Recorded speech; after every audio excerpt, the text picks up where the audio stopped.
Well.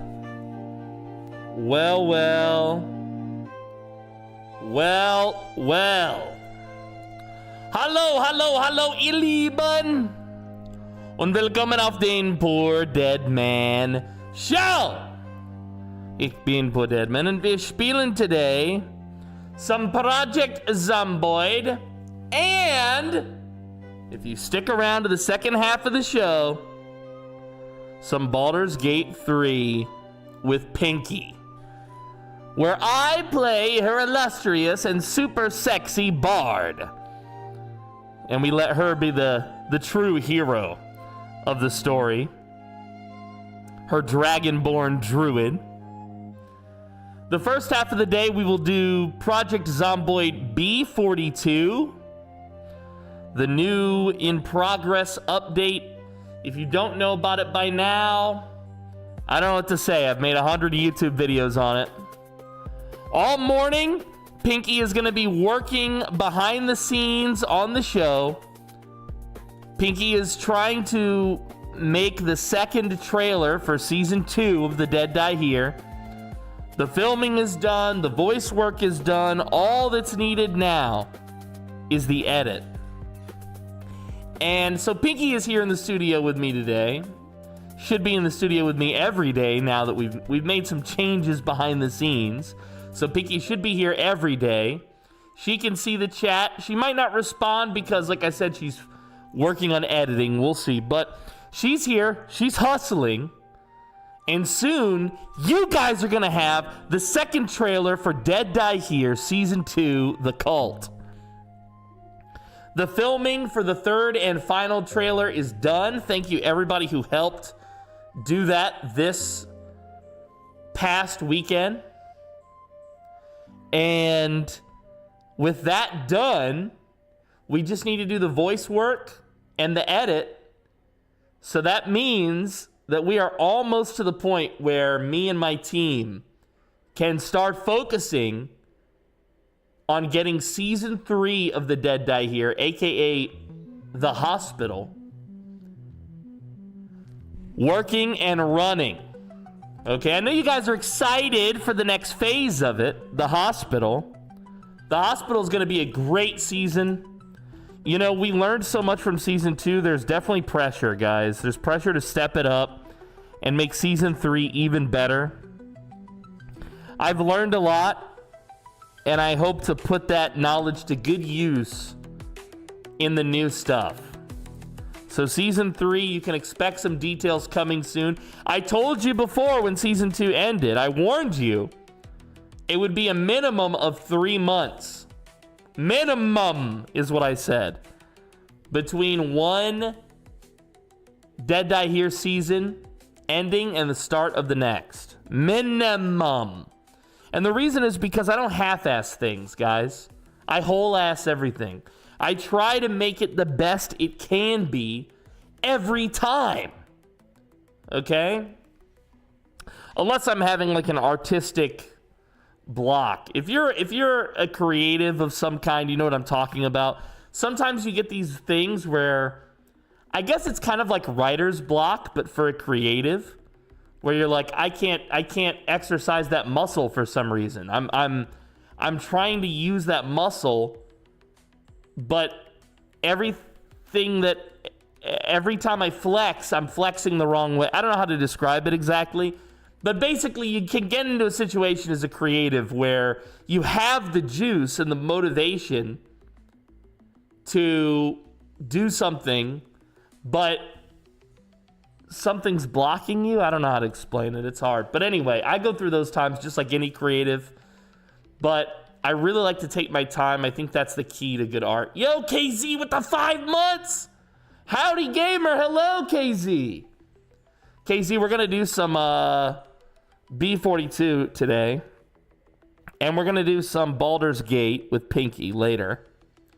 But for the first part of the show, and I don't know how long this will be. I mean, I always try to start, unless I'm doing a collab or jumping into something with others, I always try to start the show anyway with like a good 30 minutes to an hour of yap. But today I'm feeling very yappy. I've had a lot of coffee, and I don't pay a lot of attention anymore to what's going on in the world, politics, religion, entertainment, just kind of like, there's so much that's going on in the universe, in our world in particular. Think about how complex everything is. And for me personally, I try to stay informed, but I also try to, how do I want to put it? I try to stay away from it. Yo, good to see you. Hello, everyone. Alpha Huntress, welcome. Squiddy. Mwah. Squiddy says, I tried a Korean corn dog tonight. I've never had a Korean corn dog. That sounds interesting. The touristy ones. One was a huge mozzarella stick, and the other one was covered in ramen. The ramen one was fire. I've never had a corn dog covered in ramen, but I'll tell you what, as a young person, probably one of my favorite treats on the school ground was you take a package of ramen and you crunch it with your hands. So now it's like a ramen crunchy, kind of like chips now. You open it, you pour the seasoning in, you close it with your hand, you shake it, and then you're eating it hard, like raw. Now you know why I've got bad teeth, for this reason. So yeah, you kind of eat like the ramen with the spices on it, but it's not been cooked. I mean, it has been cooked, but you know what I'm talking about, right? This is like the ultimate on-the-go snack, dude. Prison chips. Look, that's what I was doing. Okay, that was a yummy little snack. Okay, probably the yummiest snack I've ever had. I used to go to this event, and they had this thing that they called Gamer Fuel. Gamer Fuel. And this was a very active thing, like sports. Okay, but this Gamer Fuel was a styrofoam bowl with chili, cheese, and then topped with Fritos. You know those chips, Fritos? Fritos? You take Fritos and you like kind of crunch them up and then you like sprinkle it on top. So it's like a bowl of chili with melted cheese and then Fritos on top of that. Okay? That's it was like crazy, amazing, delicious. You know, especially because like if you've been very active, like doing a bunch of sports, running around, fighting and that type of shit, and then you come in there and you eat this Gamer Fuel, dude, I think I could eat like 10 of those just right now thinking about it. So I absolutely love little snacks like that. 100%. 100%. But okay, so we were talking about the real world and politics and religion and yada, yada, yada. Now, for many of you, you've been following, maybe you haven't been following me very long. If you've been following me before the most recent election in the US, you'll know what I'm talking about. Prior to this, and I'm just stay with me, trust me. Prior to this last election in the United States, the presidential election, I did a stream where we talked current events, we talked politics, people gave their opinions, I gave my opinions, we had a back and forth. There was some disagreement at times in the chat between me and the chat or the chat and the chat. You know how this stuff works. Anyway, and there were some people, some of my favorite people, one of my own lieutenants who hates talking about current events and politics, who told me I can't be there for that. I gotta go. I don't want to be here when we talk about this. So it's not something that I do often, is my point. Talk about, I might make a joke about current events here or there, or maybe, a little opinion here or there, but for the most part, I avoid that stuff. Now, my show is a comedy show, and it's about gaming, and so we game a lot. But I think you guys, from time to time, might benefit from a broadcast where we talk about current events, where I get your opinion on some of the stuff, where we talk about my opinion on some of this stuff. Okay? It's not that I want to proselytize to you. I want to have a conversation with you. Okay? I want to have a conversation with you. Now, I don't suppose that we're going to agree on much, if anything. I want you to know that I've gone through my entire life feeling as if I was alone in my worldview. That very few people that I could commiserate with them. Okay? So there's the risk when I talk about politics or current events or react to a video about this or whatever. There's the potential that I'm going to say something that offends you. That I'm going to give some opinion or some take that's so off the wall that you're like, what is wrong with this guy? That's the risk. And that's why most, if not the vast majority of creatives, especially gaming creatives, that's why they don't touch that stuff. Okay? That's why they don't touch that stuff. Because it can be risky, it can offend your audience. I hope that I've fostered an environment where we can talk even if we disagree. And where I can make something to do with current events exciting. There's a lot of different formats that we've tried for the show. One of the formats we tried to the show is we used to end the show every day. We used to end the show every day with maybe 30 minutes to an hour of react content. So I would go through like Livestream fails or something like that. And, I would react to that. Sometimes you guys liked that. Sometimes you didn't. And of course, saving it for the end of the show. There's less people at the end of the show anyway. And we never really turned that into YouTube content. I would like to... let me take a step back to explain why I'm in the just chatting category today and why I'm wasting your time yapping about this. While I don't watch a lot of politics or news or current events, I don't go out of my way to watch it. There are two sources that hit me with this information pretty consistently. One of those sources is a little show called Breaking Points with Crystal and Cigar. Breaking Points is kind of like a news program. It's only on the internet. The hosts used to be hosts on TV for a show called Rising. Now they're hosts. They have their own thing. I get their takes from time to time. I listen to them. I like them because they present usually both sides of the argument that I'm listening to. But not always. They're not perfect, of course. The other one, and now this is the big one that I know I'm going to get some groans in the chat. The other source of current events and news that I get is Asmongold's reactions. So obviously I'm subscribed to Asmongold.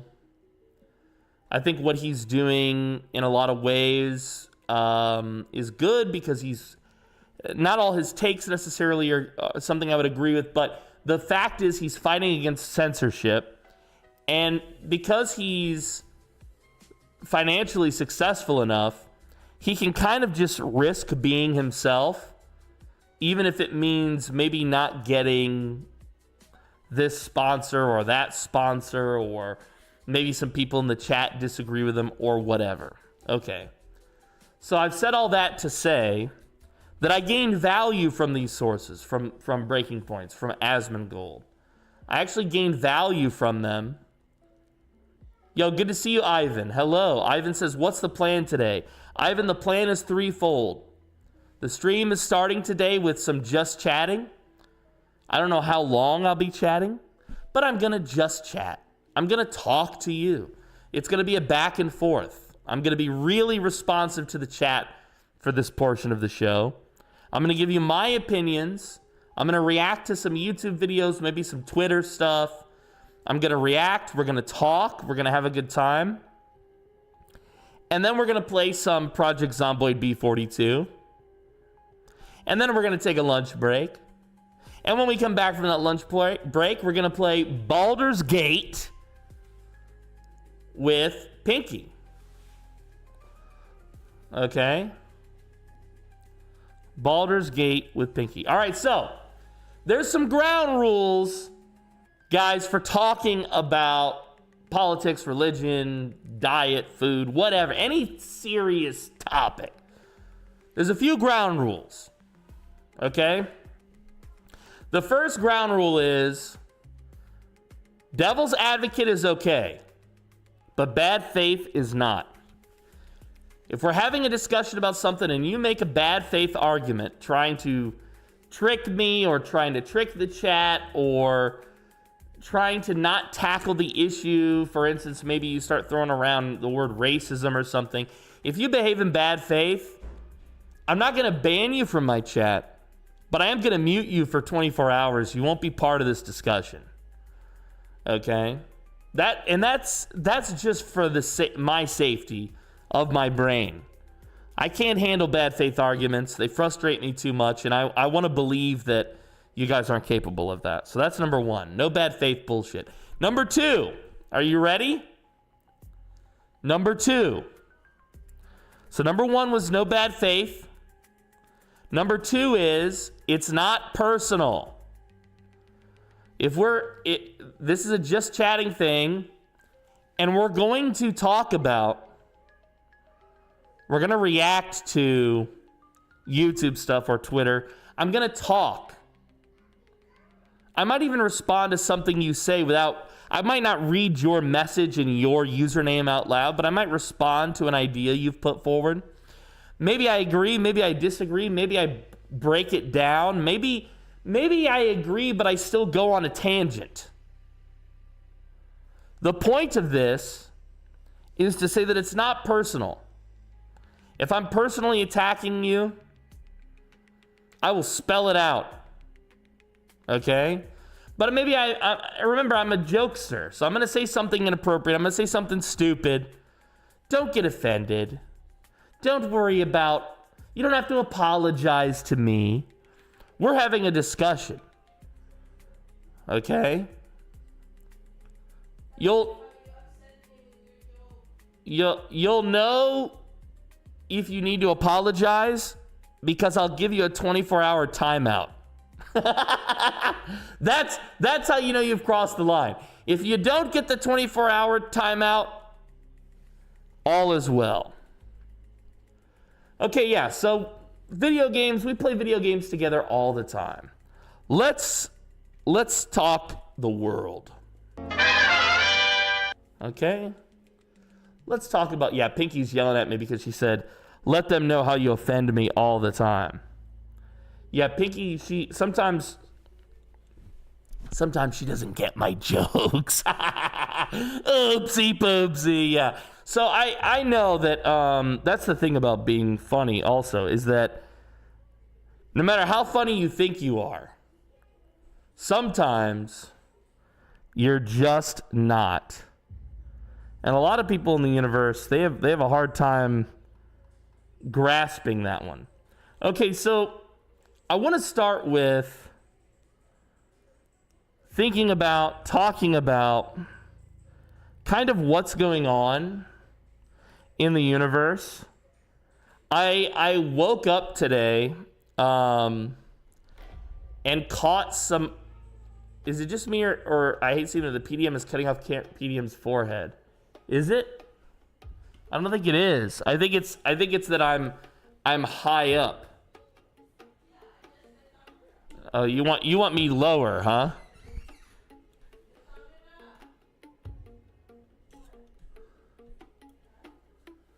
Yo, what's up? Flying Pen. Good to see you. I'm literally stupid. That was the YouTube pop-out perfectly overlaid on the stream. Wait, what? Andrew Ditch? Did you get hit with a, I don't understand, bud. Yeah, this is YouTube over here that you're seeing right here.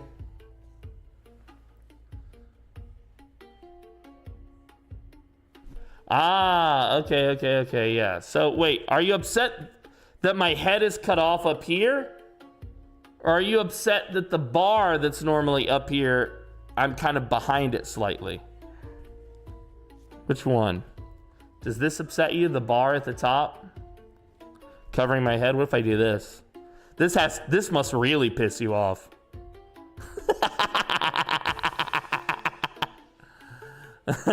I think the head should be cut off just below the neck. Perfect. Perfect. I love it. Wow. Okay. Let me mute my yeah. Okay, I understand, guys. Okay, well, the good news is that for the majority the good news is that for the majority of the show and what we're doing for this part, I'm going to be down here in the corner. Okay? So I won't be getting my head cut off anymore. All right? Now, when I go to the news section on YouTube, because I'm in the Philippines, I get hit with a lot of news stuff that related to the Philippines. I mean, I get hit with a ton of it, okay? And a lot of this is in the local language. And while this might be interesting to some of my Filipino viewers, the majority of you, I think, probably don't care about this. Okay, let me, hold on one second. Let me do this. Let's only do Swedish news. There we go. We're gonna do Swedish news, guys. That's the next thing. All right, hold on. Let me use my handy dandy VPN here, and bring us to San Francisco, and let's see if that changes what news sources are available to me. By the way, we almost didn't have a stream because the rat tried to chew through my internet cord again. Okay.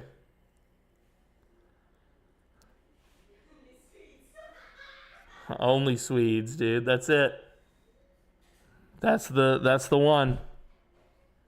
Them rats. Dude, he already chewed through one. I'm already using a replacement cord. I showed you my bone. Please respond. What is the other message that you're... I'm so confused. Here's my bone, baby. All right, so... now I'm getting U.S. news. Thank God. All right. So we're going to react to some of this. We're going to talk about some of this. I just want to kind of, yeah, just talk with you guys, basically. Get your opinions on this. See how crazy we all are together mutually. So, yeah, normally we don't talk a lot of politics, religion, entertainment, news, whatever. This is going to be a little bit different today. I'm going to talk about these things. And we might even talk about some Twitter stuff. Okay, I don't know why this is at the top of my page. I don't follow a ton of accounts on Twitter, but I do get like other stuff, and there's just some great memes on Twitter too, which I love. So I remember you've done this before, PDM. It was during a 24-hour stream. Oh, I might have talked politics or something during a 24-hour. That's true. But the last time that I did this, really like dedicated my time to this, was before the last election. Okay. I don't know what kind of news you're looking for, but if you YouTube the moving church in Kiruna, we have a mining town in the north. The Swedish church is moving 3 miles down from the road. This is France news. Okay, from 2 weeks ago. Let's see. Let's see here. Crowds start to gather in this Swedish Arctic town. Can you hear it? It's not too, I hope it's not too low or too high or whatever. I got to keep it kind of low, otherwise YouTube will get pissy. That has been standing in the same place for 113 years. It's been hoisted onto giant rolling platforms. Wow. And has started a 5-kilometer. I actually really like it when a culture takes responsibility for their history and preserves it and maintain it. I get the impression that a lot of Swedes aren't very religious, but yet they're going out of their way to preserve this aspect of their history. You know what I mean? To me, that's the mark of a successful culture. Even parts of your history that you might be ashamed of, maybe they don't need to be glorified, but they're still a part of your history that needs to be acknowledged. The mine's operator, LCAB, is covering the relocation bill costing around $3 billion. A worthy investment, given its plans for expansion. $3 billion. Now, that's not just moving the church. Moving the church is part of that $3 billion, huh? Most people are not religious at all, but the church does a lot of good in Sweden. Yeah, so I've never been to Sweden. I assumed they weren't very religious based on my knowledge of them. But the fact that they're preserving something that's part of their history, right? To see the city they grew up in turn into a ghost town. I like that. I like that. That's kind of a cool architecture to a building. One side is a step. Look at this. One side is a step behind my head. But then the other side is like a ramp. That's interesting. Center was inaugurated in September 2020. Kiruna, Sweden. Are you from here, Oratory? Is this your... The process is expected to last for at least... It looks friggin' cold, man. I'm here at the equator. We never get snow. Okay, let's see. Merely a suggestion. You might like Arcast or Razor Fist. Archcast. Let's see, Archcast. If I've seen these guys before. The Archcast. Let's see the Archcast. Oh, he's live right now. He's playing video games.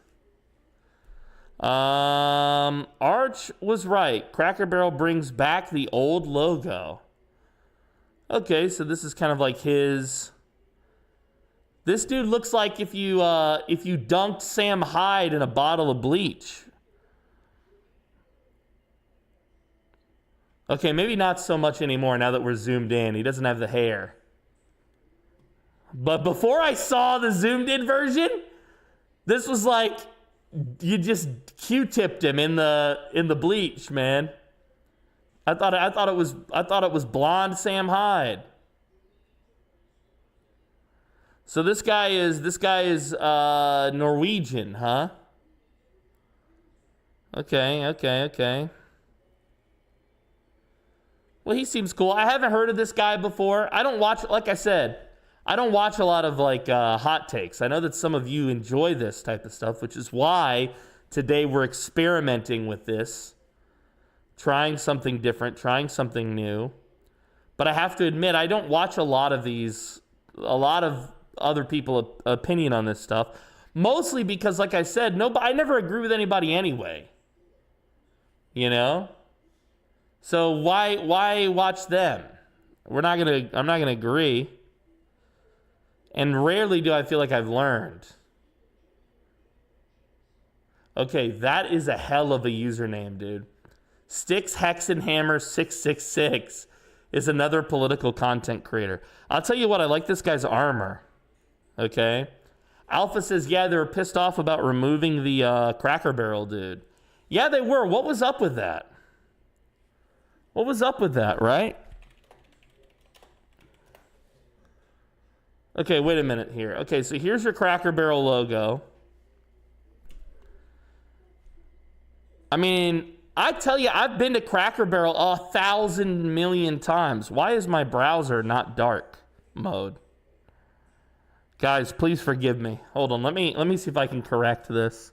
How do I even do it? How do I even tell Google to dark mode my what's going on here? Why aren't we in the dark mode? Dark theme. Yeah, on. Confirm. There we go. I'm counting down till HDCP. Yeah, so that is the real villain of this stream. How long before my capture card gets angry with me? That's true. Okay, this right here is the best of the image search. Look at this. It's a Fox News article, Fox Business. Cracker Barrel scraps new logo, keeps old timer after customer backlash. My favorite part about this is that they have photoshopped the logos together with Trump in between them.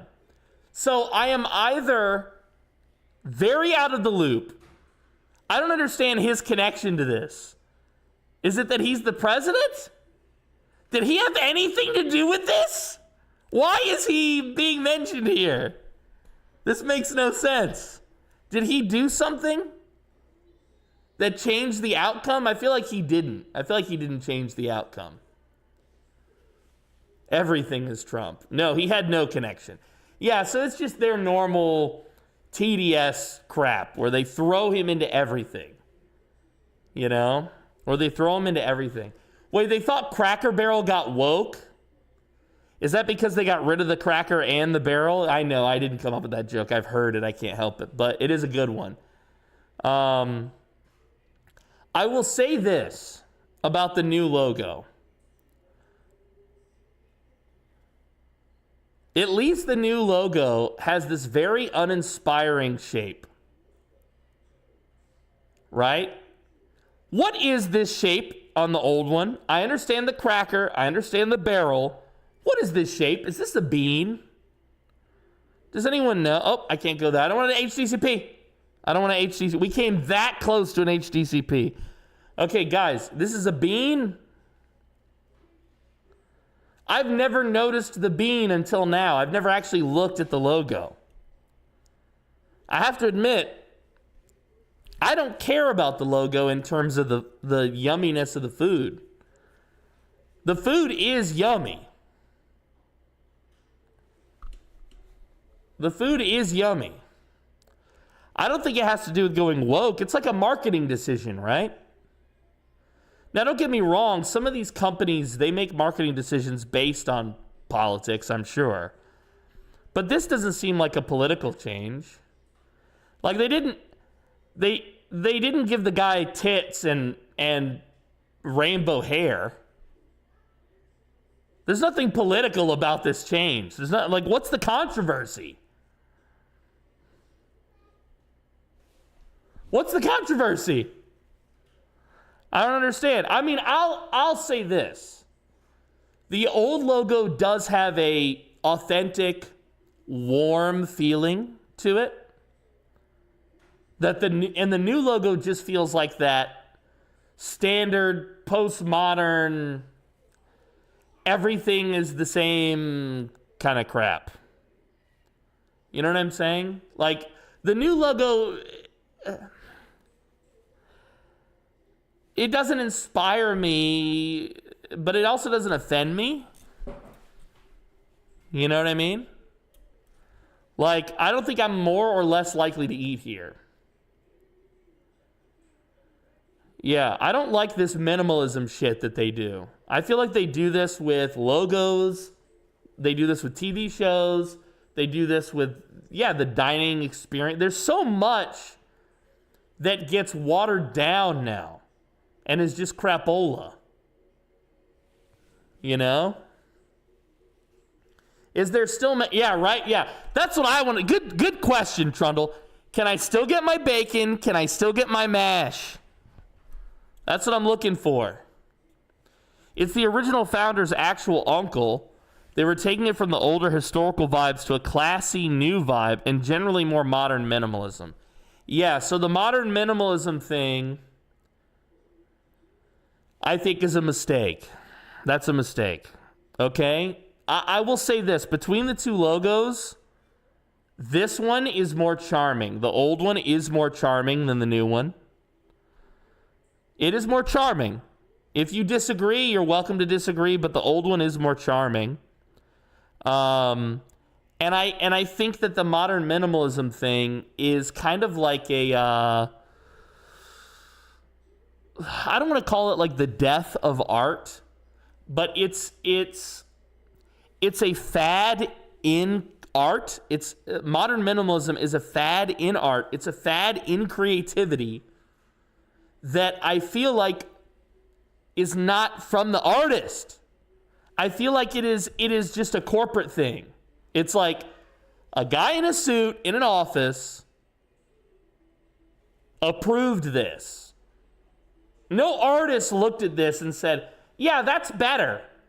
No artist looked at this and said that felt more wholesome or more like on brand or whatever. That maintained the heart and soul of our brand. No, this seems like meaningful, and this seems watered down.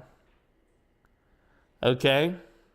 Meaningful, watered down. That's my take on the Cracker Barrel thing. Is it a woke thing? I doubt it. I highly doubt it. I highly doubt it. Are the woke people behind, like, the modern minimalism thing growing? Yeah, maybe. Maybe it appeals to them more or something. I don't know. I mean, what's the controversy here? It's not like Aunt Jemima. This guy isn't like a caricature of an old black lady. Like, why? What's the motive for getting rid of him? You know, I don't really get it. This is still my favorite image of the entire image search. Okay? That's still my favorite. Yeah, dude, I love Cracker Barrel, actually. The food is yummy. Back when I lived in the States. All right, I appreciate that. I'm gonna give my takes. We're gonna talk about my takes. If you want to talk about your takes on this stuff, tell it to me. And I don't want to watch anybody else break down their takes on this. You know, I'm not gonna do that. That would be boring. This is my show, my content, that I want to react to this and create this with you guys. So yeah, Cracker Barrel, I think we solved this one, boys. Why both logos? Then you have the contrarian. Then you have whoever the hell this is that is just, I think it all sucks. There's something cute about that. There's something cute about the guy who's just like, I think it's all terrible. I don't think it was ever good. Like, that guy, don't hire that guy for anything ever. Okay? That guy is kicked out. All right? Nobody cared who I was till I got rid of the old white guy, Bane Barrel from the Dark Cracker.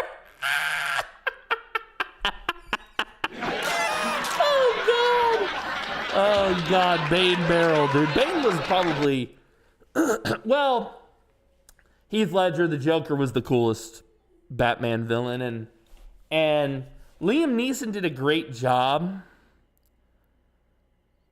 But yeah, I think Bane was cooler. I think they should just remove the text and have the old man in the barrel only. Yeah. They should have, what they should have done is they should have had like, they should have made it where it's like the old man, he's leaning over the barrel and his butt is up in the air.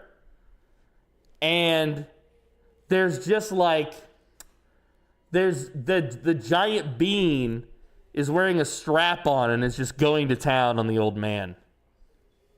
That's what it should have been. That's what it should have been.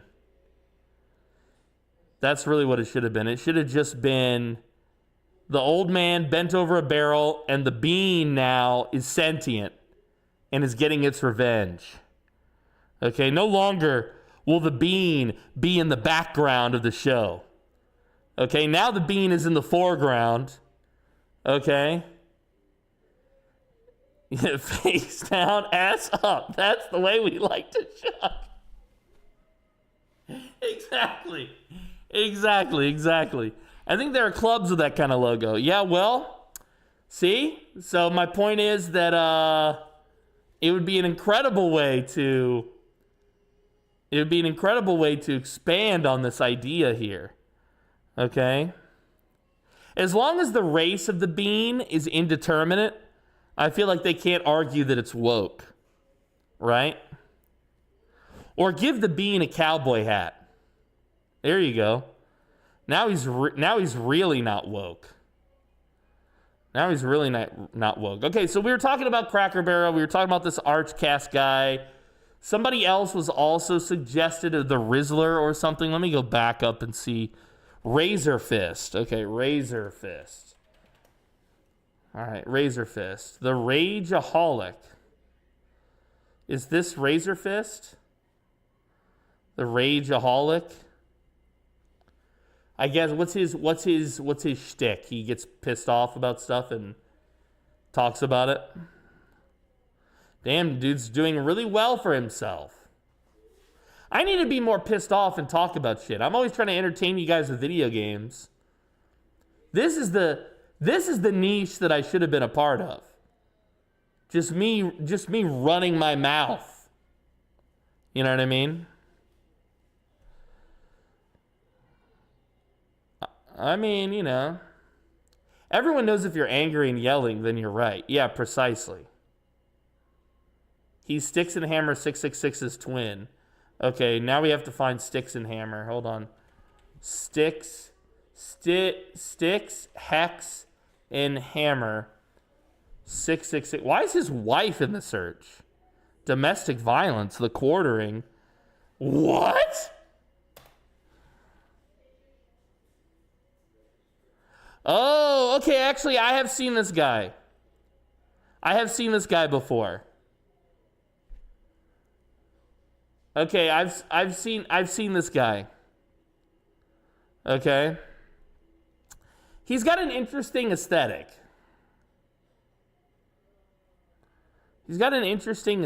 Oh, wow. Man, I mean, it's got to be, I've been thinking about this, right? We make the content. We make the jokes. We do the ha-has. We had to do the time and the energy. Then we give it to the editor. That's the money. Now you got to pay. That makes the thing. Yada, yada, yada. It seems like quite a process that I go through to make it a content when I could just sit here, turn on the thing, yap for 8 minutes,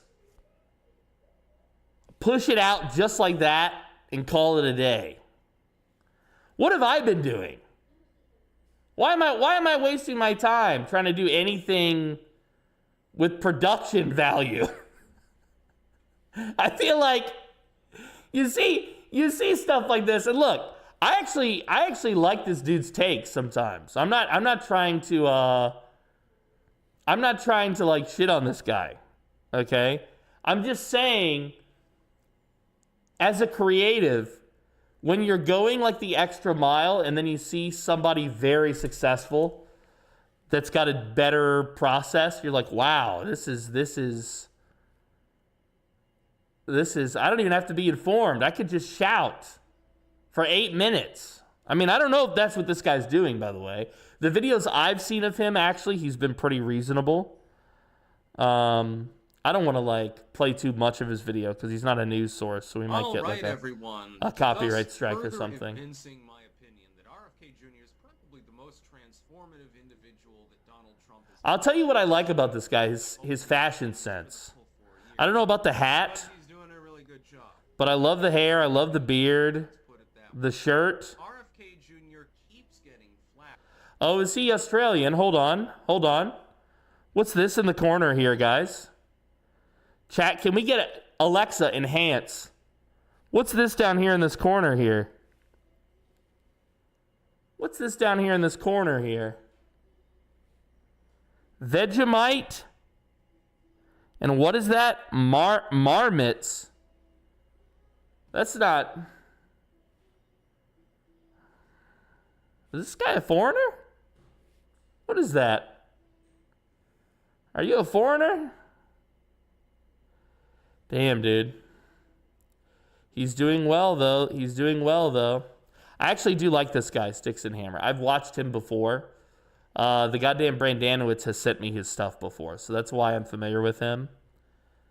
I don't know that I'm familiar with this Rageaholic guy who apparently is called Razor Fist and not Rageaholic. His branding is very confusing. So, yeah, lots of good, interesting ones, and I'm sure these guys all have good takes. I'm sure that they do. I'm sure that they have great takes. And they put their takes on the internet so you can watch theirs. And now I'm learning, and now I'm putting my takes on the internet. So here we are together. Wow, we've learned so much in such a short time. But yeah, I mean, it was a little bit of a joke, but if you're creative, you know what I'm talking about. You make the clips. You go through all the editing process. You work with your team. And there's a big back and forth. And the creativity finally takes place and you put it out. And you get 300 views. But then, dude in the basement with the 8-minute monologue gets 60K views. And you're like, what am I doing wrong? Yeah. That's the ongoing challenge, right? The answer, by the way, is discoverability. So I'm ranting as if I don't understand the industry, but I do fully. So not fully, but enough. All right, so there was a question in the chat earlier. PDM, did you decide to open today with a just chatting segment talking about politics and the news, religion, current events because the Epstein files were released? Believe it or not, I didn't even know that the files were released. To the best of my knowledge, that was something obstructed. So if that has occurred, which is what these things are kind of saying,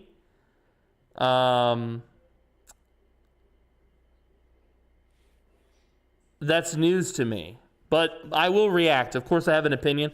Let's start here with this thing from Mike Johnson. Mike Johnson, by the way, is a representative from Louisiana. Yo, with the bats, Squiddy, thank you. Just because. Thank you for the bats, Squidly. So this guy right here, he's one of the representatives from Louisiana. Louisiana is the state where the city of New Orleans is. You guys know that New Orleans means a lot to me. Of the Epstein victims, some of the bravest women I've ever met. They're very courageous. They shared their stories.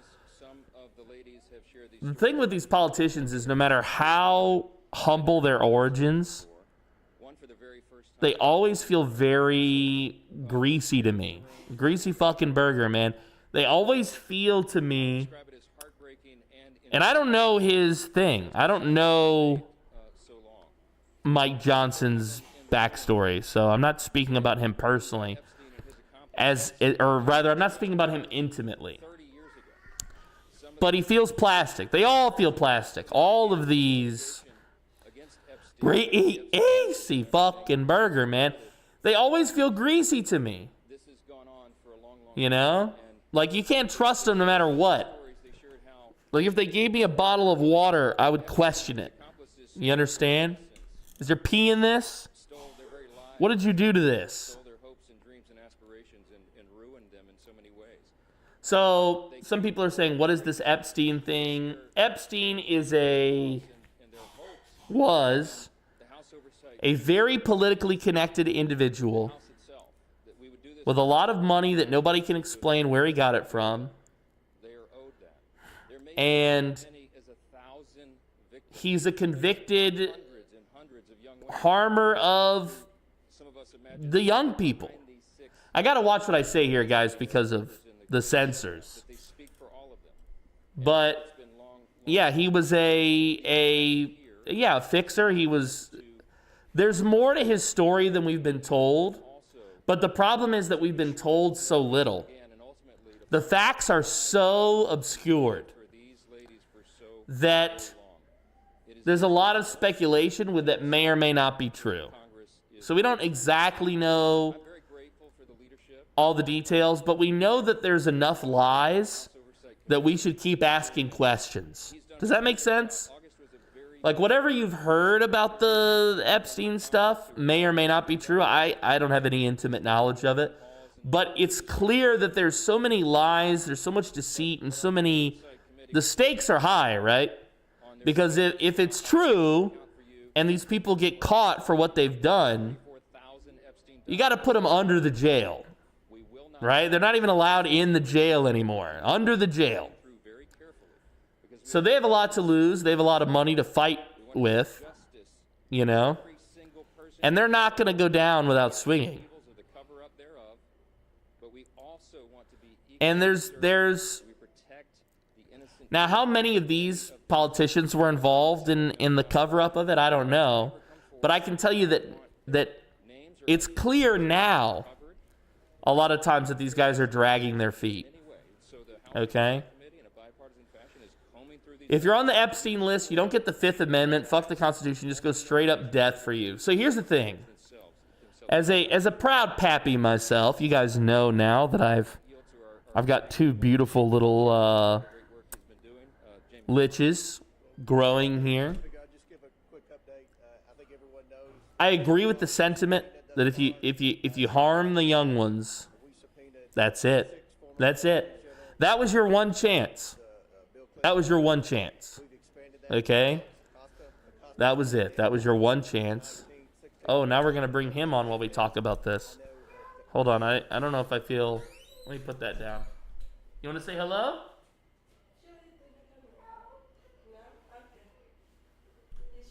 Okay, Pinky was going to bring the boy in here, but I don't know. I was kind of talking... it's...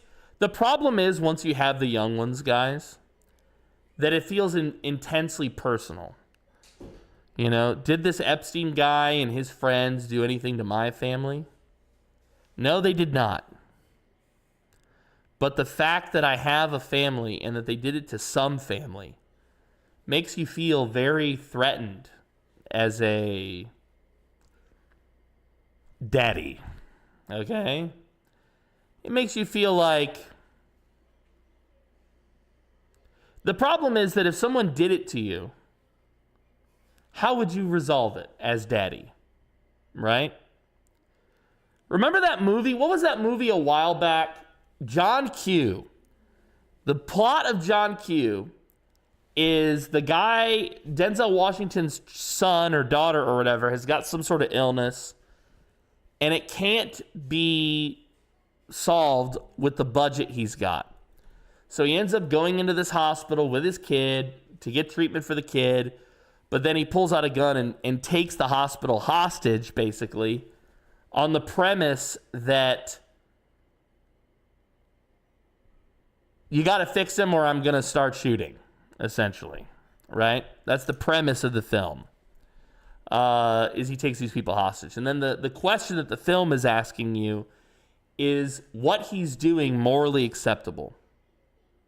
Because otherwise his child is going to die, is what he's doing acceptable, even though it's violence or whatever, risking violence. That's the premise of the film. I think it's called John Q or something like that. It's a Denzel Washington film. Maybe you've seen this film, you know what I'm talking about. Anyway, the point of what I'm trying to say is there are certain things that can happen where as a daddy, what is your recourse? if Epstein or his buddies did this to your family, what would be your recourse? You sue them? You go to court? The same people that have been protecting this situation? You know? So I guess my point is, I'm beating around the bush, is I know what I would like to do, what my instincts tell me to do as daddy. Okay? I know what my instincts tell me to do. And they're much closer to John Q than I would like to admit. And that is the problem. That's why this crime being allowed anywhere is an affront to all of us, you know? Now, spoiler alert, the culprit, Mr. Epstein, is gone. He's toast. He's dead. If you believe the official story, he hurt himself. Spoiler alert, he died. He went in the forever box, okay? So he's there now. What sort of justice remains, right? That's what they were hoping, I think, with his absence, kind of like some Morrowind shit, like he would die and the save file would change. Like, you can't complete the save file now because his character was too integral to the fate or whatever of the save file. It kind of feels like that. Like they thought maybe if they got rid of him, the whole thing would go away. Like you couldn't continue the save. But the problem is that he facilitated this thing. So we know that there's other bad boys. We know you're out there somewhere. And let me tell you, we're going to get you.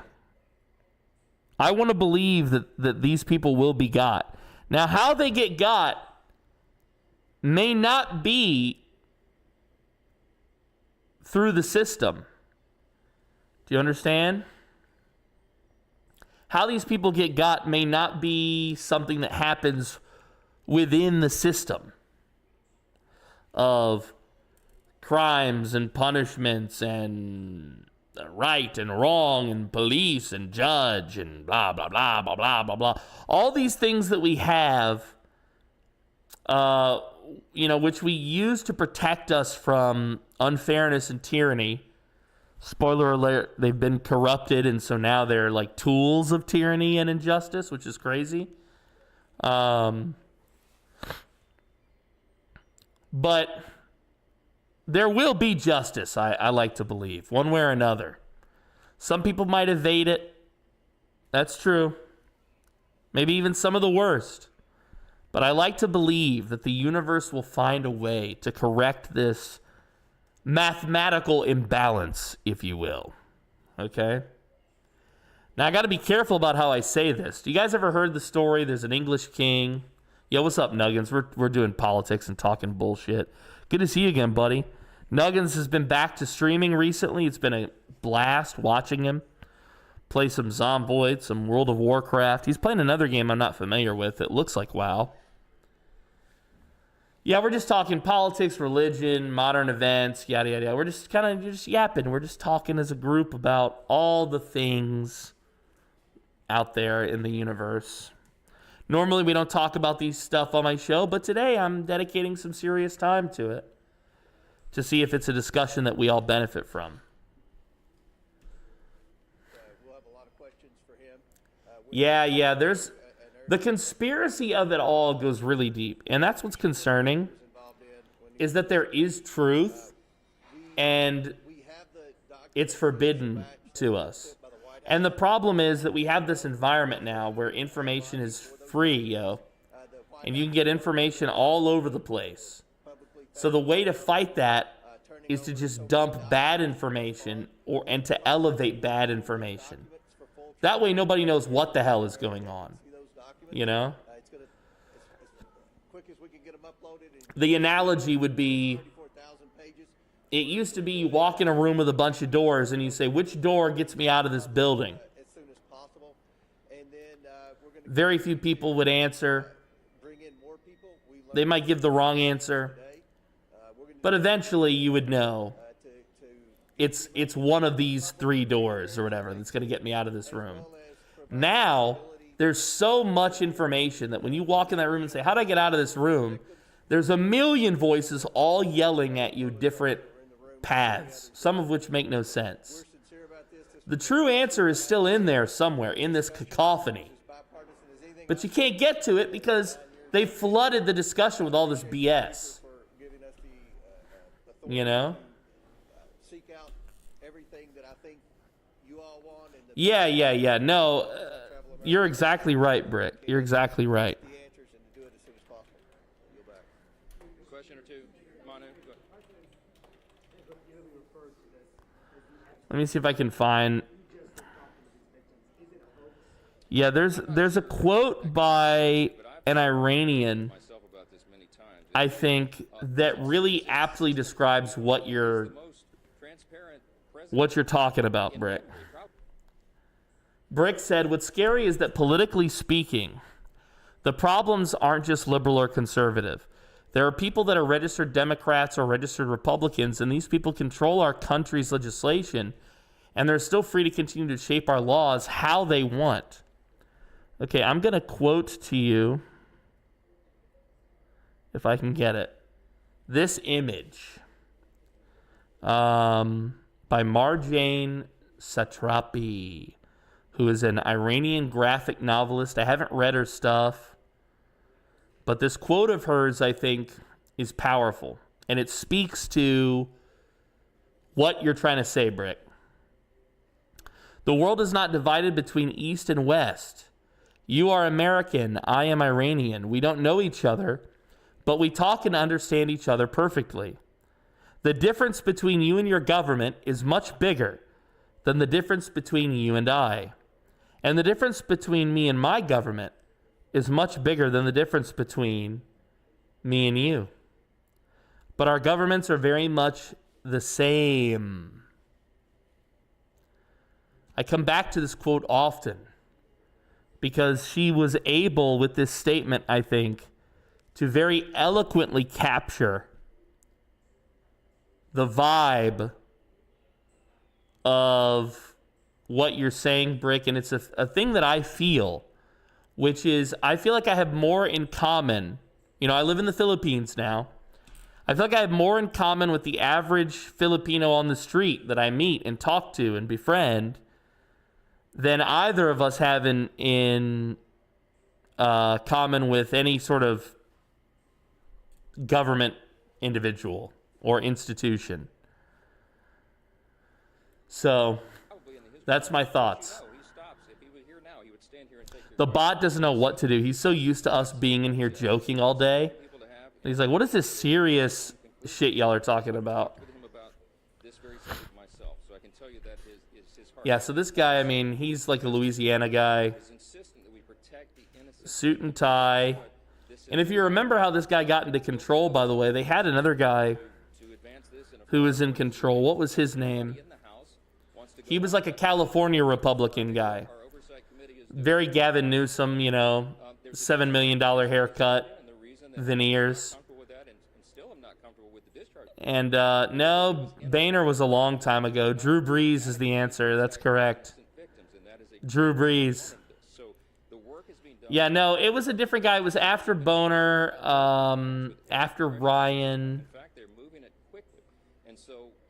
Yeah, Boehner, however you pronounce it. Yeah, that's like 15 years ago. That's way too long ago. The guy right before him. Yeah, look, it was inartfully drafted, okay? They cite, for example... I can't remember his name. I'm sure if I look him up, I'll find him. Kevin McCarthy. Child Sex Act. Kevin McCarthy is who I'm referring to. But they cite the This guy, U.S. Code provision, so it doesn't actually have any... this guy was before They have adequate protections for whistleblowers. this guy. He was this guy's job In an investigation, that he's in now is this guy's old job, and procedures that are used which is the head of the House Republicans. investigations and here in Congress that are not Actually, head of the House. period, because I think his that team is in the charge. is effectively a moot point now. Brick, let's see, I think America tries to include and represent everyone that ends up including and representing no one, or at least that's the thought behind it. Obviously, once these people become senators or representatives, they try so desperately to keep their position that they play ball with those that came before them. Yeah. Look at what it takes to become a senator for anything above county. Yeah, even becoming like a state senator is quite a process, right? You know? And the problem is that the competition, the competition isn't like, oh, there's 350 million of us, may the best man win. The competition is, hey, there's 3 of us that can afford to try and get this position, you know? And so as a result, you're not always getting the best candidate. You're getting the candidate typically who was able to raise the most money, the candidate that was able to cajole the sponsors enough to get his pay. Nuggin says, not to derail the conversation too much, you're welcome to talk about whatever here, bud.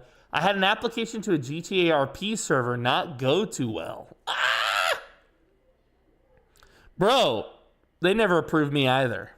I'd love to share the story when you have time. It's a show and tell type thing, so probably not here. Oh, I see. Yeah, dude, yeah. Let's, here, let me make sure. Because I tried to, let me see here. Let me, oh, there's puppies coming in the room. There's puppies coming in the room here. What's up with the puppies? Oh, look at this. Pinky's going to show some dogs. Here's a puppy. Here's another puppy. Ah, look how cute they are. Look how cute they are. I'm supposed to hold this one. Look at this animal. We got 2 puppies here. That's free money right there, dude. Free money. Yeah, we haven't made any money on them. We had 4, and we gave the males away to good houses, but we didn't charge them. We just made sure it was somebody that we knew would take good care of them. Please. The one you're looking at right now is we've been calling her Siggy. Please adopt me. Yeah, we might keep this one because she's the largest of the pups. And I do like to have big dogs. Okay? This one here, though, she's rambunctious. The one I'm holding. I think Pinky's been calling her Helga. Look, she's a good girl. Now Pinky needs to take them out of here so I can get back to work. Did this work? Puppies.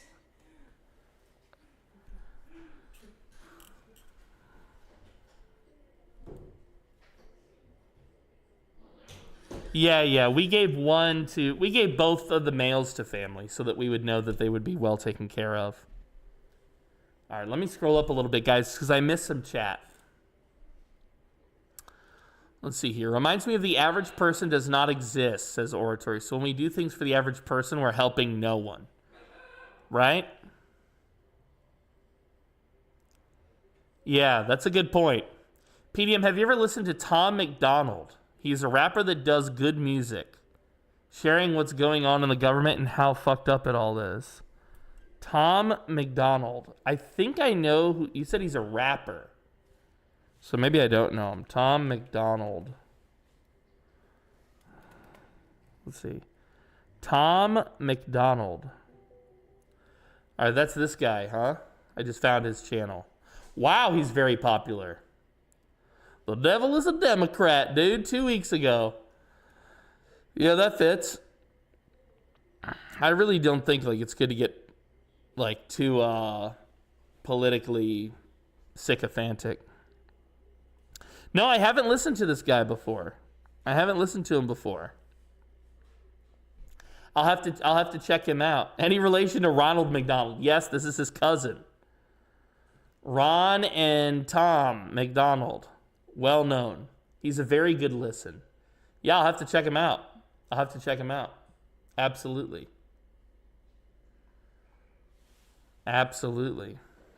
Have you ever tried the Yakuza series? This is a video game, right? Yakuza. Didn't the first one come out on Dreamcast? I feel like I played that one. I think I played the one on Dreamcast. We have subpoena authority, and it is being used aggressively here, and we promised to those victims that we would continue that. They are heartened, I think, by the attention that has been given in this conference. Yeah, I played the original then. I haven't played any of the more complicated ones. And I would say this, and I don't want to overstate it, my friend Jamie Comer, but I would say Republicans and Democrats in the room were dumb. Remember the Sonic for Dreamcast? I love the fish. I do remember the Sonic for Dreamcast. It was like an open world, kind of. You were like at the edge of this little coastal town. I also want to add, we've subpoenaed the estate. I remember. For everything. I remember that. Yeah, I played a lot of it. When I say that the yes, the intention is to get them out for public release, and when I say that the oversight committee's work goes further. So these guys are just kind of talking about what they passed today, which was this. Information or documents from They released more than 33,000 files related to the Epstein investigation. and all of its lawyers and all the work will be able to gather that wasn't even anticipated. I remember that everyone that had a Dreamcast was bullied, says Oratory. I had one. Oh, you want to talk about that now? Okay. Look, we're working through. Look, this guy right here, Horrorcore Mama, 7606.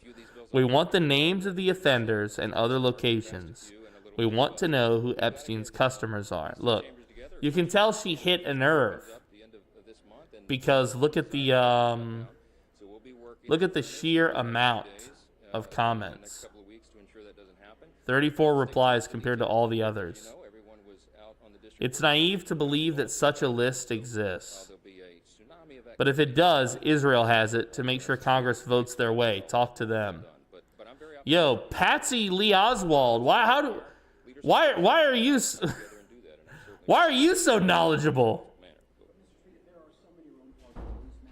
Patsy? With a name like Patsy, you'd think that she wouldn't be. What is this? This is the game Mithrin's linking us. I think that's obvious nonsense. Yakuza like a dragon. Okay, here we go. But I'm going to emphasize again, it has to be done in the right way. I spoke with these 6 brave women who were here about It's the Lucy show now. and they were so grateful. I think they will tell you themselves, those who are willing to come forward to speak publicly. They will say they want to be very careful. Not all the victims. In fact, the vast majority of ladies and women and young women who are subjected to these unspeakable crimes, I mean unspeakable crimes, some of the things we heard today, have chosen not to come forward for obvious reasons. So we have to very carefully guard their identities. We cannot be haphazard about this. And that's the only thing that has. Here we go. Hello. That's what the intention is, and I think you'll see that. No? Okay. The American people will get the information they. Hello. Look at these big chunky legs. Big chunky legs.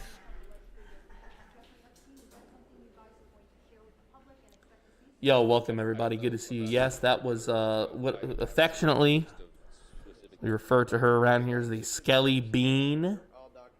Her proper name is Lucia.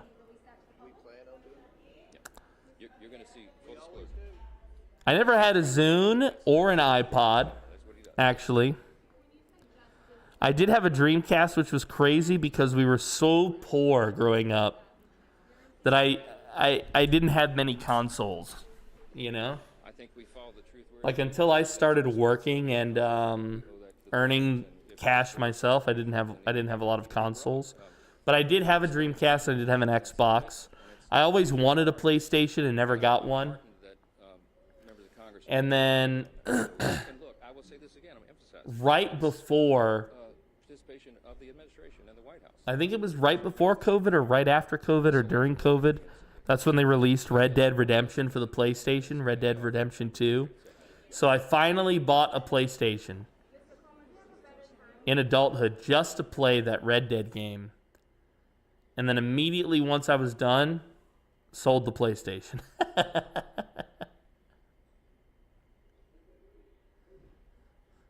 Hello, JoJo Juice. Good to see you. We're talking kind of everything today. Politics, religion, economy, diet, anything really. We're just letting the conversation kind of go where it goes today. We're just chatting. We're just having a good time with everybody.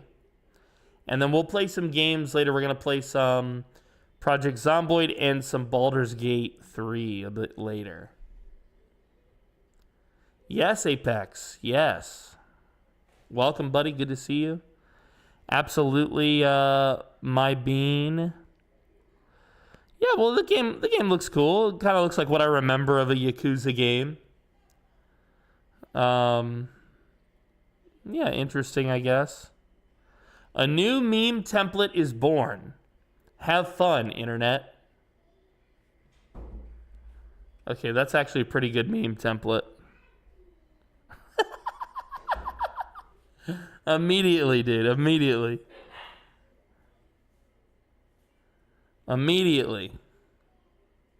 What a great meme template. Oh, I like this guy, dude. What's this guy's whole deal? He looks like he's wearing a fake beard. Is that beard real? Why does something feel weird about his beard? It's not glued on, is it?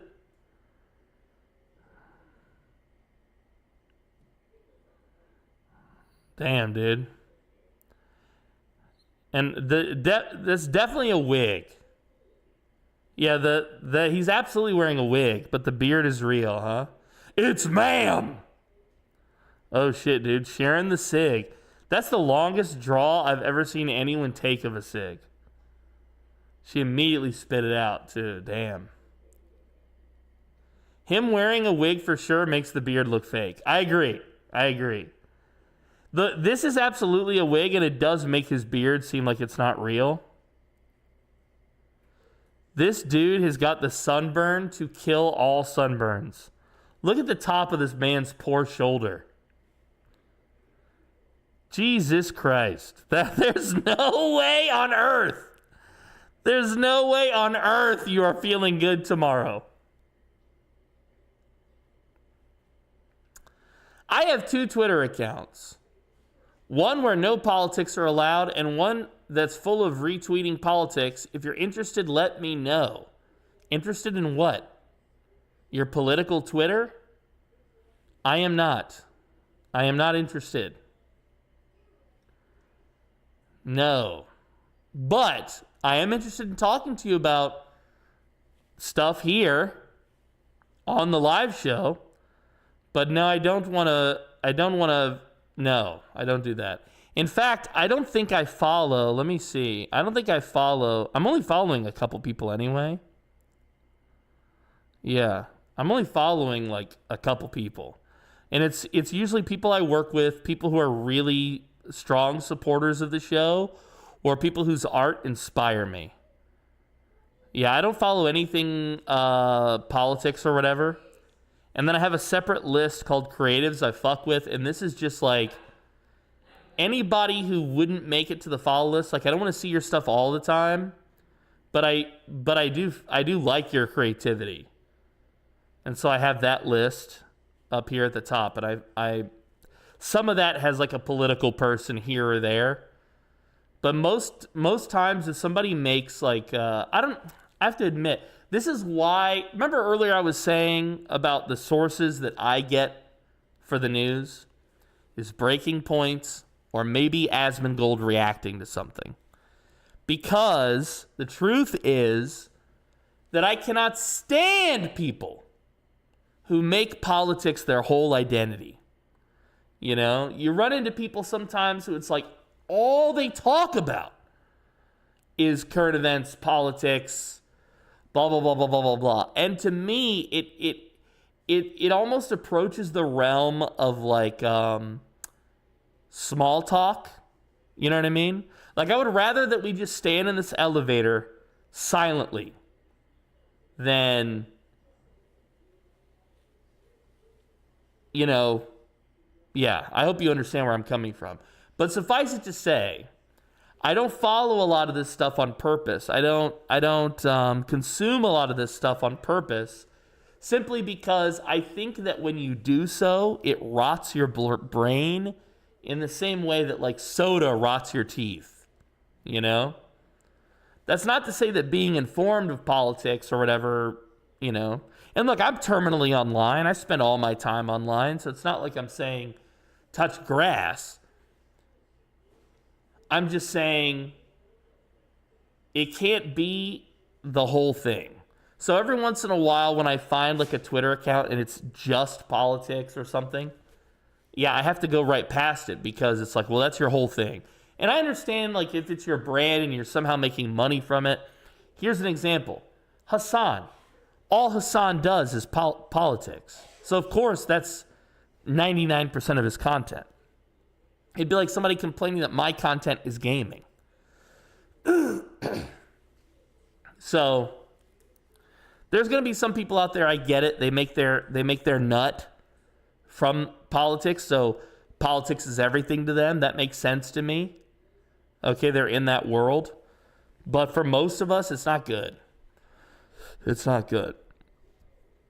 It's not good. All right, I think we're done with this video. Look, the top story, everything is Jeffrey Epstein, guys. I don't want to talk about this too much because that's not the purpose of today's show, is like this one topic. You know what I mean? I just wanted to like talk more current events than just that one thing. Okay, let's see. Oh, here's a good one. U.S. strikes Venezuelan drug boat in the Caribbean, killing 11. President Trump announced late today that the United States has Is this, sunk are a you boat muted? after it left Venezuela carrying drugs. It is the first known military strike in the region Oh, maybe since I'm President muted. Trump ordered Yeah, I'm an not increased hearing it. You military guys are hearing presence it, but in the not me. Caribbean.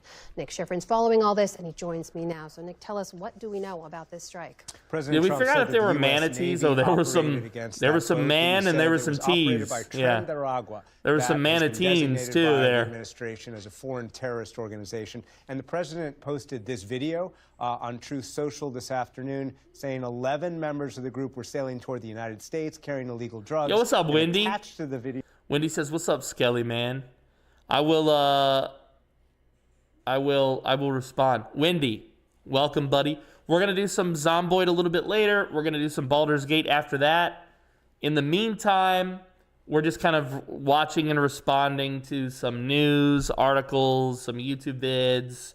You know, just kind of like opining. I don't often do this, but I felt like there was a day for it. Pause that, go back. We will go back. Sorry for the stupid idea. Yeah, you don't owe me any apologies. Remember what I said at the very beginning about the rules? Rule number 2 was I'm the one with the microphone and I'm going to sit up here and yap, but you can't take it personally, guys. Nothing that I'm saying up here is intended to be personal attacks on you. So if you say something in the chat and I react and go off into left field, I'm not attacking you, I promise. I know that these are sensitive topics, okay?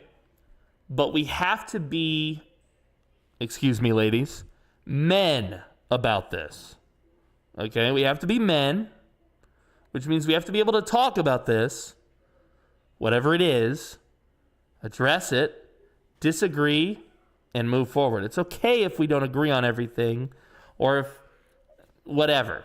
It'll all be okay.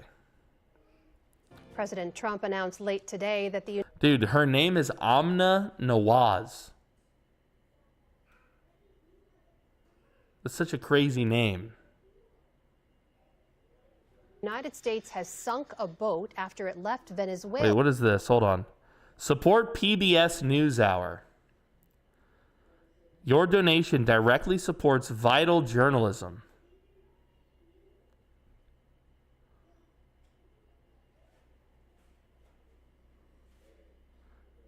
What? Aren't they paid by the government? Aren't they paid by the government? Why would I give you money?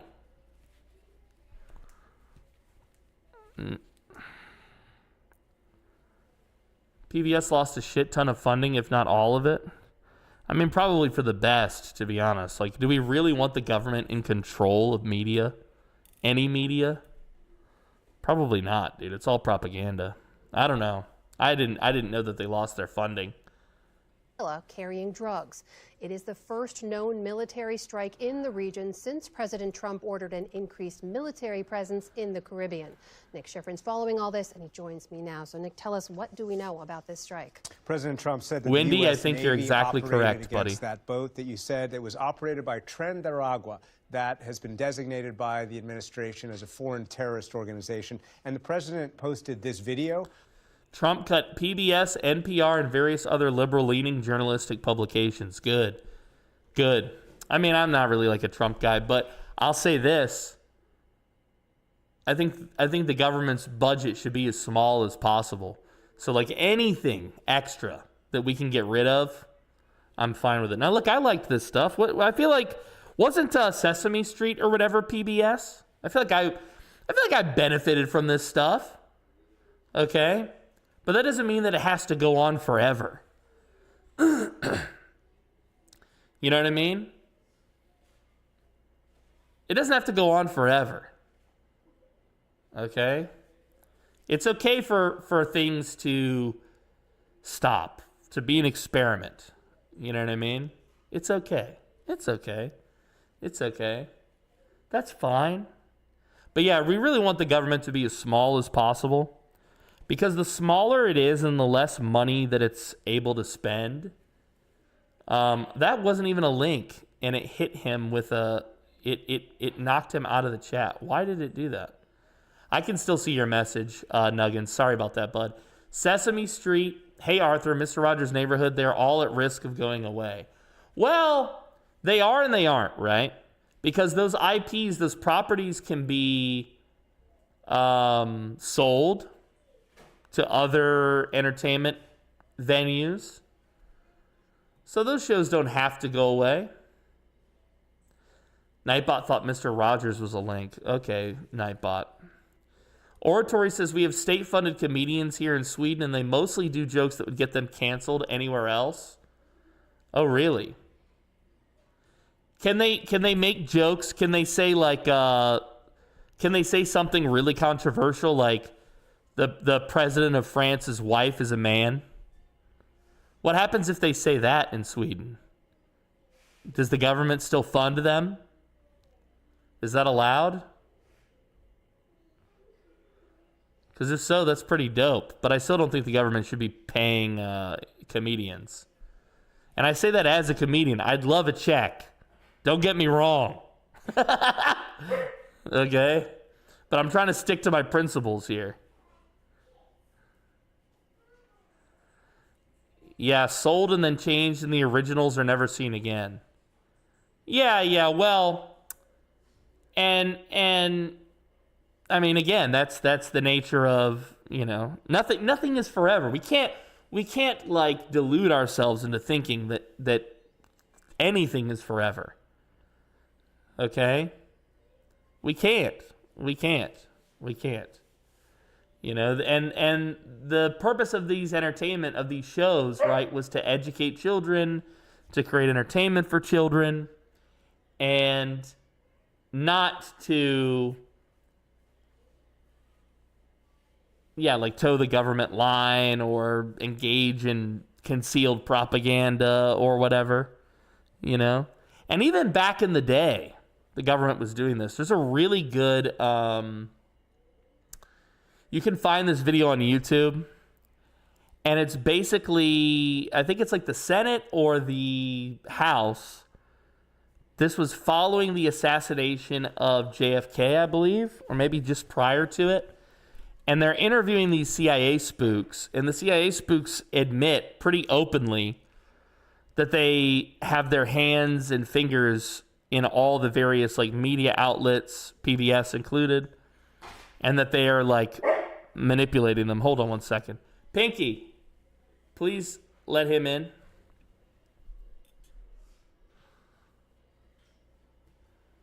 Please let him in. Thank you, Pinks. Okay, let's see here. Government doesn't create value, it only consumes and inefficiently distributes the crumbs. Yeah, efficiently it will distribute the not crumbs to its friends. The government likes to pick and choose the winners. The best thing you can do as a businessman is have a friend that works in government at a high level. Okay, that alone should tell you, like, the dangers of it all. In controversial news, there was a story about 2 girls. They got abducted, had horrible stuff done to them by 3 migrants from Pakistan. Then to make that worse, they were... Oh, my goodness, dude. I don't know how to react to that other than to say electric chair. Let's see. Nugget says, of course, but you can't try to argue the innocence and inherent... Of course, but you can't try to argue... All right, hold on. So we're back to talking about the PBS funding. Of course. But you can't try to argue the innocence and inherent morality that has basic unlimited value. Okay, so the idea here is that because PBS was free and it was creating good content for kids, that it has an innocence and an inherent morality that is more valuable than the dollar bills that are being spent on it.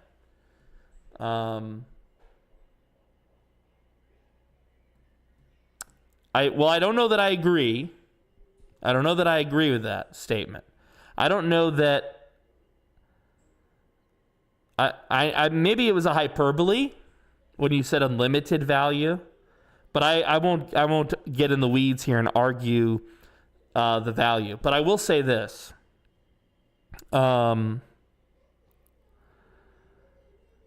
Those programs, which were great for kids, yeah, I would love to see those programs continue. But I don't want to see the government funding that. There's another question here, which is, I think the government should be small as well. Cutting public news is not where I would start. Yeah. Well, and the problem, of course, is that these institutions are so much more than news. They are machines, right? And they serve a purpose. I mean, I'm sure you guys have heard. I'm not sponsored by Ground News, but I'm sure you've heard of Ground News. They're advertising everywhere on YouTube. But the idea here is that there's a bias in media, you know, and we really don't want the government to have its hands in that. The extent of the government's budget regarding public news should be confined to leaders of specific departments giving news conferences. Okay? I'm the head of this education department. These are the things that we're going to be doing.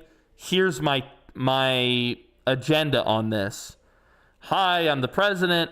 I'm going to be making these things. Here's my statement on that, or my press secretary or whatever. That is how the government delivers news to the people. The government does not deliver news to the people, or it should not be delivering news to the people, in a veiled way where propaganda and intentions and biases are all being done in such a way that to speak out against it is heresy. Okay? I mean, I've listened to NPR before. I've watched the the PBS NewsHour. I used to watch that all the time when I lived back in the States.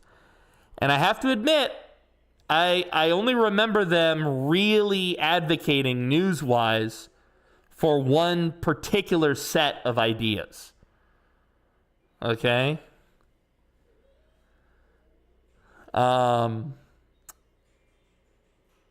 So that's the problem, right? But even if they were giving you two sets of ideas, I still don't want the government involved in that. No, sorry. I'm sorry. I know that it might mean that we're going to lose some programs that are beloved for the kiddos, but we've got Miss Rachel now, and we've got all these other people who are motivated to create similar things, okay? And who don't work for the government, which is the big one. Let me see here.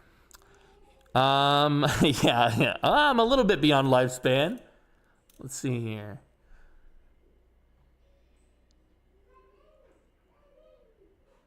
Let's see. It should be small as well, but cutting. Let me see. I'm just trying to catch up, guys. Hold on.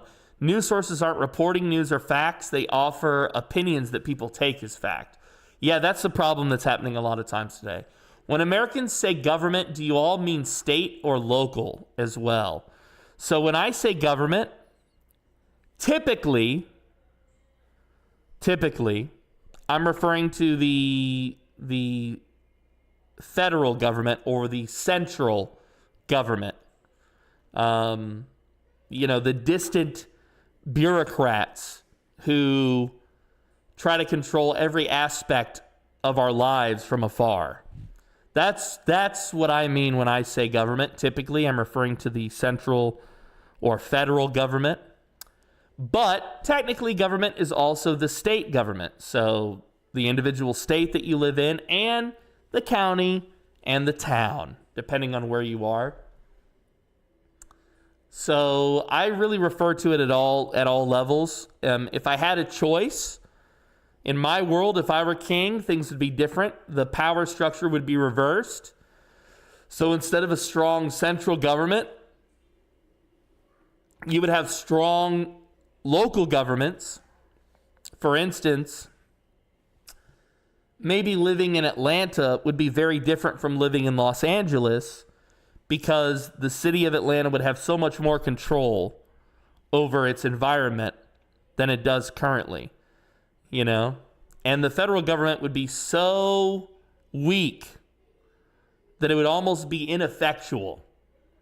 Because the only thing I really want the federal government doing is standing in the middle between states, solving disputes between them as an arbiter, or defense of the realm.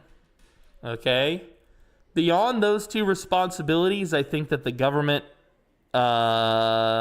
shouldn't exist, basically. That's my thoughts. Okay? Have you seen the controversy around Roblox? Yeah, it's some more Epstein type stuff. The thing about it is, I just wish that it wasn't being hidden. It's one thing, like, acknowledge it. It's happening, so address it. I meant the shows themselves have unlimited value. They're consistently applicable. It's not like new generations won't benefit from them all is what I'm getting at. Okay, I see what you mean, yeah. Well, I feel the same way about, like, Battlestar Galactica, dude. Like, that show's excellent, and anybody can understand that even 100 years from now. And I hope we never get rid of Battlestar Galactica, but I also acknowledge, like, all good things come to an end, and things can be adapted. And if something is truly unlimited in value, multiple generations could truly benefit from it. I think if it is the most efficient way for us to get that unlimited value, then we will. For instance, it doesn't matter that we stopped funding, space exploration. Eventually, private industry was willing to foot the bill. So my point is, there is a precedent for, and now I know what you're saying, the government still pays a bunch of contracts, and that's another big problem that I have. But the point that I'm trying to get at is that it is possible for the government to take its grubby, money-hungry hands off of something and for that thing to still exist in the future. Provided that it has value. I think that naturally we as beings will gravitate towards it again. Okay? Local government would be like your city. Yeah, he explained the same thing when we talk about government. Yeah. The one and only good NPR show was the Two Car Guys. Look, I'm not saying that they didn't have good shows, guys. I'm sure that they did. All I'm saying is it was never going to last forever. And now that it's gone, well, it's gone. Goodbye. And you know, that there's plenty of room. There's 500 million new videos on YouTube every day. You're telling me one of those creators can't make a Two Car Guys clone? You know, their own version of it? You're telling me no one on YouTube can make their own version of Sesame Street or Mr. Rogers' Neighborhood? Like, these things can absolutely be recreated in the private sector, probably more efficiently.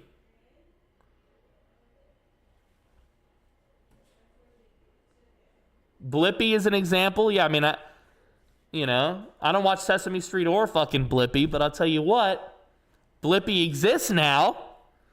Okay? He might even be more popular than Sesame Street. I don't know. Let me scroll up. I'm still trying to catch up, guys. Let's see here. My chat keeps scrolling. All right, here we go. Aren't most kids tablet babies these days anyway, says Wendy. Yeah, I've refused to get a tablet here for that very reason. You know, when the kiddo is bored, I say, go outside and play with a stick. I'd argue more generally with you, but I actually have a lot of the opposite views when it comes to politics. I think smaller government is one of the only things we agree on, basically. Yeah, of course. And I was saying earlier, Nugget, when we started this, that 99% of people don't agree with me. So I know that me sitting up here and harping my opinions on this stuff is like, I'm not expecting anyone to agree with me, I guess, is where I'm coming from. You know? I'm not expecting that. Let's see here. I just think it's bullshit that they cut public news funding or show funding, whatever, when there are far more terrible, wasteful things that should be cut. Yeah, that you know what that reminds me of, Trundle? The whole big, Doge, we're going to be government efficient.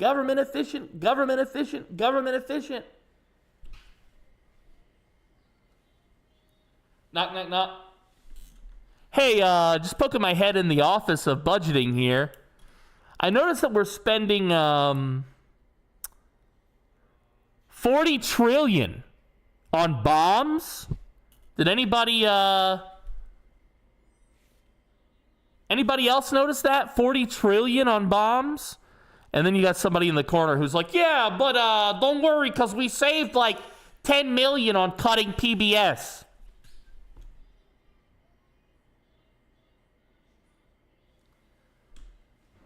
Yeah, but the 40 trillion. Like, what is going on? Yeah, no, I totally get where you're coming from. This should have been cut, PBS. I'm glad it's cut. Now that I've learned about it, I was out of the loop. I've learned about it now. I'm glad it's cut. That's my take. But I wish they would cut everything else. You know what I mean? I feel like Ron Swanson, dude. Slash it. Okay? That's my true vibe on that. Very far away, trying to live their life. Let me see here. I'm just looking. I don't think weak central government will ever work, says Trundle. Well, the only reason it won't work, I agree with you, it won't work. Even though it's what I've said I've wanted. The reason why I think it won't work, Trundle, might be different than you, though.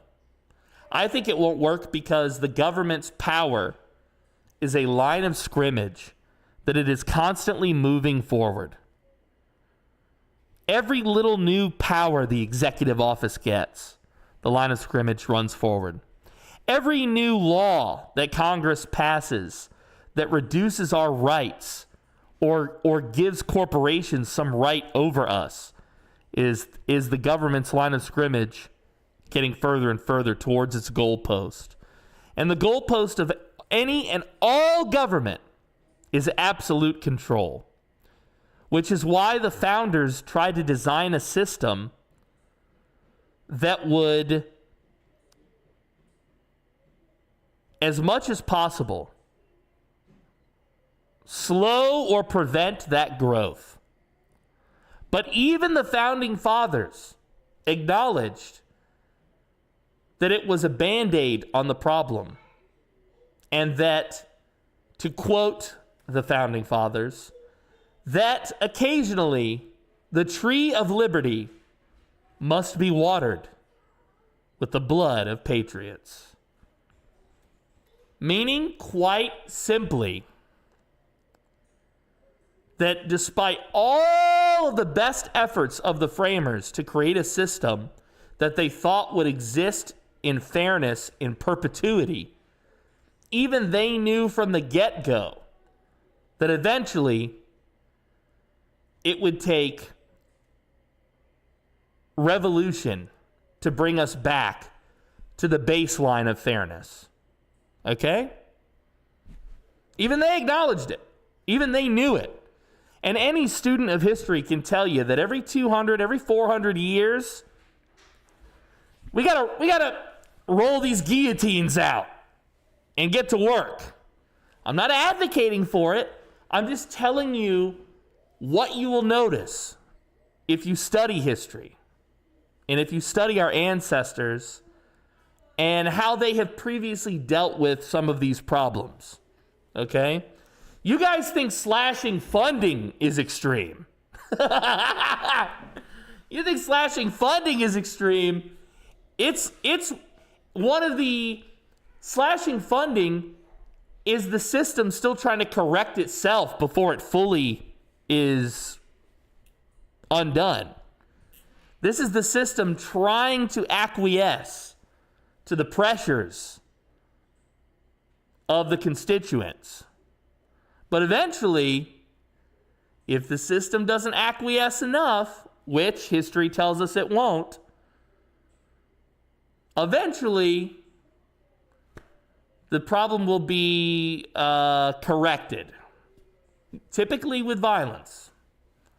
But again, not advocating for that, just talking about history and what is yet to come.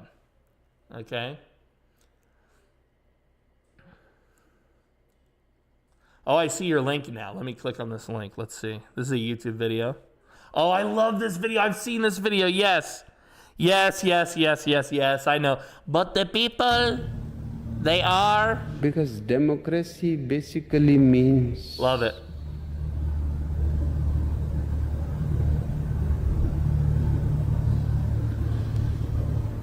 Government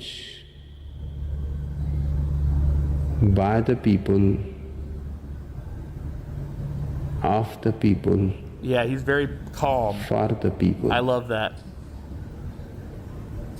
But the people are retarded.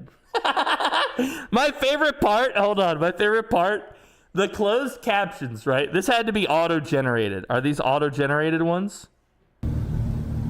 It doesn't say. Because it doesn't say, but I have a feeling it is. But wait, the quadruple S has me fooled. Democracy basically means...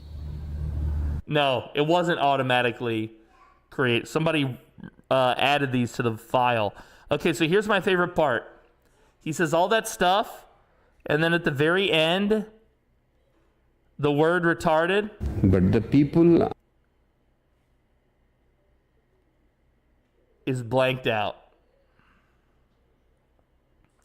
Which I think is precisely this guy's point. Okay? Precisely what this guy is trying to tell you about. Okay? It's the same reason why art by committee typically doesn't work. Sometimes it works. You get a really great TV show or something. But most of the time, it falls flat. Because when you get too many people together, they start getting sensitive and silly. That's a good point, too. If you wrote the word and it got striked by someone, YouTube would take the whole video down. That's a good point. And the video has survived 3 years.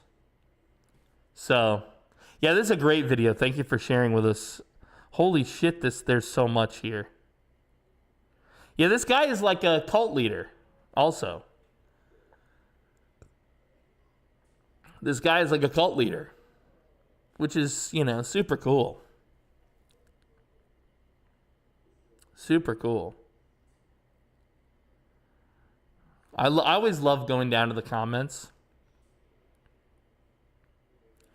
Damn, it's like he was thinking, how do I put this delicately, but then just gave up. Beautiful, beautiful, beautiful. Yeah, great. Thank you for sharing. Sorry it took me a minute to get to it, guys. I'm going through the chat. This is a very chat-heavy stream. I'm trying to respond to every one of you, and so that means I'm moving a little slow because I go on tangents. Forgive me. Wendy says, I nominate myself as the one true government. My rule will be law, and the law will be my will. Vote today. Wendy, that kind of reminds me of someone that we have in the States. I'm not sure if you're in the States and if you've ever heard of this guy, but he's incredible, okay? Part of why he's incredible is because he keeps his own politics out of it, and he's just trying to sort of play the absurd. He's basically trying to demonstrate the whole thing is absurd. Okay? The whole thing is absurd, which is why I like him. I mean, would I agree with his politics? Probably not. Bro is from Vermont. He's almost certainly like a Bernie type communist type of dude. There's so little we would agree on that we couldn't even really have a meaningful conversation. But one thing we do agree on is the absurdity of the vote. And that's why I like this guy. Well, part of what he'll do is he'll make all these crazy promises every time he runs every major election. And he'll make these crazy promises like everybody gets a pony, free toothpaste for everybody. He's got like these crazy, on purpose, ideas that are supposed. The proposal itself isn't supposed to get you to think, but the absurdity of it all is supposed to get you to think. Okay? And what I like most about him, actually, is he knows the shtick that he's trying to go for and the point he's trying to make, and he doesn't muddle it with current day politics. So as an example of what I mean, once Trump ran the first time as president or whatever, now every depiction of the absurd politician or anytime we need like bad guy politician, they try to make sure that they get like a Trump type thing to match it. And so therefore the political messaging that they're going with, the point they're trying to make, falls completely flat because it's too embroiled in current day type shit. Okay, I'll give you an example of this. There was a film called Don't Look Up. This came out a while back. And this character right here, played by Meryl Streep, I believe, is... So first off, it's an entertaining movie, but it is a terrible film, just so you know. Maybe you disagree. You're allowed to like films I don't like. Fine. But look, they tried to make her, this character right here, she's like a female Trump type character. And this is just the most obvious version of what I'm talking about. They do this in all media where they want to make a point about a leader being a bad leader in some way. And these people are so wrapped up in modern day politics and their own biases and prejudices that they always make it a Trump figure, which reveals their own bullshit, by the way, when they do that. Not to say that he's the best. I don't think that. It's just funny that they go to this. Wendy makes a really good point. He says they actually used to do the same with Bush back in the day and Clinton before him. I think it's generational. You may be right, Wendy. You may be right. Yo, what's up, Galahad? Good to see you, buddy. Welcome for the 7 months on Twitch. Much love to you. Galahad says, being able to talk about your government must be really fun. Yeah, I think, I don't remember exactly, Galahad, but I think that you are from, I don't know if I want to say it out loud because I don't want to like dox you or whatever, but I believe you live in South America, and in the country that you live in South America, maybe criticizing the government isn't allowed so much, huh? What a bummer. What a bummer. What a bummer, buddy. I'm sorry to hear that. I'm sorry to hear that. But the good news is that you can engage in the favorite pastime of all people who aren't American, which is giving your opinion on American politics. But yeah, dude, the foreigners do love to opine on American politics, it's a funny meme to me. But Americans do that to everywhere else. You know what I mean? Like, I can't believe how they're running shit over there in England. Like, why do you care? Is what I think. You know, why do you care? Who cares what they're doing in England? I don't care. I don't live there. That's just my take, guys. That's my take. All right, let me see here. Did you check the news about certain countries trying to trick Japan into giving them 4 cities? They wrote 2 contracts, one in Japanese and one in English. The Japanese one was normal, but the English one added some garbage about them giving 4 Japanese cities to designate as hometowns, as well as give free rides to people. Several corrupt Japanese politicians were in it, betraying their own people. What is this? Japan contract cities. Let's see if this is in the news, guys. Huh. I don't see a good news article on this topic to react to. Maybe there's a news article you can link us, or there's a better keyword for me to search, because I don't see anything on that topic, buddy. I'm sorry. I'm sorry, bud.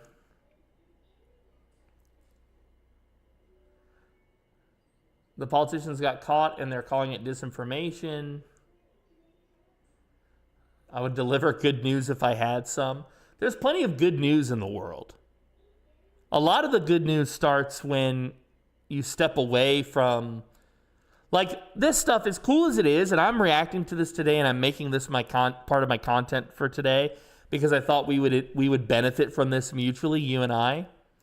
But there's a reason why I don't focus on this stuff most of my time. Because this part of the magic box, yeah, it's entertainment, but it's also like a psychic drone sometimes. Now, we're doing it in such a way where hopefully I'm bringing you some entertainment value, I'm making you laugh, but just watching this stuff by itself on its face can really drain you. There is plenty of good news out there, guys, but these people aren't in the business of sharing that. That doesn't get views. That doesn't make money. Advertisers can't sell on that. That doesn't hold eyeballs. So you kind of have to search for it, the good news.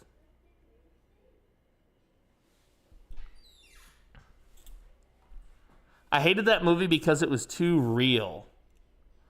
Okay, yeah, we're talking about Don't Look Up.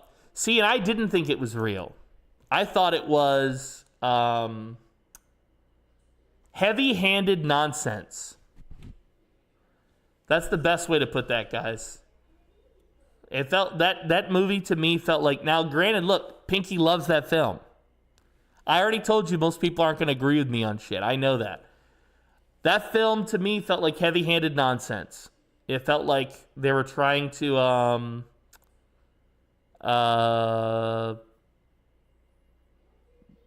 it kind of felt like this type of shit.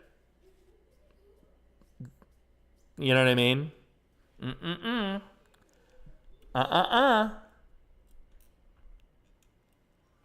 So, Idiocracy was the original Don't Look Up, and it was even pre-Trump. Okay, so first off, Idiocracy is a great film, one of the best. And I don't think that the guy in there, Camacho or whatever, yeah, obviously he's not inspired by Trump. Trump wasn't a politician yet, but that's why that film worked so well, I think. That film actually felt ageless in a way. You know? Water? Like from a toilet? Brawndo, guys. It's what plants crave. It's what plants crave. Enjoy your grinding, Nuggins. Glad to see you again, buddy. We love and we will miss you, bud. What happens in the U.S. kind of cascades for the rest of the West, says Galahad. Yeah, Galahad, you're exactly right. I want to clarify. My comment earlier about foreigners commenting on American stuff, I didn't mean to imply that foreigners shouldn't be given an opinion. Yeah, I didn't mean to imply that at all. Just to clarify, your question is exactly correct. The empire has many vassal states, and as a result, what happens in imperial politics often percolates and resonates its way back to the various provinces of the empire. Okay? And so you're exactly right that if you live in one of these provinces, vassal states, countries,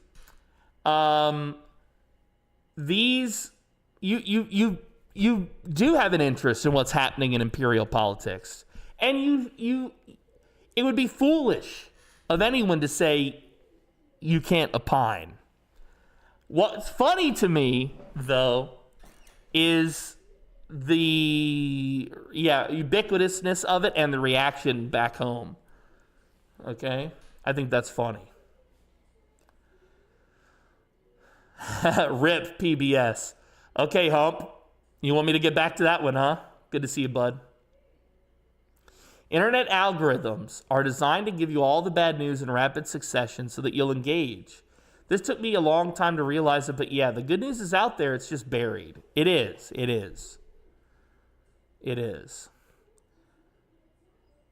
They Live is excellent. Yes, it is. One of my favorite films. Roddy Piper, dude. Well, yeah, the politicians are calling it misinformation after they got caught. The 4 cities they were going to bring people to. Do you have an article we can read on this? The cities thing about Japan seems to be old news brought back up into talks because Japan is opening up and encouraging immigration, says JoJo. Yo, what's up, Mako? Good to see you. Yo, Face Melter with the 28! Thank you for that resub with the Prime on Twitch, baby. Much love to you. Face Melter, normally we're gaming. Today we started the show with yapping, lots of yapping. We're talking politics, news, religion, pretty much anything that's not. I mean, I'll even talk about gaming if you want, but we're just trying something new. I don't do this often, but I just thought we would talk about these things. I'm out of the loop because I live abroad, so I get this information in a delayed capacity, and I don't watch a lot of news, so a lot of what you're seeing is me kind of reacting to some of this information for the first time. Thank you so much for your support today, guys. Yo, Face Melter with the 28. Then Hump comes in with the 64. Thank you, guys. Thank you so much. Thank you for your support, guys. Here's a little treat for you. Got another sub today. I appreciate you all the way. Without subs, I'd be real broke. Thank you every single day. Another sub, hip hip hooray. It means the most to me, okay. And it means that I still matter. I appreciate you all the way. Thank you so much for your support, guys. making the show possible. And we got a lot of good stuff coming for you. Always trying to make the show even better for you. Thank you for your support. Face Melter, Dry Hump Champ, and Galahad all in the last 10 minutes with the resub. Thank you guys. All right, I did search the terms that you gave me, Mithrin. Insider for Africa, Japan Times, Guardian, NHK World Japan. Bro, I can't find anything on this. So you're welcome to keep talking about it, but unless you can link me an article that I can pick apart a little bit, I don't really have an opinion on it because all I know is the hearsay of it, you know? All right, let me get back to this. Okay, so we rewound this a few times because, boy, is it cool to see a ship get blown up. That the United States has sunk a boat after it left Venezuela carrying drugs. It is the first known military strike in the If it won't let you link it in Twitch chat, feel free to post it in Discord, bud. In the Caribbean. Yo, Trundle with the gift subs, dude. Giving one to Echo, Mako, Dank Nuggin, Smigless. That boat that you said that was operated by Trend. Thank you, dude. Has been designated by Thank you for your support. Organization. And the president posted this video on Truth Social Guys, this please, afternoon please. saying, I'm only going to pause this one last time. In the chat, please, chat, give Trundle a thank you for those 10 gifted subs. Thank you, Trundle. You're making the show possible, dude. You're keeping me alive and well so I can be here to entertain you guys. That makes you awesome. Thank you, guys. Thank you, Trundle. Much love to you, buddy. With the 10 gift subs. Whoa. Thanks, me bag.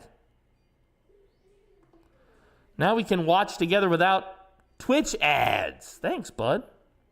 11 members of the group were sailing toward the United States, The carrying goat, illegal dude. drugs, and attached to the video, he wrote, quote, "Please let this serve as notice to anyone even thinking about bringing drugs into the United States of America. Beware. Thank you for your attention to this matter." Multiple exclamation points.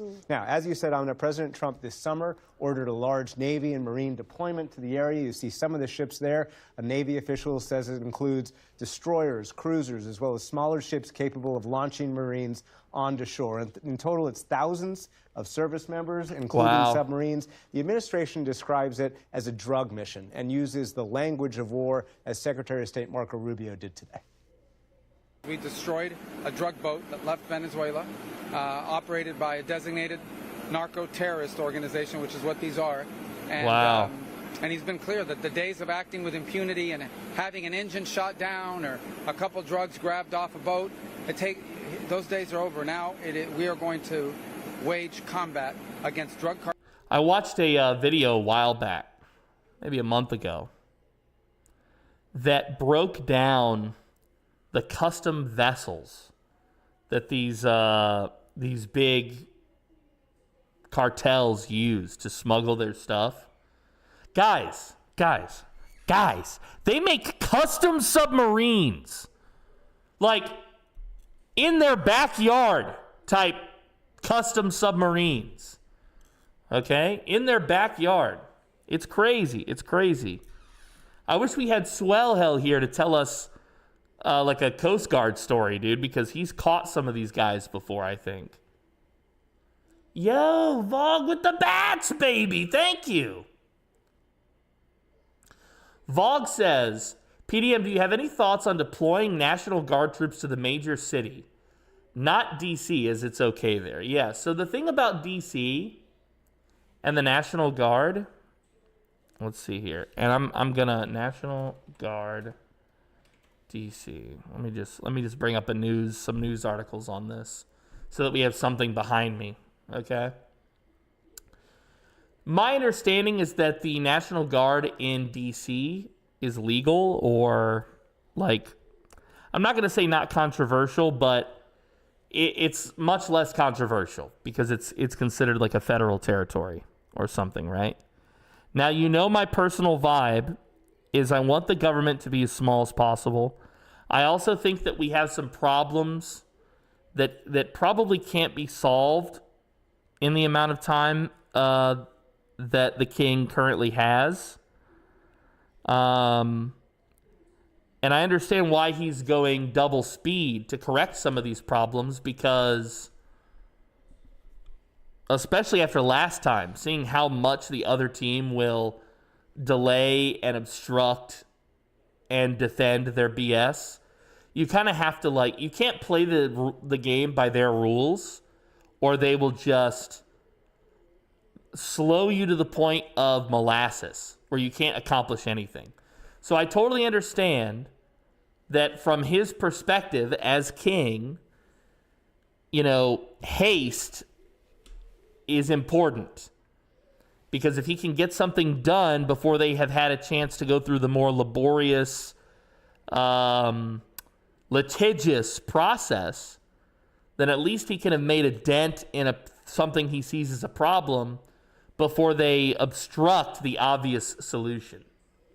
Yo! Now Hump with the gifts.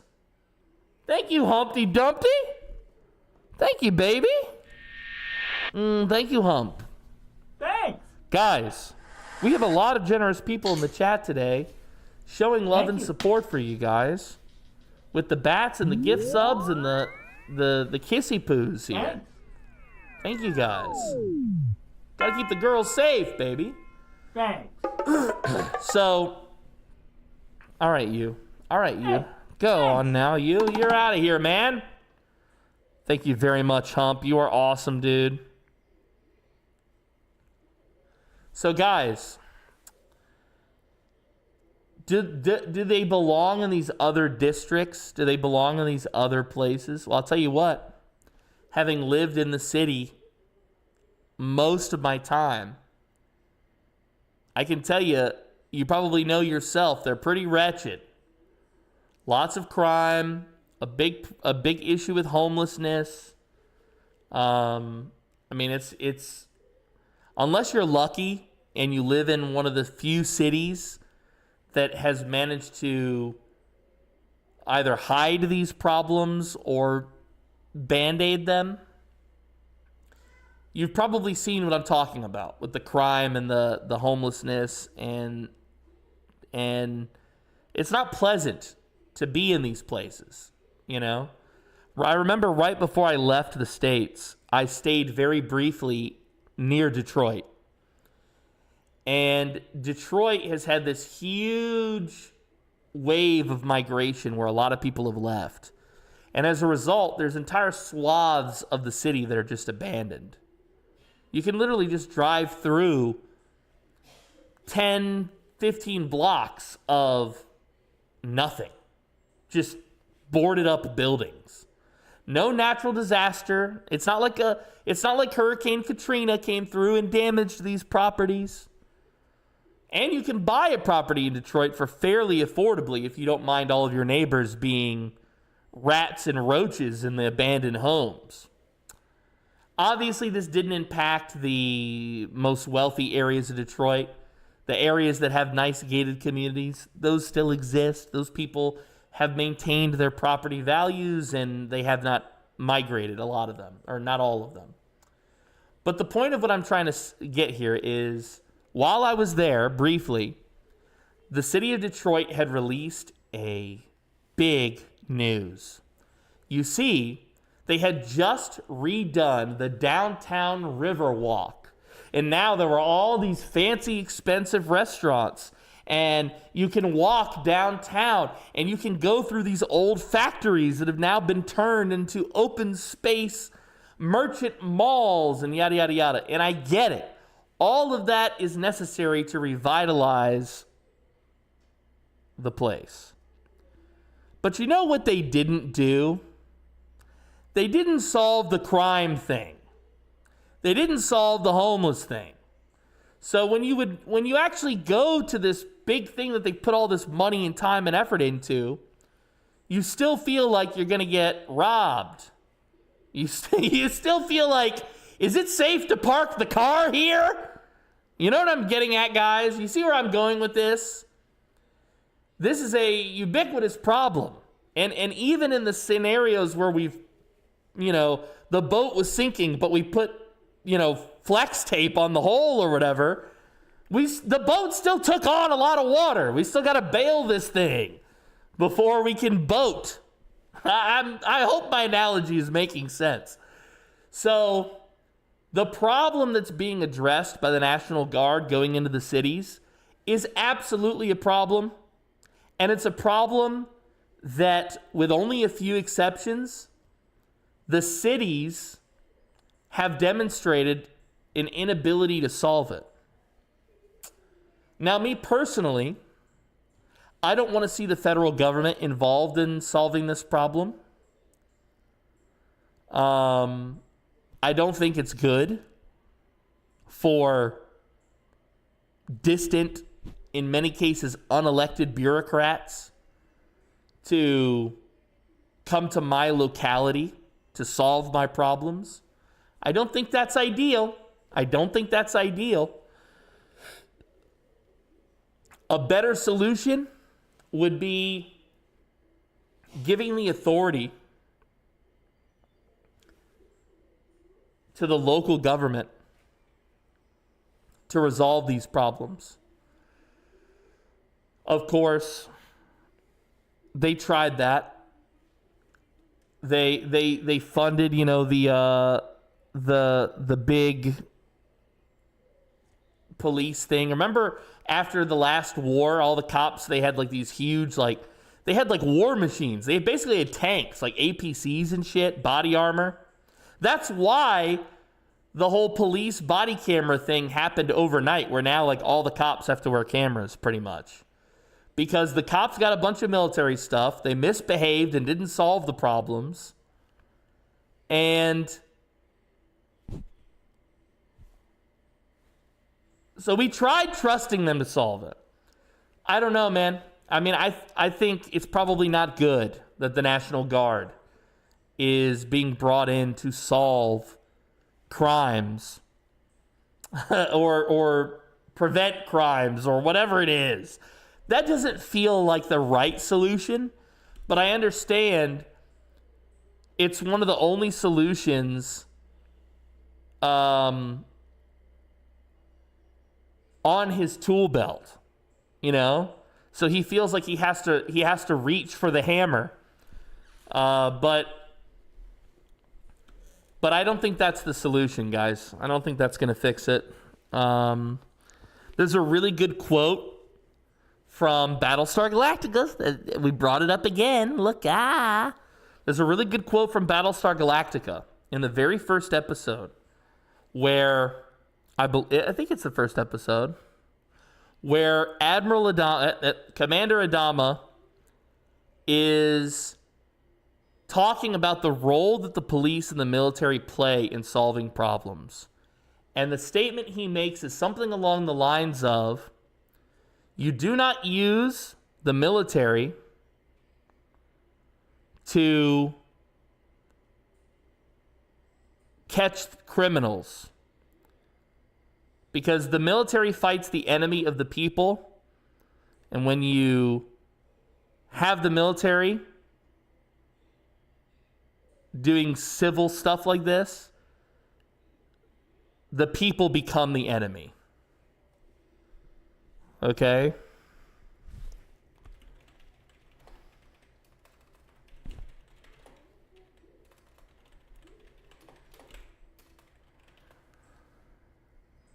Yeah, here we go. There's a reason you separate the military and the police. One fights the enemies of the state. The other serves and protects the people. When the military becomes both, then the enemies of the state tend to become the people. There you go. That's the phrase from Battlestar Galactica from Adama. Okay? And that phrase sticks with me. So truthfully, I really don't want to see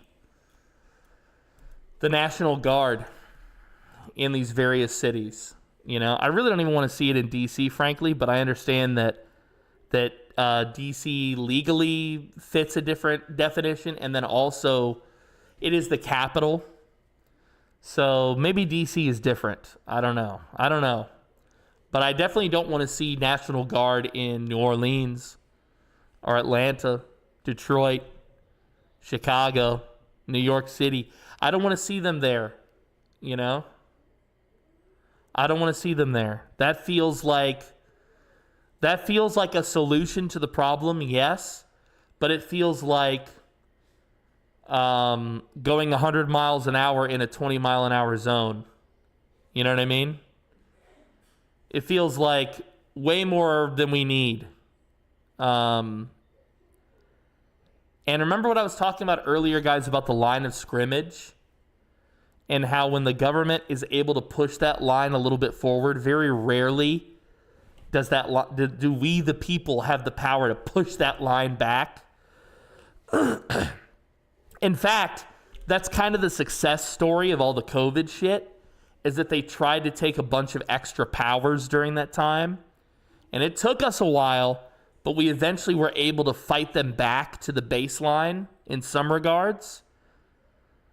That could have gone a different way. Remember 9/11 and the Patriot Act and what they did when they passed it took over a decade. And I still think we have aspects of the Patriot Act around us, ingrained in our government and laws and society. So my point is that the COVID thing, the power that they tried to take, how much power they tried to grab, that could have gone a different way, guys. That could have been Patriot Act 2.0. But fortunately, we, the people, were able to fight back in such a way that the line of scrimmage didn't permanently get moved very far. But a lot of times it does, guys. And you have to be careful with it. You have to be very careful when you give the government any power whatsoever. Because the government is absolutely a situation. You've heard the phrase in English, right? I gave him an inch, he took a mile. That's the modus operandi of the government, guys. You know? Hey, well, we gave you permission over here to spy on enemies of the state. You know, these Arab guys that have been hijacking planes. And the government sees that, guys, and they go, oh, yeah, I know what I can do now. I can collect everybody's personal data in case they have any conversations with any of the Arab guys taking the plane or whatever. You know what I'm saying? They push it.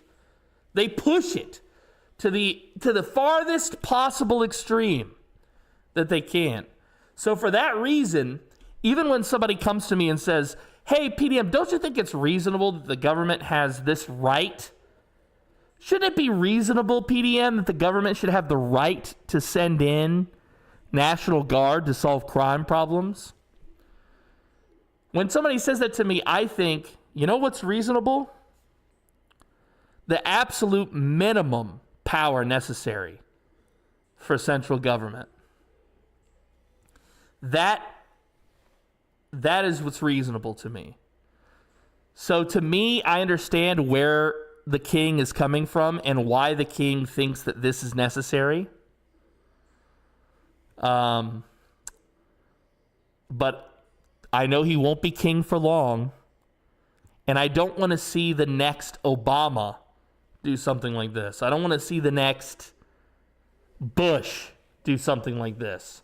I don't want to see the next Harris do something like this. I don't want to see the next cabal of weirdos that's controlling our dementia, addled president doing stuff like this. Do you understand?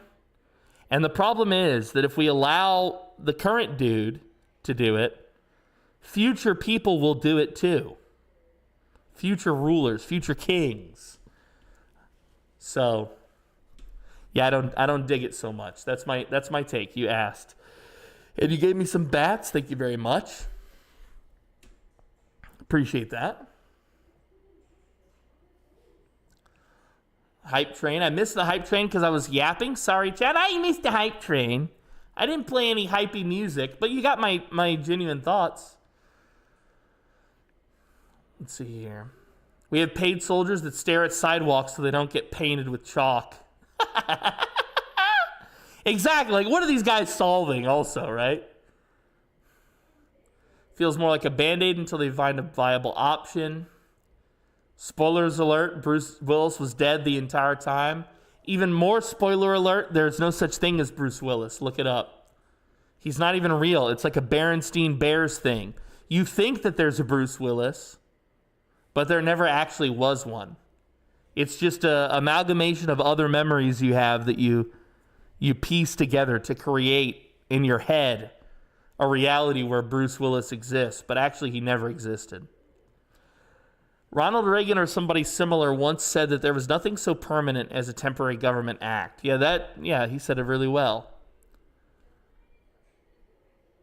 As a side note, income tax is not constitutional and was supposed to be temporary, but they never removed that. Yeah. Well, here's the real problem with, like, I agree with you, there should be no such thing as income tax. But the problem is that the court has allowed this to happen long enough that it is constitutional now, right? Like, if you were to try and get them to overthrow it, it would take like a really radical court, I feel like, to do that. So, also, government agencies will keep inventing reasons to keep existing. Yeah, well, I mean, that is... I'm trying to remember exactly. I went to a Abraham Lincoln Museum one time, and they were talking about like Abraham Lincoln's thoughts when the Civil War took place. How Lincoln justified in his heart to himself, but also to his friends and confidants and people he cared about. How did Lincoln justify, going to war basically with his own countrymen? How did he justify that?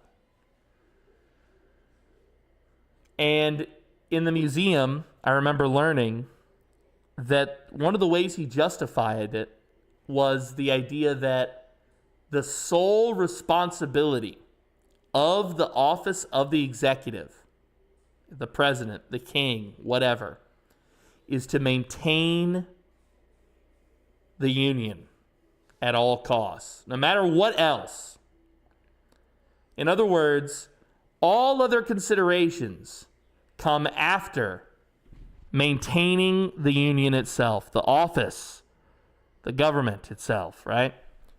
So, yeah, you're always going to see the government do that. They're always going to try and maintain its own status quo at the very least. Like I said, line of scrimmage. I'm using a football analogy for you, but you could verbalize it a different way if you prefer, if you understand it a different way. But yeah, they're not gonna purposefully weaken themselves.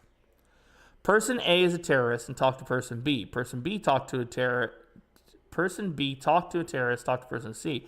Person C talk to person B who associates with a terrorist, so they're a flight risk. Person D talk to person C whose flag is a flight risk. Now person D is a flight risk.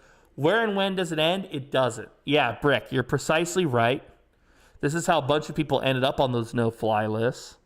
And remember, like 15 years ago, when everybody was talking about 6 degrees of separation, and they were saying that if you were to follow the chain, you're connected to everyone else in the world somehow within 6 degrees of people, 6 chains of people, right? So I don't know if that is true exactly. Let's say it's not 6. Let's say it's 600. The point remains, if it is any sort of commonality, then yeah, all of us are going to end up on that flight risk thing. It's crazy. It ends when the next true enemy galvanizes us all, says Trundle. Well, yes, and that's why the government goes through such a effort to propagandize every single conflict, right?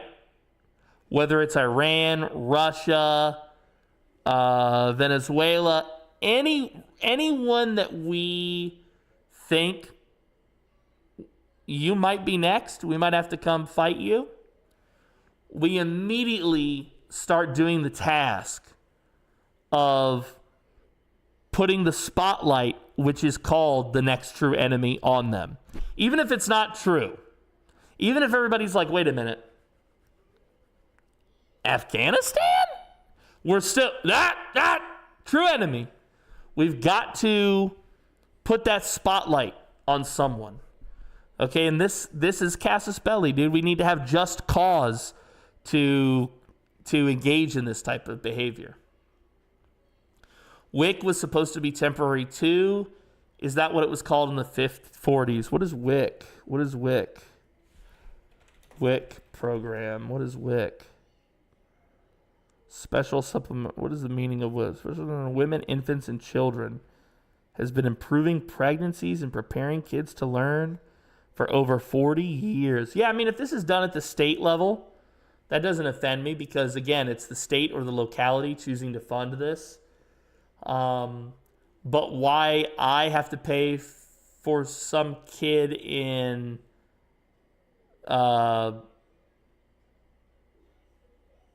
Arizona? That's not my kid, man. I don't want to participate in that. You know, that doesn't make no sense to me. That don't make no sense. I don't like that. I don't like that. I don't like that. And I don't want to see kids like suffer. Obviously, we've talked about this. But I also think that when the government does these types of things, that they're incentivizing other things they might not realize. For instance, anybody who's been in a relationship or a marriage or something can tell you it's hard work. You know, you show up every day, but that doesn't necessarily mean that you're going to get along every day or that things are going to be great. And the easier it is for you to walk away and go your own way, the more likely that is going to happen, even if there's a silly dispute between the two of you. Okay? And so what bothers me about programs where the government gives money like that is it's intended to help children who don't have a complete family or, you know, women who can't afford the family because the man has run off or whatever. And I understand that, and I don't want those people to not be supported. But at the same time, I worry that a program like that also encourages people to split because they know that they've got the safety net of the government, when maybe if they had stuck it out for a little longer, the problem they could have resolved it as adults, and the taxpayer wouldn't have to pick up the expenditure. So I don't want the government involved unless it's at the local level. Okay? And I'll say I'm okay with the state being involved like that, but not the central government. No. The entire Civil War could have been avoided. I'm not going to rehash the Civil War too much, guys. I think our current events talk is a little bit more current than that. But I did want to make that Abraham Lincoln comment. So a bit off topic. I've had multiple conversations, and I've seen it a lot, but it's a huge issue I've recently seen in the general public, is people faking their illnesses, such as Tourette's, DID, and multiple others, as well as people having fake service dogs. Right? It's been a problem forever. There's actually a word for it, Alpha Huntress. There's actually a word for it. Okay.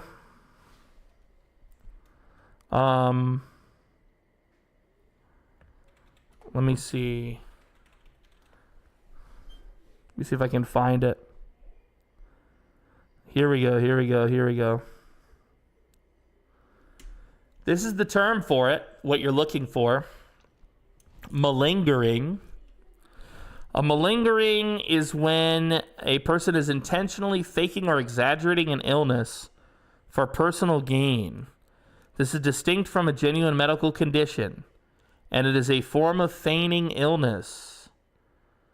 Yeah, they might be wanting to avoid work or obtaining drugs or financial reasons. Yeah, there's lots of reasons why people might do this shit. And it's always been a problem.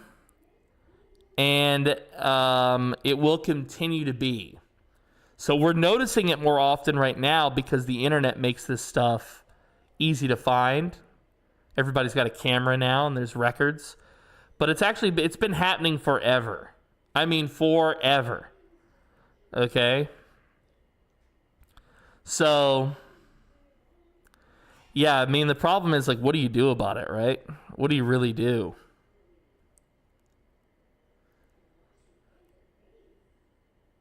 It used to be ADD, now it's autism.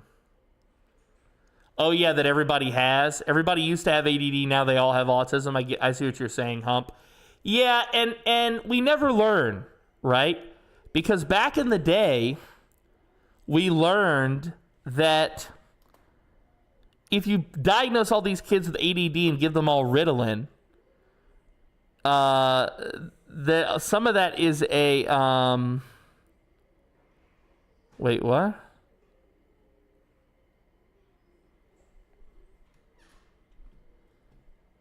Wait, what? G Fuel, after years of shaking things up, it's the end of an era. Wait, what?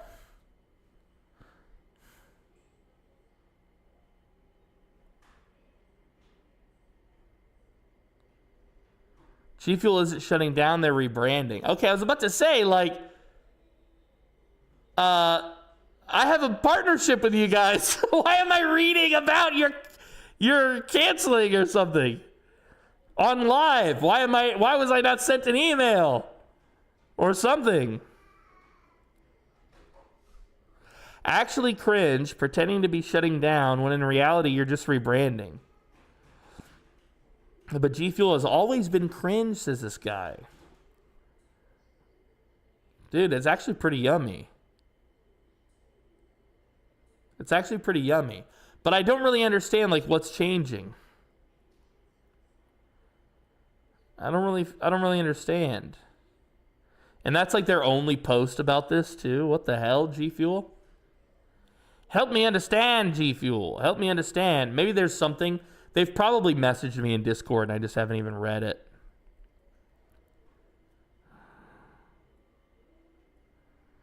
Here, we'll repost that. Give them some free biz. I don't know if you guys know this, but I do have a Twitter account.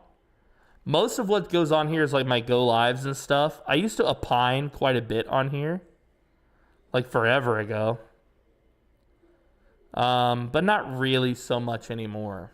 Mostly I just use it to keep in touch with you guys, my schedule each week, connecting with various brands and stuff. What is a tweeter? Dudes, take a look at my DMs. Check this out. Aside from this one with Swellhell and this one with Poggers, all of this is like, a lot of this is like spam. And then look at my message request. Wait, it'll keep loading. 99.9% of these is like, I can't even click the message to show you. A lot of it is like adult content that they DM me. I'll never understand the internet and these websites. Sorry, it's all me on fake accounts. Damn you. We gave our employees the day off to celebrate Labor Day. Is there still such a thing as Blockbuster? Do they still exist? Cartels that are flooding American streets and killing Americans. I kind of have to pee. Regional experts tell me the drug trade is highly decentralized, and fighting it is not usually a military effort. It is traditionally seen as law enforcement. So there are economic tools, there are diplomatic, political tools, and tools used by the Drug Enforcement Agency. So that is what fundamentally has changed. It is the U.S. Navy, not the Coast Guard and the DEA, taking these steps. The nature of the military deployment, though, means that some experts believe this is a message or a threat to Nicolas Maduro, the head of Venezuela, whom Trump accused of controlling... Yeah, they've been wanting to fight Venezuela for a minute. What is it called? Is it the Monroe Doctrine? Monroe Doctrine, I think. Yeah. Okay, so guys, this is old shit. But basically...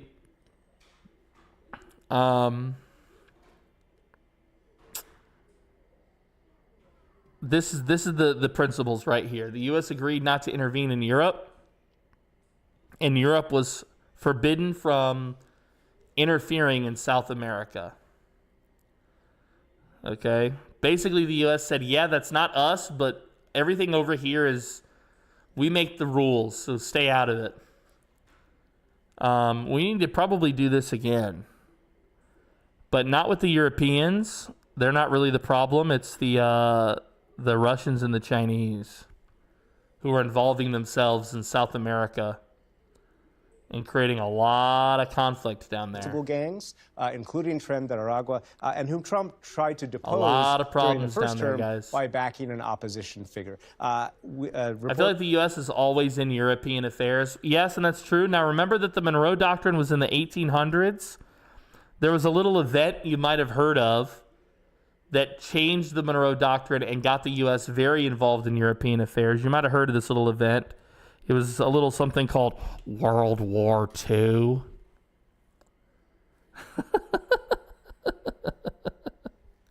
Yeah, so ever since then, there's been a lot of U.S. involvement in Europe. You're exactly right. A few South American governments are going to struggle bad thanks to this offensive. I think it's all I'm allowed to say. I see Galahad. Yeah, well, some of these governments, I think they probably have... Okay, so you know when you're playing Stellaris and you get a planet that has a really bad crime and you can build more police precincts on it, or you could even have like a anti-crime fighting policy which increases the cost of your cops but also their effectiveness. That's a great aspect of that game. One more aspect of Stellaris, however, is if the crime thing is such a big problem that increasing the police funding wouldn't solve it, there's an option in Stellaris called Cut a Deal with the Crime Lords, where you press a single button, your crime shoots up, but also your stability shoots up. So even though you've got a lot of crime, because the crime lords are helping enforce your laws because you've co-opted them into the system, overall, it's a positive. Overall, it's one of the decisions that you get with a planet in Stellaris. I've always loved this aspect of it. I think there's probably a lot of civilizations in South America and around the world that have chosen this same option, that have said, yeah, we're going to co-opt some of the criminal leaders to working with us. We'll give them some form of power and immunity, and in return, they will, help stabilize things so that our government remains our government and doesn't get overthrown. All right? I suspect that that's happening quite a bit around the world. And offensives like this, such things don't just affect the drug cartels. As Galahad aptly pointed out in the chat, sometimes this will affect the governments in the region as well. So good insight, Galahad. Good insight. And I know you can only say so much, so I tried to read between the lines for you. Maybe I made your point for you. I hope I understood you correctly. Reporters asked Rubio that specific question today, whether the U.S. would operate against Maduro.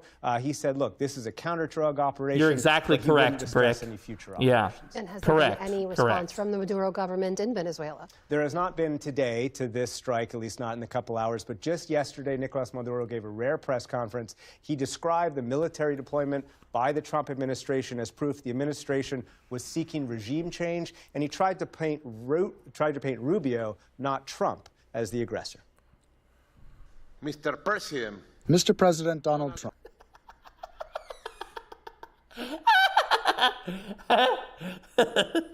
Look, if you're Venezuelan and you take this dude really seriously, good for you. I'm sorry I'm giggling so much. There's just something about him coming on the TV, bro, and opening with this. Mr. President. Mr. President. I don't know why that's so funny. It's just funny, dude. The hands and the Mr. President. Like, this is some Tropico shit, bro. President Donald Trump, you must be careful because Marco Rubio wants to stain your hands with blood.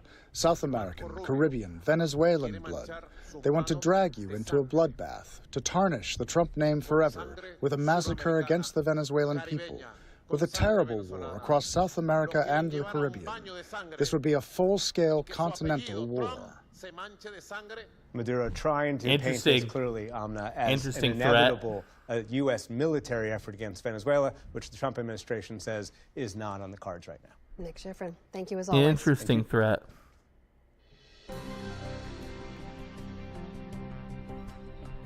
Attorney General Pam Bondi announced in early August the U.S. will pay a $50 million reward for information leading to the arrest of Venezuelan President Nicolas Maduro. What sort of information are you even hoping for? You've already got the desire to arrest him. Just what excuse basically are you looking for? What information do I have to provide to get that payday, guys? What information do I have to provide to get this payday? Do I have to be like, the President Maduro will be at Zaxby's at 6 o'clock on Tuesday? Like, is that the information you need? What is it that you need to do what you clearly want to do anyway? What excuse are you waiting for? That's crazy. That's crazy. That's crazy. Yo, what's up, Zaida? Good to see you again. Hello. Yeah, we're supposed to be gaming today at some point. I'm supposed to do Zomboid. I'm supposed to do Baldur's Gate 3 with Pinky. But I started today with, like, talking about current events and politics and kind of reacting to YouTube stuff. And, yeah, that's currently continuing. So, welcome.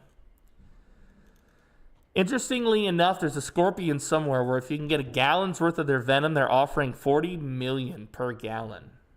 Yeah, dude. All you gotta do is go jack off some scorpions. Get some scorpion milk, bro. Me and the boys are going down. Me and the boys are gonna go down to the sand dunes later tonight. We're looking for scorpions. We're gonna milk them. Fred told me that if we milked at least 100 scorpions, we'd get 50 million, 40 million per gallon. Okay? So what we were thinking is we're going to get some lady scorpions. Okay, put them behind some glass. We'll have them dance a little while. And then we figure we can up the the scorpion juice extraction to its maximum.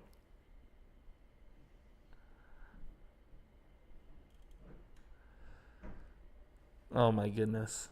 We have no legitimate reasons to arrest this person, but if you have some information which will lead to his arrest, we will give you $50 million. Yeah, not a bad idea, huh? They've been beefing with this dude for a minute, though. This started back during Obama, I believe, that they were beefing with Maduro. That's how long ago that's been going on.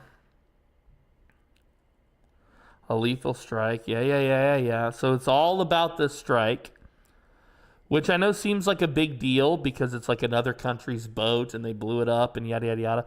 Which, speaking of which, by the way, George Carlin has a really great sketch on this where he says we need to, instead of putting people in jail, we need to start making people fight in gladiatorial events, because at least then all of this shit would be all of this shit would be entertaining. And I think that Carlin had an effect, because there was a time when they would not show you this type of stuff. You know what I mean? There was a time where they would be like, yeah, there's 11 living people on this boat. On Truth Social this afternoon. Not anymore. Like that. There was a time where they would not show you this on just normal TV. You had to go online. You had to hunt for it. You had to be like boat explosion, bodies everywhere. You had to like really find this. Okay? Now it's just here. It just exists now. Posted this video. 11 people alive on a boat. I wonder what they're doing. Probably partying. Probably having a good time. I bet there's a sexy girl on the front of the boat, scantily clad, showing off her pretty bits. On Truth Social this afternoon, Oops. saying 11 Never members mind. of the group were sailing toward the... Like, just that fast. Just that fast. They would not, there was a time where they wouldn't show this. There was a time where this type of stuff was forbidden media. You know what I mean? You could not have this stuff. But not now, baby. Not now. Now, business is booming. Now it's time to get the gun. We can show you. Okay? I just think this is so interesting. Okay? And the president posted because, this video. I don't know about you, but to me, I don't feel anything when I watch this afternoon. This was like video game footage. This didn't do anything. This didn't make me cry out, you know? And the president posted this video on Truth Social this afternoon, saying 11 members of the group were sailing. Damn, dude. Got him. Got him. It's just crazy how fast it happens and how emotionless it is as an event, you know? As an event. I just think it's interesting, guys, and crazy in a good way. All right, let's see. Trump and Pritzker are trade blows over possible National Guard troops in Chicago. We've already touched on the National Guard thing. Okay? So I won't rehash this. I'm not gonna rehash it since we've already touched on that. You already know what are they gonna do? You know, did the stream buffer for a long time for anyone else? Let's see. Oh, I am noticing some buffering. Oh, I'm being shut down. Yep.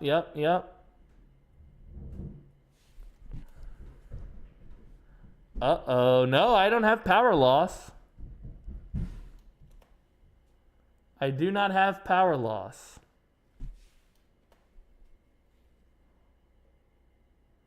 I have no power loss whatsoever. But I do see that the stream is down. Let's see if I can... Let's see here.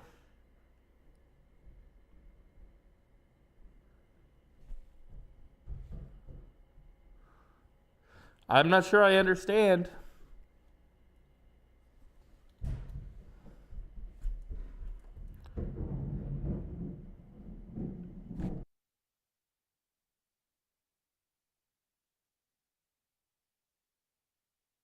Give me just a minute, guys. I'm going to reset something on the back end and pee while we're waiting.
All right, guys. I think everything is back. I'm not sure what happened. Our power didn't go out. I'm not entirely sure what happened there. Because I don't know what that was. Sorry about that. It looks like we never went down on YouTube, but it did bring us down on Kick and Twitch. The stream was waffling. Yeah, it really was. I saw on my, even though I had power and internet the whole time, OBS did drop to 0 kilobytes a second, so hold on.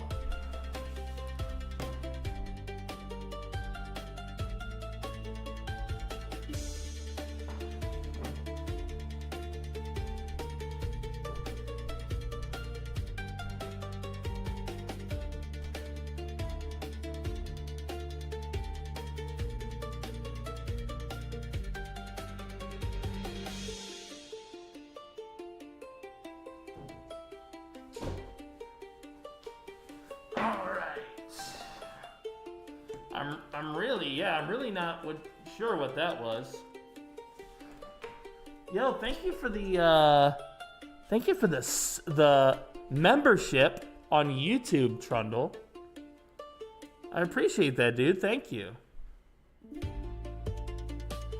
Yeah, I'm not sure. Okay, so the only thing I can think of all the platforms that went down, Twitch went down, Kick went down. Kick didn't come back up.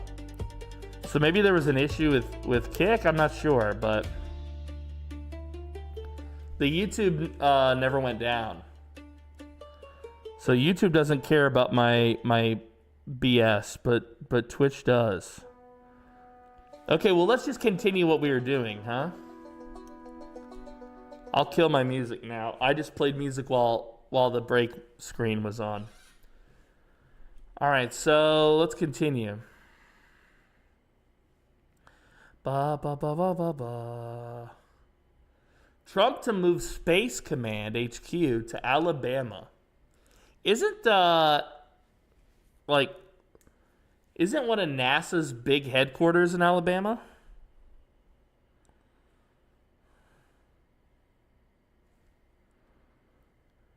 Isn't that the case? Meanwhile, here at 5 o'clock, President Donald Trump announcing this afternoon Space Command headquarters will be leaving Colorado and headed to Alabama. Colorado lawmakers on... Colorado seems really nice. I really only know one person that lives up there. But it seems like a really nice spot. The Space Center in Huntsville. Space Center, Huntsville. Yeah, that's what I was thinking. This is the one. I've been here. To this Space Center. This is cool as hell. What's up, Solo? It's not that nice. Really? Have you been there or do you live there? Yeah, dude. I think space is cool shit. So Alabama's getting even more space stuff. Both sides of the aisle condemning that decision tonight. I lived there for like 15 years. Okay. Well, I've never been. All I know is what I hear. Yeah, Fox 1 political reporter Gabrielle Franklin joining us now with why the president says he's making the move. Gabrielle. Why? Why is he making the move? Christine, Colorado Springs just became Space Command's permanent home back in 2023 under President Joe Biden after President Donald Trump reestablished it during his first term. Now in his second term, the president is now moving it. For this important... There's a question in the chat. Do you ever watch the podcast? Oh, is this got a nasty word? I feel like if I say that out loud for some reason, that it's a trick. No, I've never watched that podcast. I've never watched this. This is the podcast that he's mentioning in the chat. I haven't watched this one, guys.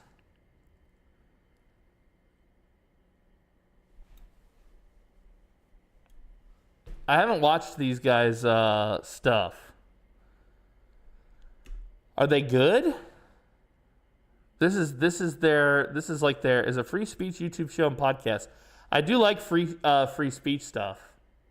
I think you would like them, says Trundle. Okay, I'll have to give them a sub, and that way I can watch some of their stuff kind of naturally as it comes up. Or is there a video of theirs you would recommend?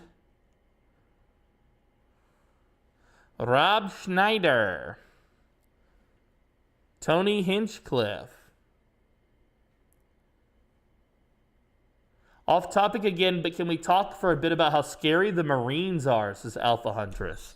Alpha Huntress, I once did the Appalachian Trail. Are you familiar with the Appalachian Trail?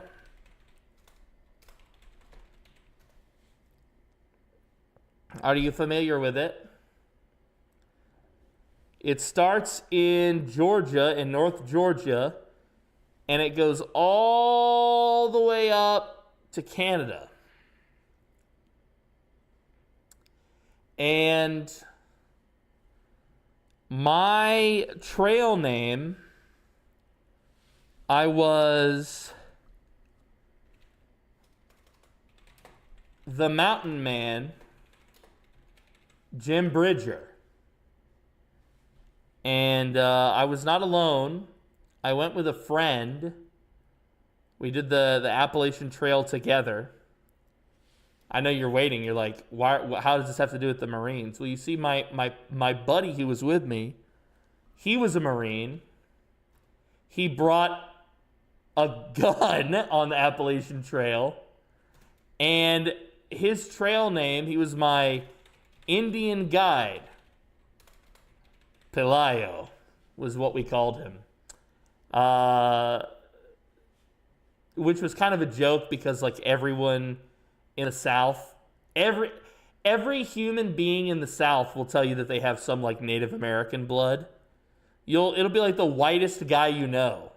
And he's like, yeah, I got 1/14 Cherokee from my mama's side. Like they've all got it. So this was a joke. This was just like to be funny that because he didn't look at all Native American. So I was the Mountain Man, Jim Bridger, and he was my Indian guide, Pelayo, and he was a Marine, and he was a badass. And so we went on the Appalachian Trail, and I had this whole idea, Alpha Huntress, that I was going to go what's called lightest pack camping, meaning you want your backpack to be as light as possible, less than 15 pounds.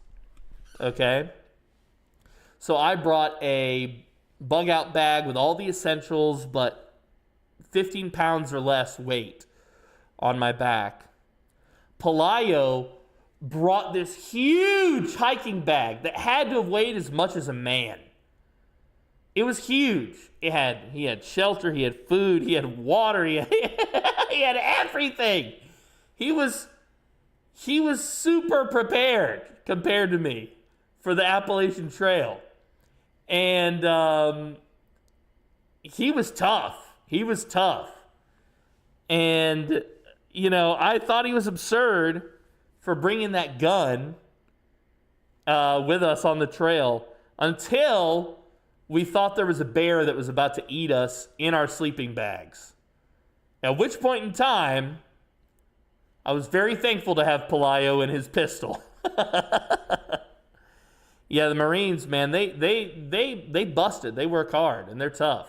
Those are some tough guys.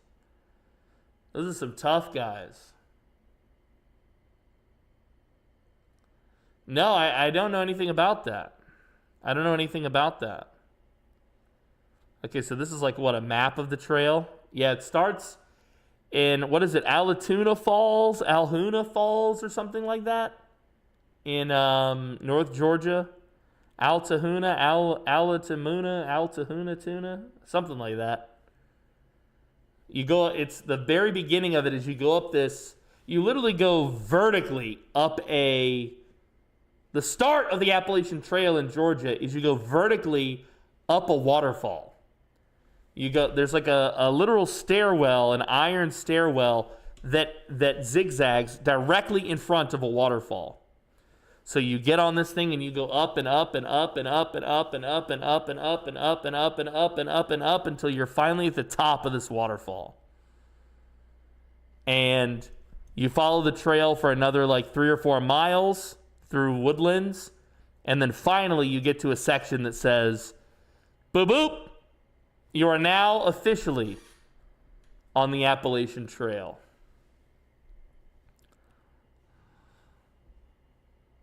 Hell yeah, dude. You will be stinky by the time you are done. And you will likely get sick unless you are very careful and healthy. You know? I thought you just listened for banjos. You can. You could listen to banjos if you wanted to. The fat electrician explains the origins of toys for tots really well. Careful is my middle name. What's up, Banana Gamma? Good to see you, buddy. Yo, I love the bots on Kick. Hey, man, I see that you're new to Kick. You're not yet affiliated on Kick or verified. Actually, I was until I left Kick for a while, and then they removed it. And I messaged them and was like, hey, can I have that shit back? And they said no. They said no. They said, you got to build up another audience on Kick. But I think I've had a grand total of 0 viewers on Kick since I started streaming there again. So I doubt it. Same as like TikTok, I'll get like maybe 1 or 2 people. Most people who watch me on YouTube or Twitch. I would say that my YouTube audience now overall is bigger for the live streams than my Twitch audience, but my Twitch boys and girls are still the core here. That's where we got started, so that's where most of you guys are watching me. Oh, we got a notification. Ah, look, our go live was liked. All right, here we go. 7 years in the making. Moving the space command. For a long period of time, and I am. Why does this guy right here? He looks so different without a beard.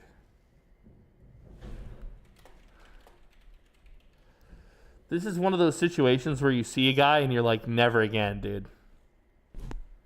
Never again are you allowed to be beardless. Is he wearing makeup? I don't think he's wearing makeup. I mean, if he is, I can't tell. But the beard is obvious. Bro, like you're not allowed anymore. That's not to say that he's ugly, by the way. He's not an ugly guy. I'm not trying to say that he's uggo. But I'm saying the look with the beard is so much better for him. The look with the beard is so much of a better look that you could never go back to this. You could never go back to this. Yeah, it's a little bit different for Al Gore.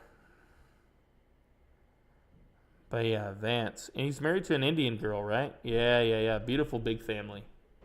Yo, what's up, General Chimichanga? Good to see you, bud. Hello. The baby face, dude. Am I tripping, or he kind of has a fat face? Yeah, especially in these photos without a beard. He looks like he's kind of got a little bit of weight on him. I agree.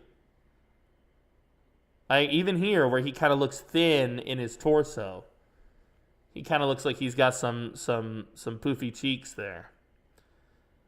And here, yeah, I mean, he's just got like baby face cheeks, man. He's got big cheeks.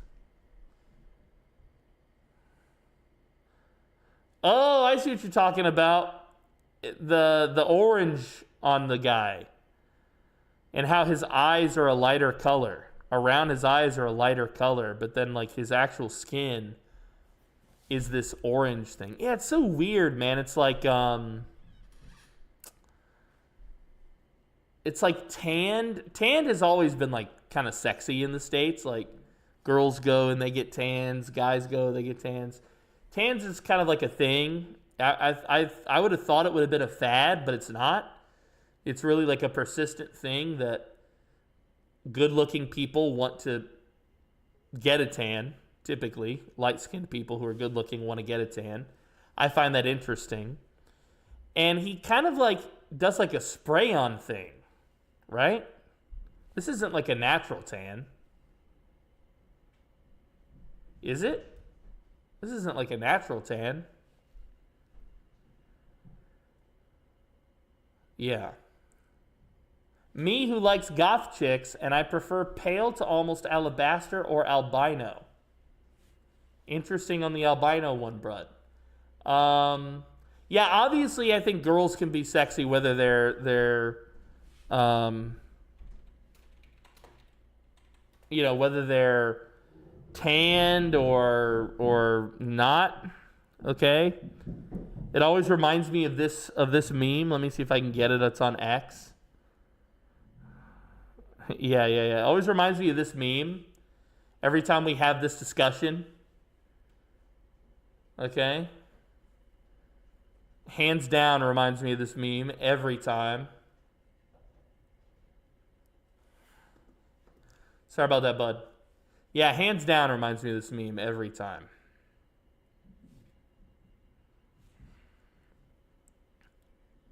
This is what I think of when we start talking about this. Yeah, obviously both of these women are good-looking gals. So whether or not she's tanned, I'm just remarking on the fact that Trump's tan, I feel like, is like a spray-on tan, maybe? I don't know. I mean, she's also orange, kind of in the same way. It's like a tanned look that he's going for. But I can't speak to the fact that it's poorly done. You'd think with that kind of money. I don't know, man. I don't know. Thrilled to report that the U.S. Space Command headquarters will move to the beautiful locale of a place called Huntsville, Alabama. Wow. His reasoning behind the move was voting security. I want to thank Wendy says she looks medium well, bordering on overcooked. Yeah, she's been cooked for sure. She's very brown. I agree with that, Wendy. I agree with that. I don't know who the girl on the left is. I'm pretty sure the girl on the right is like a well, you know, we can't really talk about it, but she has a special career. I'm pretty sure. Okay, I'm pretty sure. Look, when was this posted? 2024. That's how long this meme has been in my head. What's up, Kaito? Yeah, this is a different format for the show today. The white filter on the left. Yeah, they've hit her with a filter so she's even more goth. She's not even normal amounts of pale. This is like before she put her clothes on, she fell into a vat of Johnson's baby powder. You know what I mean? Like just prior to putting this bra on, I had to swim through an ocean of Johnson's baby powder. And then I put on this wig. Yeah, obviously both of these girls are come on, good looking here. But yeah, this meme lives for free in my head, dude. This meme lives for free in my head. My favorite meme though is the one where it'll be like a kind of a good-looking girl will be like frame 1 of the meme. And then frame 2 will be like a Roman soldier standing in front of her. And it'll be like, quit staring, the Empire needs you, or something along those lines, like, don't give in to your base impulses. Why are you staring at beautiful women when manly things must occur? There's things for you to be doing right now, buddy. I love that meme format. I have with Colorado, one of the big problems, they do mail-in voting. They went to all mail-in voting. So they have automatically crooked elections. and we can't have that. Yeah, dude, the mail-in voting, man, it's a weird one because you'd think that like in a perfect scenario, you would just go to like the computer in your home and you would hit some buttons and the voting would come up and you would be able to vote right there and you would be done, you know? That's what you would think, you know what I mean? You'd think that like, man, if only it was all computerized and easy, everyone would vote. And the voting would be even more legitimate somehow. But then you start thinking about it and you're like, that computer can be hacked, the results can be messed with. And then you take the computers out of it and you're like, well, wait, what if the computer's at the building? Like I have to go to the building to vote, so they maintain control of the computer the whole time. Well, but they hired this third party, and the third party is the one who manages the software and moves the hardware, and you know, I mean, anything fucky could happen. You know, they would be the only ones that get to know. Maybe we just skip them and we let everybody write their vote on a piece of paper and send it to us in the mail. That sounds like a great idea. There could be no cheating with that, right? Well, the government controls the mail, and they get to make arbitrary rules about which ones count and which ones don't. It just gets all kinds of like, but then you realize the reality, which is that voting itself is fake. And no matter how they do it, it doesn't really matter because it's all fake anyway. So whether they do it by mail or the computer machine or maybe the only version that's not fake would be like the ancient Greek version where all the landowners get like a stone and they put the stones into two piles on the table. Like that may be the one and only legitimate way. Because it kind of seems like all the other ways can be compromised or corrupted and manipulated, you know, is what it seems like. I know I'm channeling Carlin really hard here right now when I talk about this, but basically the vote is bought and paid for, I think. So how we go about doing it is irrelevant because it's not real. It doesn't really like exist. It just exists kind of in like a Wizard of Oz type of shit. You know what I mean? Kind of like a Wizard of Oz type of shit. Someone still has to count the stones. Yeah, but in theory, if we're all standing around the table, we've all put our stones in the pile, and then we go, all right, Trundle, now count the stones while we all watch. Something there does feel a little bit more genuine, you know? But I hear your point, which is you're always going to have somebody who can still manipulate the vote. Or try. And I think that's a fair point to raise. And I think that you've lent credibility to my theory that democracy is fake. Like, woo! Woo! It's one of those things that exists to make you feel good. Not necessarily like it's what's actually happening. You know what I mean? It is for mail-in voting. That means they want dishonest elections because that's what that means. So that played a big factor also. Attorney General Phil Weiser. It's kind of like when you were in school and the teacher said, okay, everybody, form a line, but I want you to be alphabetical by your last name. Technically, we did form a line, and technically it feels like there's a process to the line thing. But it was fixed from the get-go because Tommy's last name is Abrams, and he's always going to go first, damn it. It's kind of like that. You know what I mean? It's kind of like that. It feels, it's a song and dance that feels like something is happening. You know, like there's a choice being made or something. You know?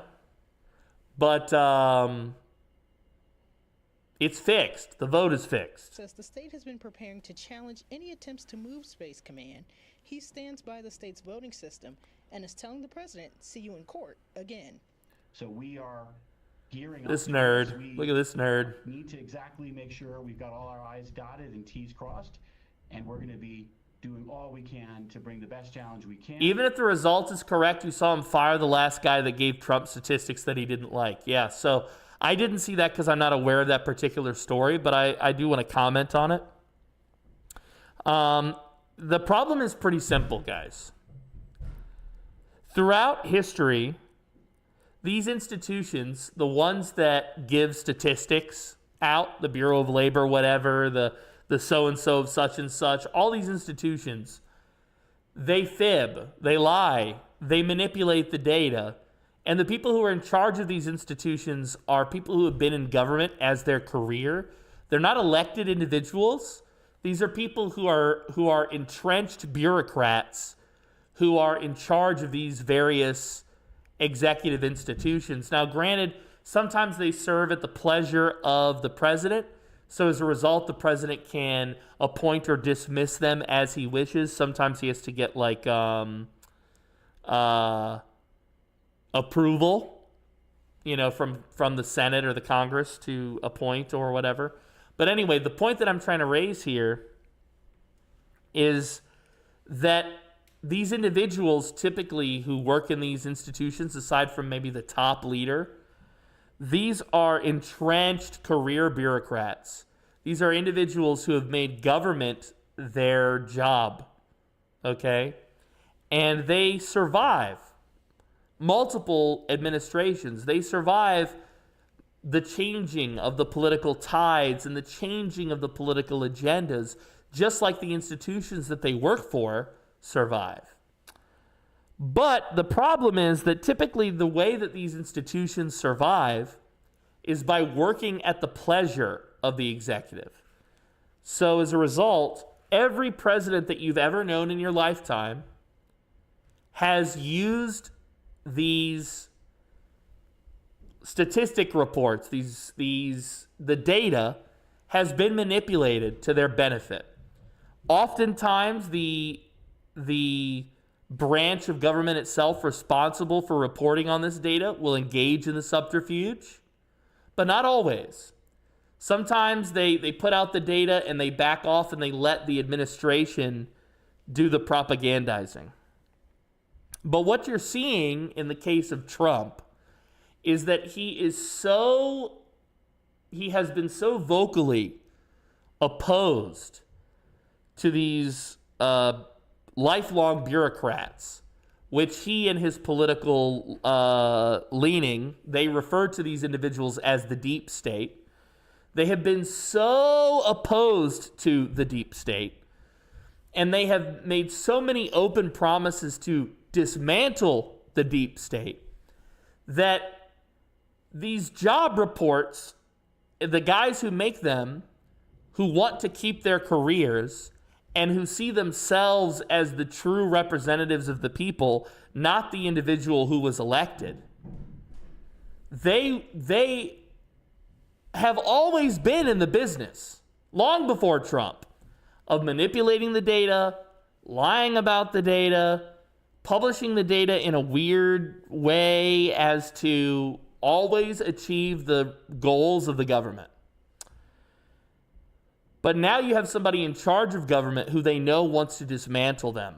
And so they're using those same skills, those same talents for manipulating the data to obstruct wherever they can. Now, is that to say that any data they release is inaccurate or incomplete? Well, I'll say this. Every time a jobs report comes out, every time an unemployment report comes out, 2 months later, they will quietly announce that they had to revise their earlier numbers and play with the math over here. Okay? So my point is to say, this is a response to the idea that Trump fired the last guy that gave him statistics he didn't like. And to clarify, I'm not defending Trump here, but I am commenting on the reality, which is that sometimes these guys who make these statistics and who are in charge of these institutions are actively fighting against him being Trump, because they oppose his goals, his agenda, his stated goals and agenda. They oppose him. So they fib. They were going to fib either way. They were going to fib for or against him. They just decided to fib against him. And so now they're catching hell for that. But the idea that any of these people that work in these institutions are being honest with us is ridiculous. The idea if, like, oh, that guy was just being honest and Trump fired him because Trump didn't like what the truth was. No. That guy, just like all of them have done forever, manipulate the truth to get a result that they want. It's lies on lies. And then what happens is Trump fires them and the other team goes, oh, well, look, he's firing people because they told him something he didn't want to hear. Well, in reality, he fired them because he's expecting the same loyalty from the deep state that Biden got to enjoy. He's expecting the same loyalty from all these unelected bureaucrats that Obama got to enjoy. You didn't see the deep state working actively against Obama. Okay? You didn't see the deep state actively working against Biden, at least not in the same way. Okay? So they feel threatened by him, and they use what tools they have at their disposal to balance the battlefield as best they can. But there are no heroes in all of this. All right? You know, the fireman that gets the cat out of the tree, that's a hero.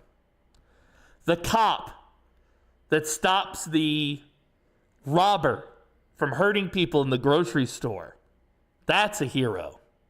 The soldier that goes and fights our enemies abroad so that we can enjoy what little freedoms we're given now, that's a hero. But government bureaucrats, I'm sorry, there's just no way you're going to convince me that any of these guys, especially the ones who are rebelling against Trump, that these guys are heroes. They're doing it for their own agenda. They're doing it for their own purposes.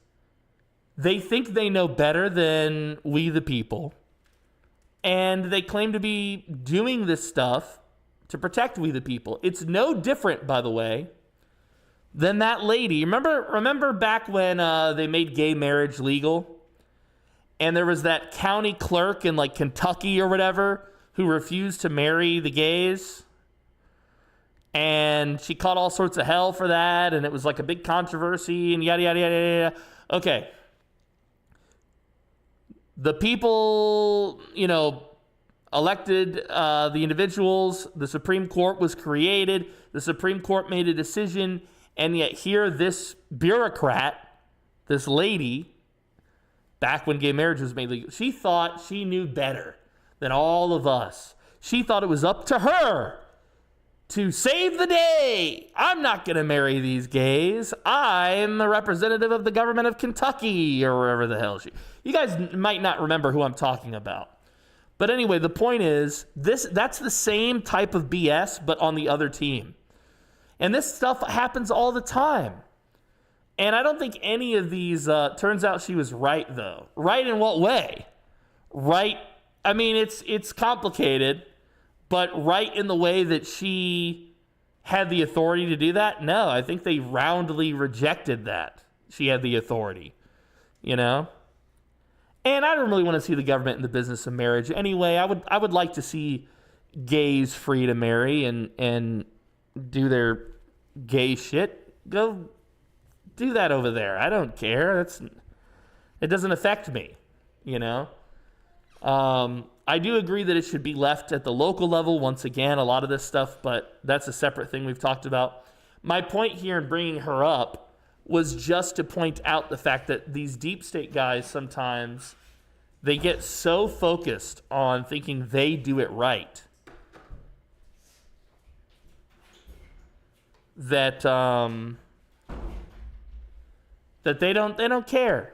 They don't care who's been elected or what the zeitgeist of the nation really is. You know, selfishly they don't want to be a public servant.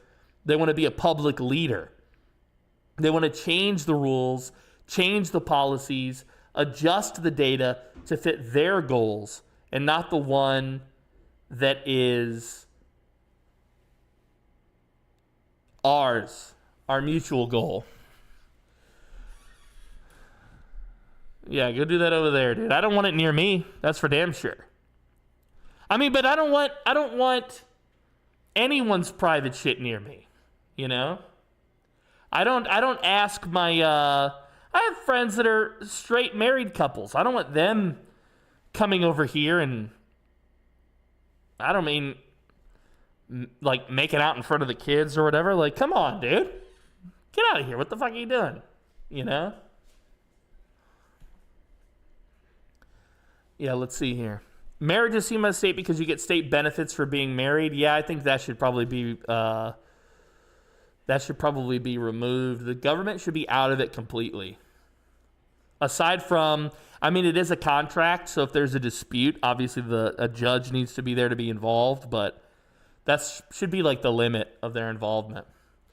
The Supreme Court did some bad partisan law, and that's getting tossed out like many things as of late. Well, so the problem is you can't really toss out what the Supreme Court does unless you are the Supreme Court. They're the only people that can directly overturn or overrule themselves, which is interesting. Obviously, the Congress can pass a law. So if the Supreme Court says, no, we don't allow that because it's against the law, the Congress can then turn around and pass a law that enables it. Yeah, but there's just not a lot of political willpower for that. You know, they want to pass laws, but they want to pass like Patriot Act type shit. They don't want to pass stuff that would be meaningful to us. You know? Which is crazy, I know. Dry Hump says the Roman Empire were openly bisexual. Get over it, in my opinion. I'm not gay either. Get over it. Yeah, that they are gays or whatever. Yeah, I mean, I don't have any problem with gays. I have no trouble with the gays. I have no problem with them. I think they should be permitted to love each other and marry, and they should be able to establish contracts together. And this stuff, by the way, existed throughout time. If you go back and you look at medieval churchmen in Europe, I'm talking bishops, powerful churchmen in Europe who owned, I'm the churchman and I own this basilica and I also own all the land around it. Well, if you go back and you research this, a lot of these bishops were creating contracts between themselves and another male priest that basically is a marriage contract. If you look at it, it establishes mutual rights to the property. When the reigning abbot dies, the property would pass to his chosen successor, who is the new abbot. And if you actually look at these contracts in depth, it kind of gives the impression that there was that homosexuality, and specifically homosexual marriage, was a big part of medieval Europe among the clergy, specifically. So, I mean, there's my point is that this has gone on for a long time. And people should be free to be people. Let people live their lives. I don't care if two girls want to marry or two guys or any of that. That doesn't offend me at all. It doesn't bother me. You know? Now, there is a per capita, if you will. There does seem to be some danger, increased danger present in the gay community with regards to the kids. Okay? A lot of gays will tell you this too, that when they were young, they were kind of groomed by an older guy. Where you brought up Rome, and Rome took that aspect of their open sexuality. Probably they were influenced by the Greeks, and the Greeks were extremely open to this, to the point where they even had like a process for it, where a young man would have an older man as his mentor, and that was like career related and stuff, but there was obviously something inappropriate going on there, that relationship. So anyway, that's not, it might not all be good, but the point is that there is a risk, I think, not all gay couples or even most, but obviously there is an increased risk to the children from that community. At times, there has been.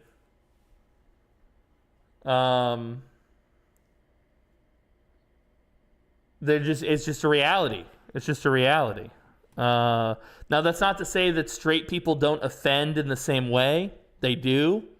And because there are more straights than gays, there's probably more straight culprits than there are gay culprits on this topic. But like I said, per capita, I think this is a problem. Now I grew up in an environment that was very chill. There were straight couples, there were gay couples, and in my environment, and I loved all of these people. I thought they were incredible people, regardless of their sexuality. In fact, as a kid, it made no difference to me what their sexuality was. But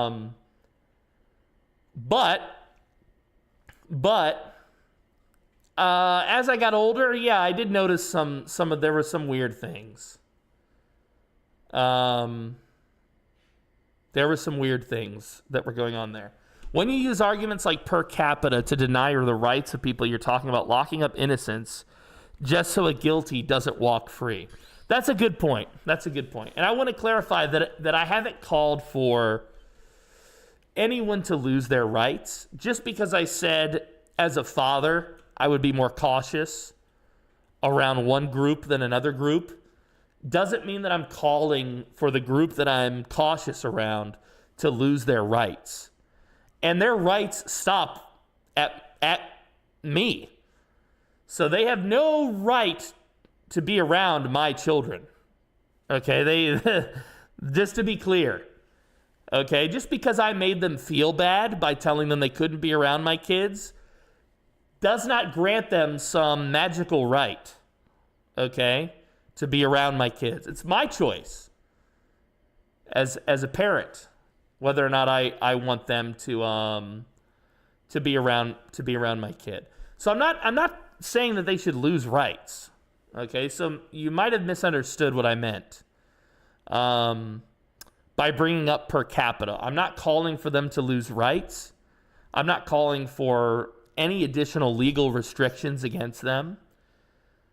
But I am telling you that to ignore the prevalence of this in that particular lifestyle is doing a disservice to kids. That's what I'm trying to tell you. That's what I'm trying to tell you.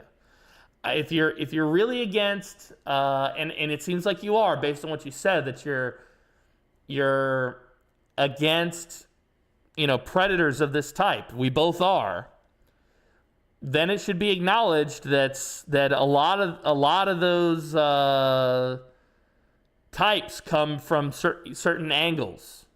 Okay, it would be foolish of us not to acknowledge the statistics of it, if you will. But more importantly than statistics, and I'm telling you, like, this was revealed to me in a dream. I know I'm not providing a source or a citation. I'm just telling you from my experience in these communities. This is the vibe I get. Okay? I'm telling you as my own personal man to man, what I've experienced, what I've seen, what's made me uncomfortable. Okay? Now, when I was growing up, there was a gay dude in the circle or whatever, the social circle that my family had. And I know this is funny, but he was a big gay guy, and his name was Al, and we called him Big Gay Al. And he was like 6 foot something and very heavy set dude, huge, gargantuan man, and we called him Big Gay Al. Al was always respectful to me. He never made me feel uncomfortable. He was always a good dude, and I never felt uncomfortable around him. So I did not mean for my statement to imply that this was something that is a worry with all of them. But obviously there are, some do this, and because we know that some do this, we should maybe watch out a little bit. Keep our wit about us. With regards to this, okay? Because again, it affects someone here that we're trying to protect, which is the kids, okay? And I'm not calling for any restrictions or anything like that. I'm just saying my own vibe as a man in the universe, okay? This case will be different than the other 35 we brought because this is just about Colorado. We're the one state who's being adversely affected by a legally suspect. This is an interesting one, right? Because it's like, we're going to fight for Colorado. You take, The entire Colorado. it's all about the kids until we start talking about school shooters, says Brick. You've been here long enough that you probably already know my take on the school shooters thing, which is that we should protect the children at the very least with the same gusto that we protect the money. Okay? Could you walk into a bank and do what people are doing at these schools? No, you couldn't. Because there are armed men there who will give their lives to protect the money. Okay? Because there is a entire vibe surrounding how we respond to somebody who robs a bank. They don't get to walk free. Okay? They don't get to walk free. All right? And that's really the problem, is that these schools are areas where a perpetrator can commit these crimes without fear of repercussion. Okay? Here in the Philippines, when I go to the mall, I am searched prior to entry, and I walk through a metal detector. While I'm walking through the mall, armed guards with automatic shotguns patrol. When I go to one of the local schools here, I'm not allowed to approach the school, even one that Pinky and I might know, a young person or whatever that goes there. Even though we have cause for being here, we are approached by an armed guard with a SPAS who walks up and wants to know all of my information and why I'm near a school. The school, by the way, has walls that are taller than I can stand. Solid walls, not chain link, concrete. Okay? Guess what's on top of the walls? Spikes, barbed wire, things to keep people out. This country acknowledges that the children need at least as much protection as the bank. Okay? At least as much protection as the bank. At least. But yet, back in the States, what do you have? Maybe, okay, so let's see. High school had roughly 3,500 kids in it. I remember we had one police officer. He was, what did they call it? He had a special job, too. He was called, like, the liaison, whatever. The liaison something. The police liaison or something. He was a cop. He was an actual cop. I saw him arrest somebody in the cafeteria one time. Handcuffs and all. Okay? So, yeah. Now, fortunately, as Trundle has pointed out, if you live in a small enough community where trust is still important, an important resource, where you can look each other in the face and shake hands, if you live in a small enough community, maybe some of these protections aren't necessary. Maybe you don't need to protect the kids to the same degree that you protect the bank. But guess what? You already knew that. You already knew that this bank was only going to have the one security guard, and we only were going to have the one for the school. And that's fine. It's a small town. But you live in the city, you live in the suburbs, you live in a place where there's more of a risk and a higher budget. Yeah. I do think we should probably have armed guards at the school. Should they be sitting in the back of the classroom collecting a paycheck, waiting to get some kid in the back of the head? No! They need to be outside on patrol. They need to be walking around the perimeter, observing it.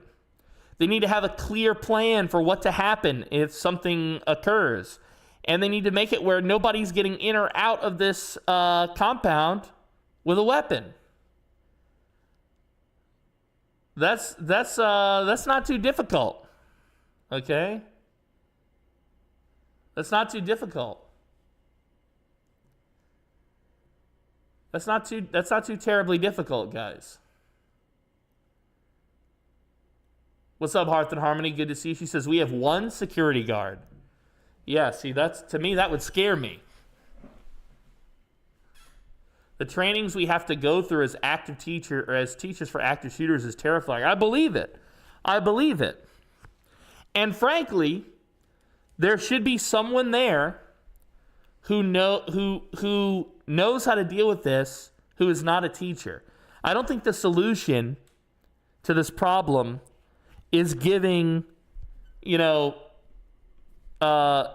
Handerbill from 5th period a pistol. That's not the solution. Giving her a pistol and some special training on how to use it ain't going to solve the issue. The solution happens before you even get to the compound of the school itself. But that's the ounce of prevention. You know what I mean? The cure for what we have right now is guards at the building. Armed guards. Okay? Yeah. That's what the rest of the world does, by the way. That's what the rest of the world does. And if you think that they don't, I want you to just think really carefully. Do you think Elon Musk's children go to a school without armed guards?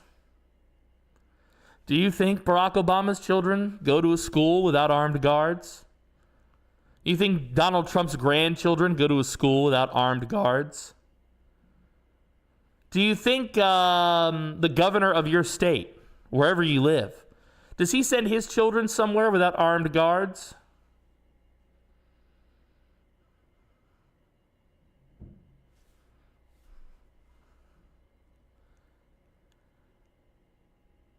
I mean, I'm just, think about it. There's a reason why the very wealthy why their children are never victims of these conflicts. Because they don't send the kids to the place where we send our kids, guys. Because they would not put up with a place that doesn't have 24/7, round-the-clock armed security in shifts. Okay? It just is what it is. All right? If you're sending your kid to a school that doesn't have armed guards, you're doing that because that's what we can afford as normal everyday people. Okay? That's what we can afford. But they, the people with the money, they don't do that. They don't do that. They wouldn't even consider sending the kid somewhere where he could be kidnapped and ransomed back to them. They wouldn't even consider sending the kid to a place where one of his fellow students could get a handgun past the front door. Okay? Now, I agree with you. Like I said, an ounce of prevention is worth a pound of cure or whatever. So I do agree that the real solution to this problem is actually outside of the school. The real solution to this problem, are you ready, would be to abolish the government's control over education, to turn it entirely private, to make it where if something stupid happened, the government wouldn't have immunity. I would be able to sue them directly. Not the entity of the government, but the principal. You mismanaged the situation. You didn't have proper armed security. Your decisions got young Billy hurt. I want your ass. Not the fugazi, ephemeral ass of the institution. I want you held responsible, mister. You, the individual.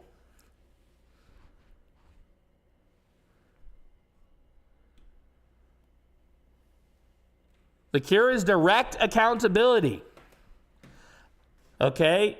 Now, the accountability for the attacker comes in the form of those armed guards that I mentioned. And the accountability for anyone who let the kid in the building and do that, or the attacker or whoever it is, that's where we sue. That's where we get proper consequences. You know, you had this kid in Michigan a couple years back do something stupid like this with a weapon at his school. What did the government do? The government held the parents responsible. The government is putting the parents through all of this rigmarole to hold them publicly responsible for what happened. Okay? Why don't we do that with school administrators who did not properly see to the security of the building? How come we're not putting that guy under the jail? You were the principal, right? The buck stops with you? Well, how come there weren't enough armed guards to prevent a conflict? You know? That doesn't fix the problem. Still, you're delaying the inevitable. Now that the school shooter turns into a theater shooter, a music festival shooter. Yeah. Okay. So is the inevitable that humans are going to be violent to each other? If that's the inevitable that I'm not solving, then sure, you're right. Humans are always going to be violent to each other. They'll use rocks, knives, guns, bombs, their hands. They will find a way. You're exactly right. I concede that point, that humans will find a way to be violent. And you're right, that nothing I'm proposing is solving that fundamental problem of humanity. And nothing I'm proposing will ever solve that problem. Okay? Because our ability to flex our muscles to cause violence is one of the foundational aspects of the human experience. I am not smart enough to solve it. Okay, if I was, I'd be the fucking Dalai Lama. If I had a way to make all violence go away, I would be Gandhi or some shit. Okay? I have no way to solve the inevitability of humans committing violence against humans. But I can tell you this. If you put a couple armed guards who know what they're doing at every entrance and exit to a facility, it would be real hard to sneak in a weapon and do some violence in that facility. And if you held the administrators and guards personally responsible for their failure, I think you would see a lot less of this shit happen too. Because they would want to CYA, they would want to cover their ass, and they would make sure to overdo it when it comes to security rather than underdoing it, which is our current scenario. Okay? And you're right. That would solve the problem at the schools, but then people would be violent at the play or the movie theater or wherever else. Well, guess what, guys? Guess what? You're not wrong, but that's what's already occurring. You don't see you don't see many shooters at military bases or banks. Does that mean that there's never a crazy army guy who shoots a military base? No, they exist. Look in Texas.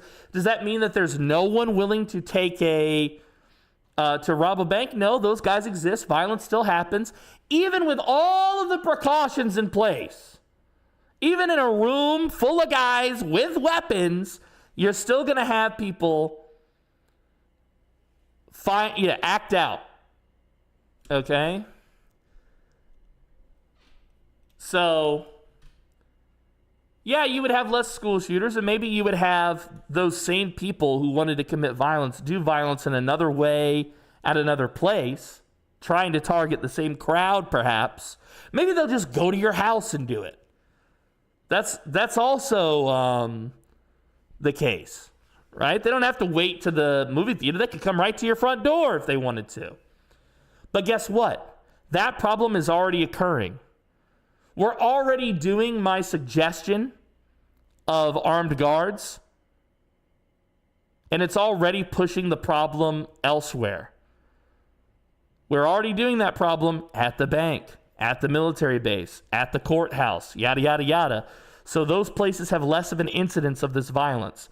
To solve the problem of school violence like that, it's a two-part thing. Part one, armed men willing to stop the violence.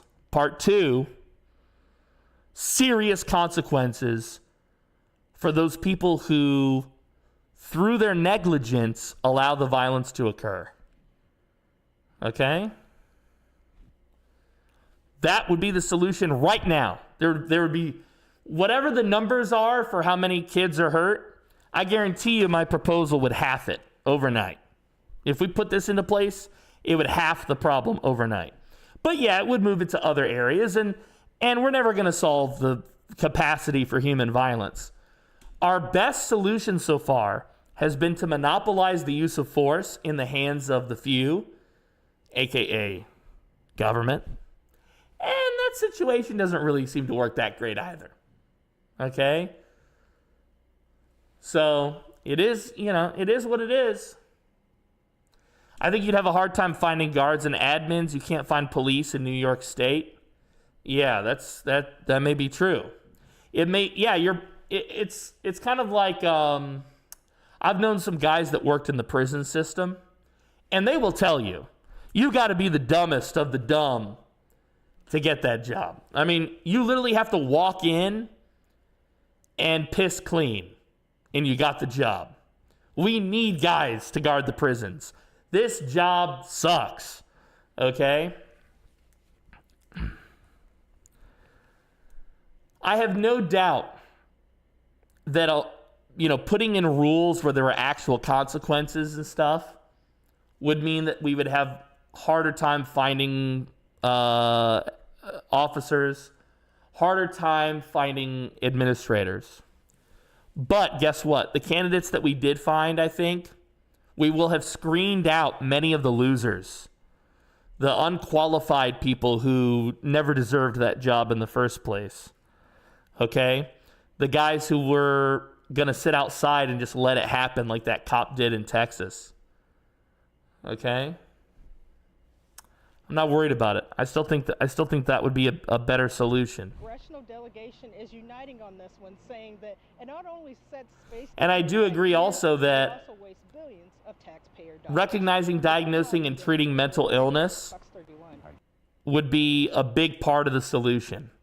Is it the only part of the solution? No. I think if you only did that, if you only recognized, diagnosed, and treated mental illness, I still think that problems like this would exist. Okay? Because not all violence is a result of mental illness. That's the problem. But I do think that would reduce it greatly. And I do think it's a multi-pronged approach, Brick. I don't think that my thing would solve it alone. But I do think that the current reality where we're not guarding the school hardly at all. I mean, we had a teacher in the chat just say that they've only got one security guard at the entire place. How many kids? More than 300 kids? More than 100 kids? How many kids for that one guy who's supposed to keep everybody safe? You know? I don't know the answer. She knows the answer, that teacher. But the point is, it's too few. Too few guards for too many children. Okay? And the rest of the world already knows this, by the way. If you're in the States and you don't have armed guards or whatever, and it's like, oh, that's just kind of how we do things. But if you go abroad, you'll see. Other countries are even though in their country guns are not as ubiquitous, in the States, there's like 10 guns per person or something crazy like that. There's way more guns in the States, but yet in foreign countries, they protect the kids in an armed way versus in the States, we don't. That's a problem, guys. That's a problem. That's a problem. That's a problem. Okay? That's a problem. It really is. Oh, yeah, I heard about this. They thought that Trump was dead. In fact, Kaito, when he came in the chat earlier, said, I thought Trump died over the weekend. That's crazy. It's kind of funny because I remember we would go like 5-6 months without seeing Biden. Like he wouldn't make a press conference. We wouldn't see him at all. And then he would just show up, eating ice cream, falling off a bike, stumbling down a stairwell. And if you had anything to say about his health, it was considered heresy. It was considered rude, heretical, un-American even, to comment on the king's health. But now, old boy is gone he got a 4-day weekend and disappeared, and suddenly everyone thinks he's dead. You know? That's kind of crazy to me. That's kind of crazy. That's kind of crazy. To me, it's always funny because you've got like the conspiracy people. And what we've learned since COVID is that a lot of the conspiracy people are right about a lot of shit. So it's like we should maybe pump the brakes and be more respectful to them. But then also you have people that'll believe shit like this. You know?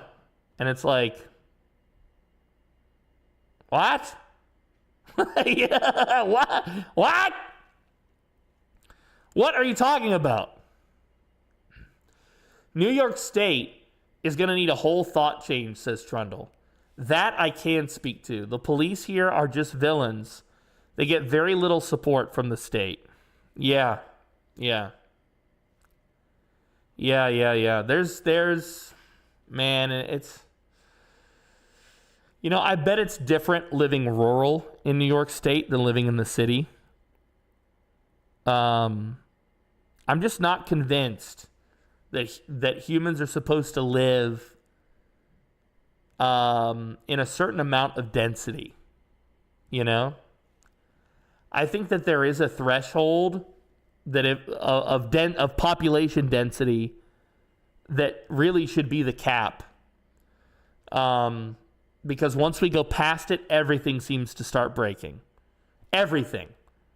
You know, the family unit, the way we raise kids, the laws, the way we adjudicate the laws, the way that we treat our public servants, the way that our public servants treat us. Like, once you reach a certain density of population, it just seems like the machine that exists to keep us as people working starts to encounter more and more bugs. You know what I mean? It's kind of like we've got these systems that work really well, provided you don't go over the user limit. If there's more than so many users, our systems start to break. Not irreparably, but everything we do is just a Band-Aid. And it kind of feels like New York State is in one of those scenarios where you got this huge metropolis and, you know, the population density has now reached a point where it's just, we're getting too much BS, basically. I had so many friends that believed the fake Andy Byron statement that said he was disappointed in Coldplay and was going to sue them. Who is Andy Byron? Andy, hold on, I can't type. Andy Byron. Who is Andy Byron? Oh, that's the CEO. Okay. Wow. Yeah. I didn't really hop on that too much, that particular one. But what a crazy time that was. What a crazy time that was. Trump makes announcement. I love the bold in this. Trump makes announcement. Trump makes announcement. Yeah, I believe it. Brick, I believe it. Yeah, there's a lot of misinformation, man. We actually started talking about that earlier today at the beginning of the show. We were talking about how because information is at your fingertips, the way to obfuscate the truth is to just flood people with the BS. You know?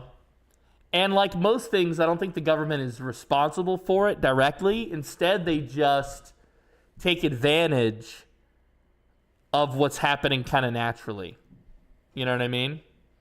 Like, I don't think the government are the ones making all this misinformation. Like, do they care about the CEO and Coldplay? I doubt it. I doubt that there's some government CIA spook shit posting that, you know, himself. But they see this disinformation, and it benefits them. They do want it. The more disinformation you have, actually, the better. If you think about information as an economy, right? If I have it and you don't, I have an advantage. So it is to the government's interest to, since we both have access to lots of info now, thanks to the internet, it is in their interest to allow me to believe bullshit, to not correct what might be false, because information is power. It's Russian hackers, or now it's Chinese hackers. I can never keep up with which one. Yeah, and I have no doubt that our enemies are circling us and acting around us, but I think that our enemies are also less competent than we give them credit for. You know? Okay, so there's a big earthquake in Afghanistan. This is terrible. Oh, yeah, China is hosting this huge parade with all these people. That's right. Like all these world leaders. China is celebrating the anniversary of victory in World War II with the leaders of Russia. Dude, this dude's fucking suit is fly. Like, bro, you came dangerously close to Joker levels of fashion here. But you pulled it off. I mean, you did it, bro. I would have thought for certain that you could not have pulled this off, but you did it. And other nations, but not the United States or its most important allies. It follows a summit that showed nearly all of U.S. rivals lining up on the same side. See, this type of shit is possible because we kicked Russia out of the G8 or whatever when the Ukraine stuff happened, specifically the stuff in, not the current Ukraine thing. What did they do before they took not the Donbass, Crimea. When they first invaded Crimea, we kicked them out of the G8. And now we've sanctioned them. We've done all this stuff. So it's like what you're doing is forcing them into their own table, onto their own grouping. You know what I mean? North Korea's dictator, Kim Jong-un, who rarely leaves the... Bro, the fade. Look at this fade, bro. What? What? Bro, the fade. That looks like he just had this shit touched up today. You know what I mean? You think these super wealthy cats like this, do you think does he have a team that's all day doing this? Does he have a team? I mean, I've done television, so I can tell you that before you go on TV, there's always a team there to gussy you up right before you go live.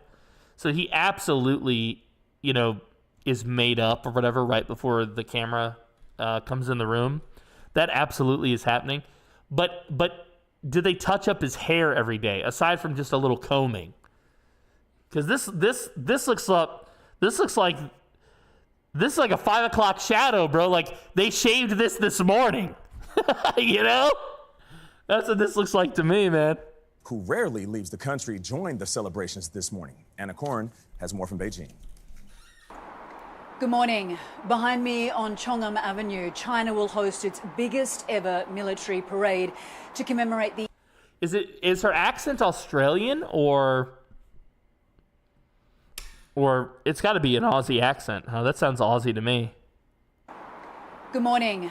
Behind me on Chong'an Avenue, China will host its biggest ever military parade to commemorate the 80th anniversary of the end of World War II. Yeah? For Chinese leader Xi Jinping, this will be a moment of glory. What the fuck are you celebrating World War II, dude? China's like, yeah, dude, it's done. It's been a minute. As commander-in-chief of the world's largest armed forces, he will watch as tens of thousands of troops march towards Tiananmen Square, showcasing the country's newest military hardware. I didn't know they were allowed to say it. Among the guests attending, Russia's President Vladimir Putin and North Korean leader Kim Jong-un. You have to admit, dudes, this move right here, this is like some video game cutscene type shit. Shoulder to shoulder, watch where they go, dude. Among the guests attending, Russia's President Vladimir Putin and North Korean leader Kim Jong-un. It's like choreographed. It will be the first time Kim will appear together with... Some of these stills, dude. Look at this. Look at this. Is it just me or is Putin starting to lose his hair? His hair is kind of thinning up here. Okay. Look at this. They got wine in the glass, dude. Having a good time. Party, party. Time Kim will appear together with Xi and Putin in what is seen as a direct challenge to the US-led world order. Well, that message was also conveyed over the weekend at the Regional Security Summit in Tiananmen. What is that? He's like looking up when they start. He's like, God, how long do I have to put up with these Chinese? Which was also conveyed over the weekend at the region.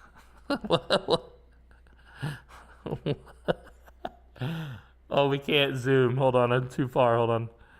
What is that? What is that, man? What?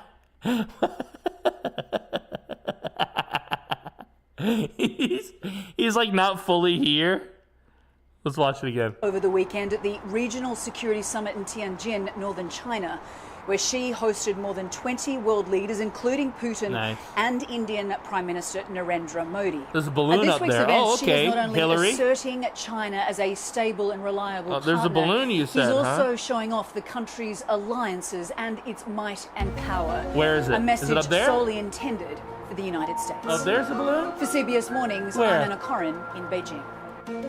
Where's the balloon?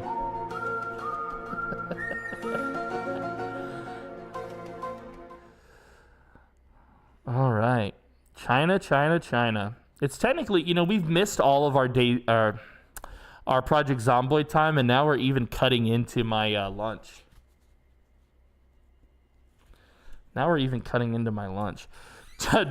Donald Trump. Washington, D.C. is now a safe zone. Guys, the admin said no more PvP in the city. If you want a PvP, you got to go to the wilderness. So let me tell you a little story about a place called D.C., District of Columbia, right here where we are. It's now a safe zone. We have no crime. It's in such great shape. I love the idea of no crime, dude. We have no crime. I love that. It reminds me, remember back in the Obama time when the Arab countries or whatever would be like, we don't have gays. Like, what? What do you mean you don't have them? What do you mean we don't have that here. We don't do that. None of us here have ever done that. Like, what? And now it's the same with the crime, dude. We have no crime. So let me tell you a little story about a place called D.C., District of Columbia, right here where we are. It's now a safe zone. I love that phrase, dude. Okay, I need to cut this out right here. We have no crime. Hold on. Safe zone. I want this as a pop-in. I want this as a pop-up, Pinky. Pay attention. It's now a safe zone. We have no crime. It's in such great shape. I just love that, dude. I just love that. We have no crime. It's all done. We solved all the crime. Trump says there is no crime in D.C., but 3 people were shot just a day earlier. Yeah, but they were shot by goose steppers, dude. Got them. Those 3 guys, we lined them up against the wall, okay? The National Guard boys we solved all the best crime. D.C. Mayor Muriel Bowser looks to exit from Trump's surge of federal agents. Oh, she's trying to get out, and they brought the kids. So this is the worst thing they do. Great. Karen, I saw you walk in earlier, man. I've been yapping my ass off. Mwah! Much love to you, baby boy. We love to see you. Hello, my friend. I know today I'm just yapping. I don't normally do this, but I thought, why not just have a day of yap? You know? I don't like it when they bring the kids in. I don't like this shit. Let kids be kids. Let them go do kid stuff. Don't, Principal Foster, I want to thank you, and I want to acknowledge all the truths they'll teach. Is she drunk, or is she speaking through her nose, or is this just the mic? PvP, no more PvP allowed in the city. You want a PvP, you got to go out to the wilderness. I don't want to see any more. I don't want to see any more loot bags on the ground. Nobody's been picking up the loot bags. They take all the loot, but then they leave the bag just sitting there on the ground. I said, no more. I'm tired of seeing all the loot bags. No more. It's not allowed. Principal Foster, I want to thank you, and They're not even bringing their best loot bags. Sometimes they drop and they were naked. They're spawning in at the beach and they're running right to the city. I said, no more PvP in the city. You find a noob, you want to PvP him, you got to take him out of town. Acknowledge all the Truesdale teachers, staff, and families. Give them a big round of applause. And welcome back to school to our littlest. This bitch is cheating. She said, give a round of applause, and this little girl is shaking pom-poms. That's not applause, Caitlin! That's a pom-pom! Put the pom-pom down and clap like the rest of us. Learners all across the district who started pre-K 3 and pre-K 4 today. Which will house the gym and cafeteria. Okay. This is part of why I'm against the whole kid, involving kids type of shit, because it's always, first off, it's always grandstanding, but nothing proves it more than the following. Look at this. So she's giving her speech. Okay. Now, all of these people here know that they're on camera. They're adults. They know what to do. The kids don't really know what to do. They're not used to the whole being on camera thing yet. So they're not used to the fact that they're supposed to face the camera. You see, these children are just behaving as if what's important is the event taking place in front of them. But the adults know that what's most important is how the camera perceives this. So pay attention to the little girl on the left. Our littlest learners all across the district. Right here. See this lady? She's already repositioned this little boy. Now where is he facing? The camera. But look at the other kids that are in line with him. What are they facing? The event that's taking place. Who started pre-K 3 and pre-K 4 today. Which will house the gym and now suddenly all the kids are facing the right direction. Because you see, children, we're putting on a show here for the adults. Cafeteria space are meant to be a super eco-friendly, so we want you to notice the timber ceiling if you haven't already. We have built this facility with sustainability in mind and equitable construction. They do great work with our youngest learners, and really pleased to welcome here today. Mayor Baldur, you said it best. I wish I had some mac and cheese. Pinky brought me this. This is my lunch. I'm supposed to eat it. It's getting cold. It is a sandwich with some chicken nuggets and like a mac sauce that she made for me. I'm supposed to eat, but I'm sitting here entertaining you instead. On the rise. We've made historic gains in academic achievement. We continue to increase our teacher retention rate, our pay for our educators. 5, 4, 3, 2, 1.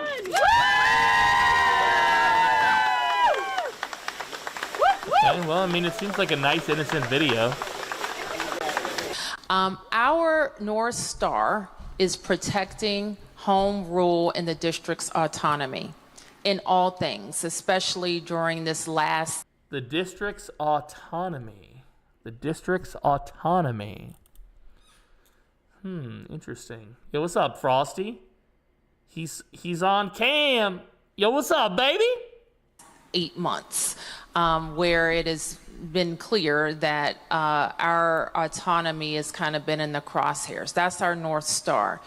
Since the beginning of this federal surge of officers, it has always been my focus on, we didn't ask for any federal officers, we're driving crime down, but while they're here, how can we most strategically use them to accelerate the work that MPD has done? So that's our point. The next point is, how do we exit from this emergency that the president declared? We know what the law says. He can declare it for just about anything. It runs 30 days unless the Congress stops it. And so what we communicated yesterday was the structure that I am putting in place, an emergency operations center that has 4 work streams that prepares Did the they take Frosty's district power? I to had no either idea. request more or different federal law enforcement or receive the services of federal law enforcement in a way that enhances what MPD is already doing under the control of the chief. So that's what we talked about. I thought I made it very clear. What has not worked during this period of time is ICE terrorizing communities, especially with masks, and especially not having enough information about where people are. I've said that repeatedly. I'll say it again. What hasn't worked, in my opinion, and hasn't been efficient, and is not on mission. Give the Frosty the save. Give the Frosty the save. Did you give Frosty the save? No, I did not give him the save. Let's see here. Sandbox. 728. I don't know which one it is. All right, guys, welcome back to the show for the first time in 4.5 hours. I'm opening the video game. So now the question is, oh my God, he's opening the video game. Is he going to play? Well, no. No, I'm not. Nope, negative. But I appreciate you wondering. All right, let's see, load. Let's see, okay, 100 Bambi Delaney. That's a dead band. All right, so it's 8/13/2025 is the file. Okay, so that's 8/13/2025. That's got to be this one, right? That's got to be this one. Let's double check. It's this one. Yeah, okay. All right. 8/13. We're just gonna zip up this bad boy here. Just give him a minute. You guys don't mind, do you? No PZ today, he says. Well, technically PZ is on the list. The truthful answer would be yes, PZ today was my intentions. I've been live for almost 5 hours. Dude staring out of a window? Yeah, that's the file. Yeah, precisely. Okay. Precisely. All right, what did I say? It was 8/13, right? So it's this one. Yeah, the stream went down for like 10 seconds. I've actually been live all day. So I feel I gotta get everything for our start again. I don't know what you mean when you say that, buddy. What do you mean when you say that? What do you mean, huh? Here's the link, by the way. Check your DMs, Frosty. That link should bring you to the save file. He's saying you did jack shit for 6 hours when you started it. How dare you? How dare you? Yo, Flower Fam with the bats! 69! 69 bats, baby! Of all the thing? 69? Whoa! Yo, thank you, Flower Fam. Welcome back, dude. Appreciate you. Now I can afford to eat. Thanks, buddy. Good to see you, my man. Ah! Yeah, we're just reacting. We're doing like, I'm reacting to like the news and just with the bats, man. Yo, thank you. Cups of ramen for days. Yeah, well, You know, a little sacrifice, go a long way. Thank you, bud. Thank you very much. Guys, you remember Flower Fam, right? He's one of my best collabs ever that we've done. One of my best collabs ever. If you go to my YouTube channel, under my uploads, let's see here, we'll find him. It's me and him going to Louisville. Surviving Louisville with no weapons or plan is the name of the video. No! Yeah. No! The minute you go touch grass, you'll start to feel better. I don't want to touch grass, Mom. Get off the computer! Yeah, this is the house. When that door comes down, he's gonna jump out of here very fast. Good shit, dude. Good shit. If you guys want to check out that video, here's the link. That's me playing with Flower Fam. Good people, dude. Frosty with the sub! 34 months! Thank you, Frosty. Thank you, baby boy. Thank you. Thank you. Thank you.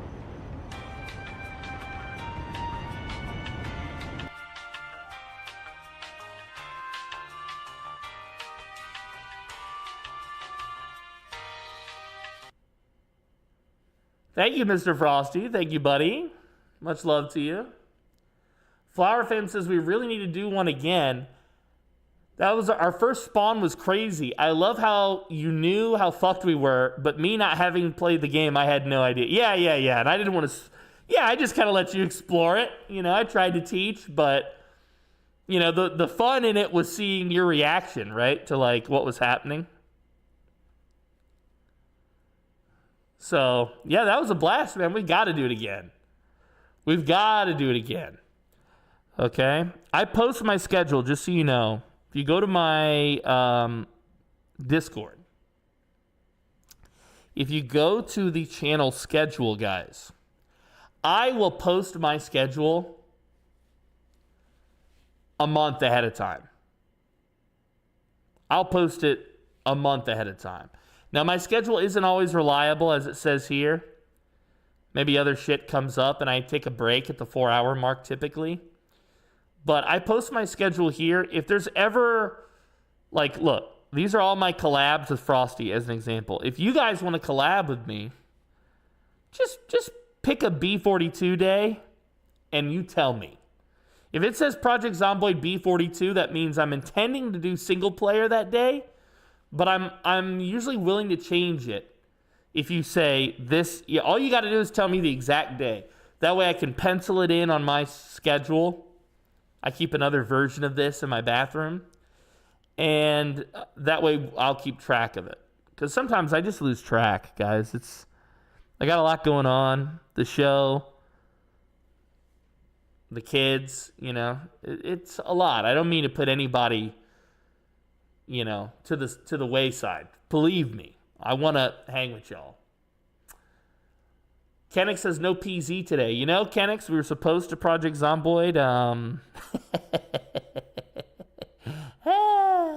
Is National Guard troops, especially from other states. I don't know, bud. And so all of those things are part of our post-emergency planning and the framework that we will put in place to lead that. So there can be... Well, I'll say this about her, man. I mean, this is my first time seeing this lady. She seems really responsible for a leader. She's not using loaded or charged language. And she's not speaking out against it. She's like talking about how they can resolve it. I don't know. Based on this one video, I would say this lady probably deserves some respect because she seems really reasonable as a leader, but I don't know anything else about her. Maybe she's done something else unreasonable somewhere. I can't speak to that. But let's see here. A crime-free zone. I love that. I just love the idea of a crime-free zone. This can be replicated in other cities. Yeah, okay. Dozens of scientists slammed Trump admin's climate report. Dozens of climate scientists slammed the Energy Department's report on greenhouse gases. Dozens of climate scientists are rejecting a recent report published by the U.S. Energy Department. At least 85 experts, 85, just released their response. They say the report.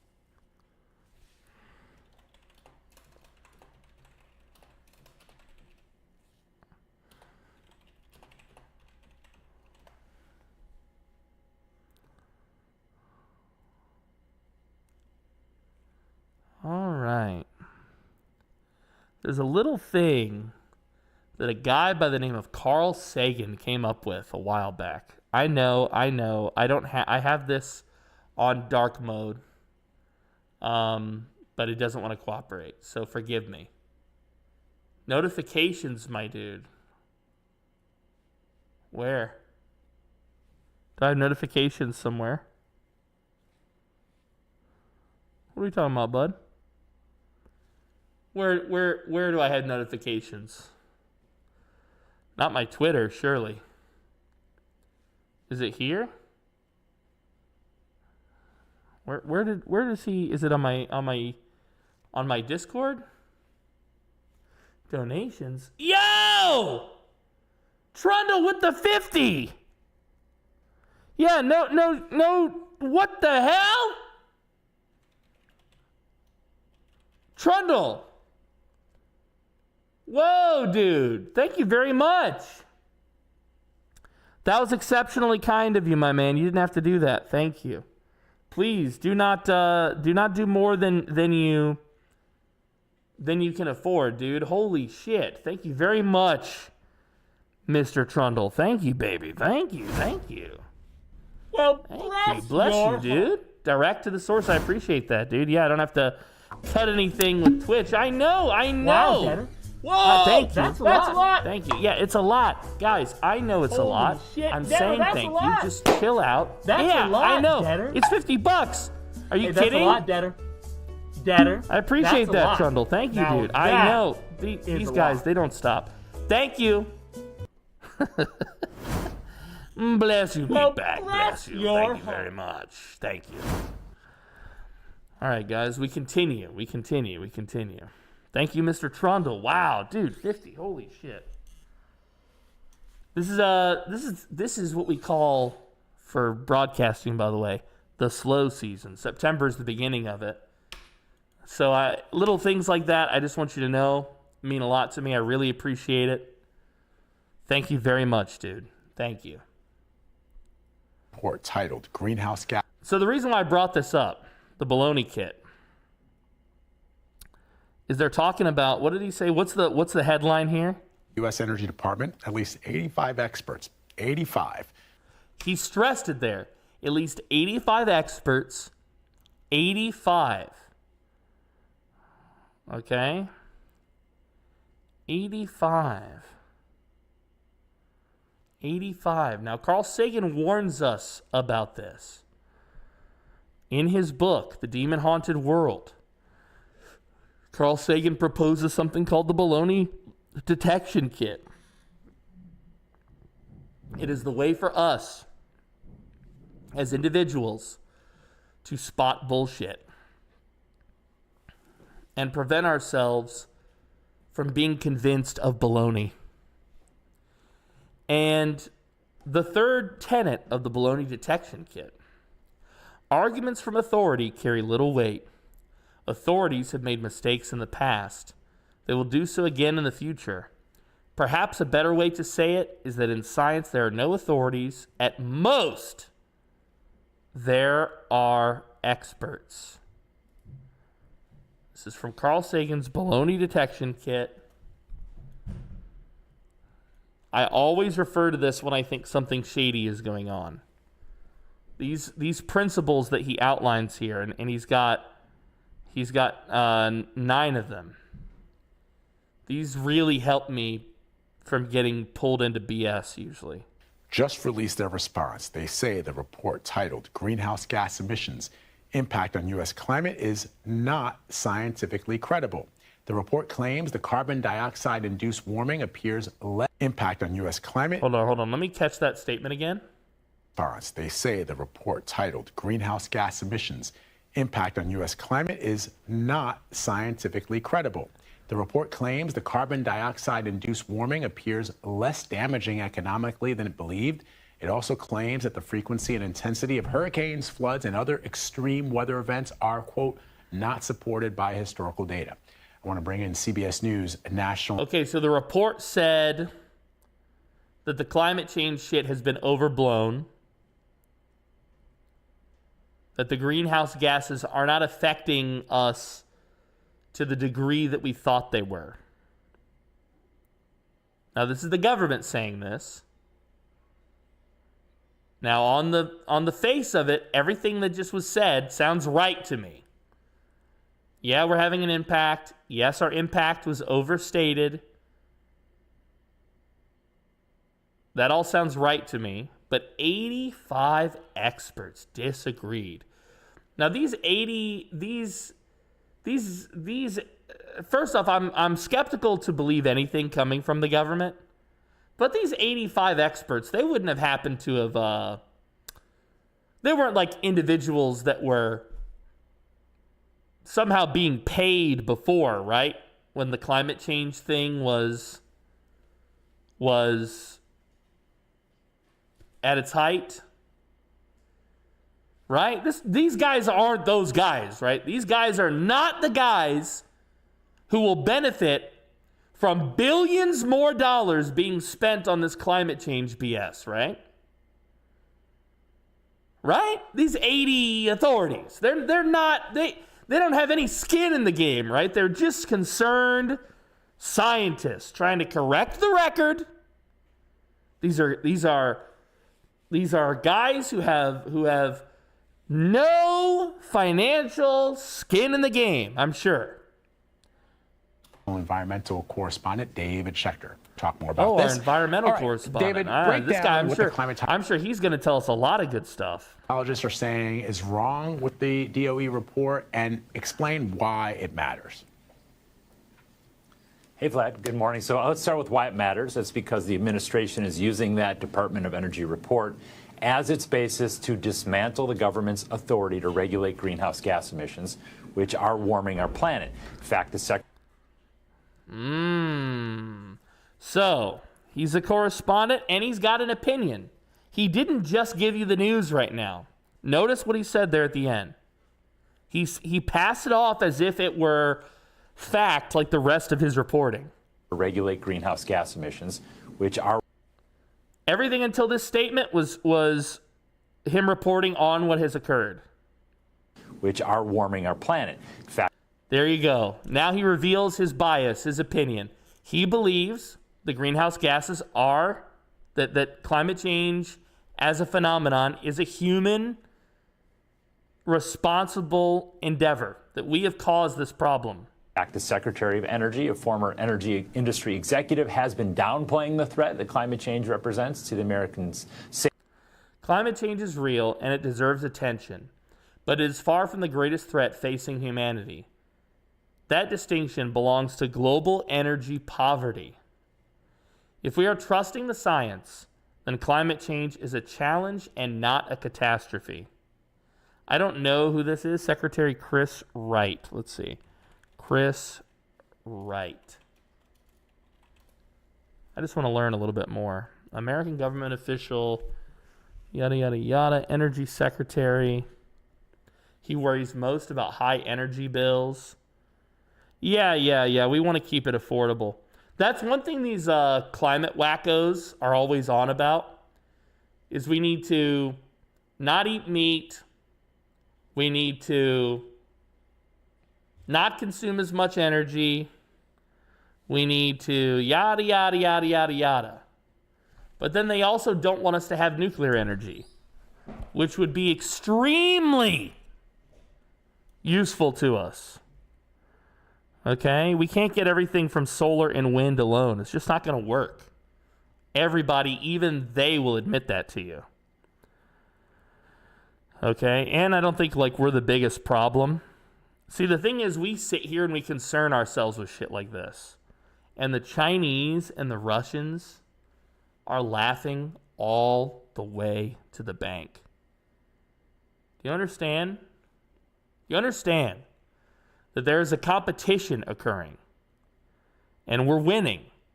But every time we allow ourselves to tie one hand behind our back, we come closer to losing.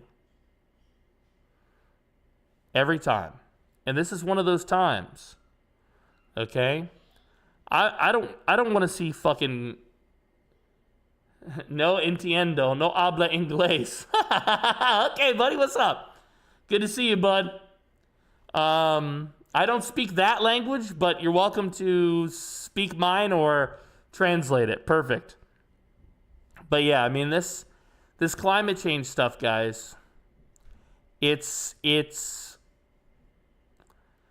another form. I know this is gonna, some of you are gonna be like, what?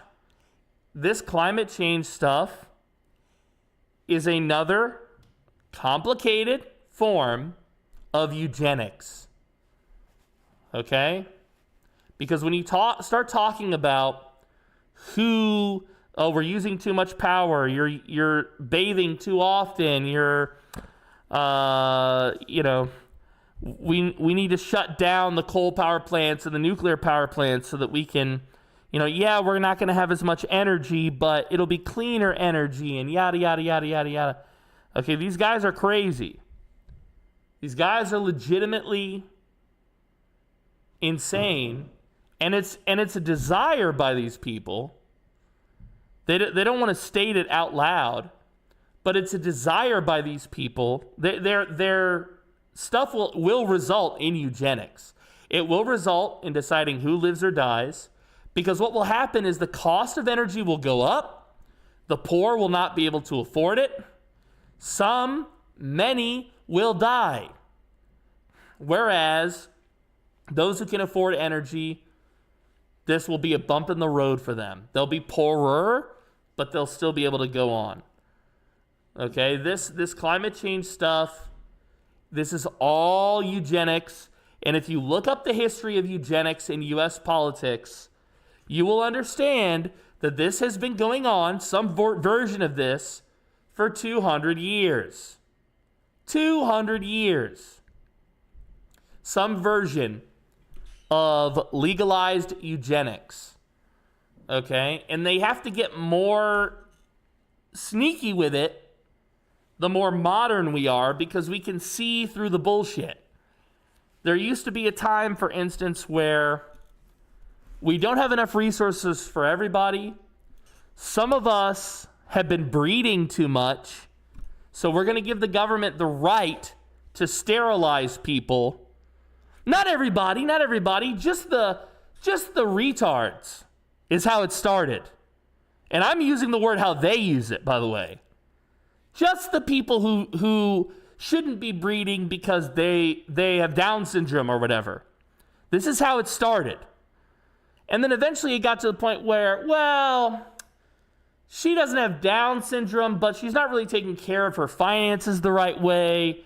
And she's using all of this, government funding or whatever to live her lifestyle. So we're going to put her on the list as well. This happened. This is part of history. Okay? So it's and if you go back even further, it's racial, and it has to do with phrenology. I'm sure you've seen the skull before, where they've got like the patterns on the skull, where it's just like, oh, this part of the brain controls this type of thinking and this type of thing and yada, yada, yada. And that's some racist shit. And that comes from, again, a desire to push eugenics. All right? This climate change stuff, it has a history. And very rarely does the enemy come to the gate waving a sword. He comes with a smile. He comes with a box of candy. He comes with a giant Trojan horse. And that's what this shit is. Safety and security and health. Today's new report that you just mentioned from those 85 concerned climate scientists concludes, in an effort to minimize the threats of warming planet, our government is sidestepping the negative impacts of climate change. It's misquoting international reports. It's using incorrect definitions and oversimplifying and mixing up study results. Basically, they say the science here is quite shoddy. So, David, does the report live up to what the scientific standards of other prominent climate research say? For example, for reports from the United Nations and others? I mean, the short answer here is no from these 85 climate scientists. Major reports like the ones from the UN, those could take hundreds of scientists years to complete, and they debate every aspect of their work in public. The work is then peer-reviewed by outside experts. By contrast, the Department of Energy report, which we're all talking about now, was written by 5 scientists hand-selected by the government. They wrote the report in just a few weeks. There was no public scrutiny or any outside peer review of their work. All right, so how are different groups pushing back against these types of reports from the federal government? There are, the environmental groups are suing the government over the Department of Energy report. The American Meteorological Society has also generated its own critical report that challenges the findings of the Department of Energy. These groups and other ones are trying to move as fast as they can because there's this 30-day window for public comment before the government moves forward with its decision to cease regulating greenhouse gas emissions. So there's some time pressure here to get these criticisms in. Whether they'll make a difference in the government's final reading of what they want to do is unclear at the moment. Wow. All right, David Schechter, thank you very much. Damn. So they're moving quick. Yeah, see, so here's the problem, right, is that we definitely can't trust, like, the government, but neither can we trust these, activists, you know?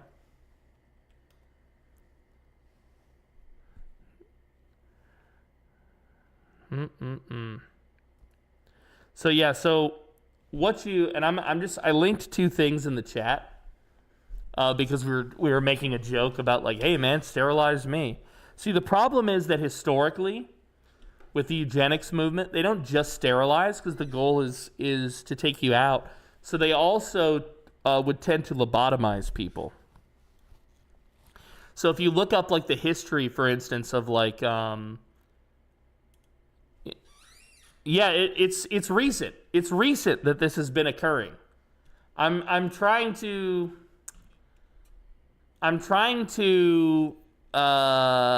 point out that this history is more recent than we think, okay?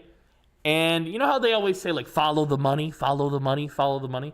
Well, if you follow the money over time, the history, the individuals, the specific actors who are involved in getting some of these policies moved forward, you'll find that they move forward with one thing, phrenology, and when that eventually catches hell, rather than change their worldview or their goals, they simply rebrand it and move it over here. And now, instead of phrenology, it's psychology. Now we're taking care of this retarded guy by lobotomizing him and sterilizing him. Okay?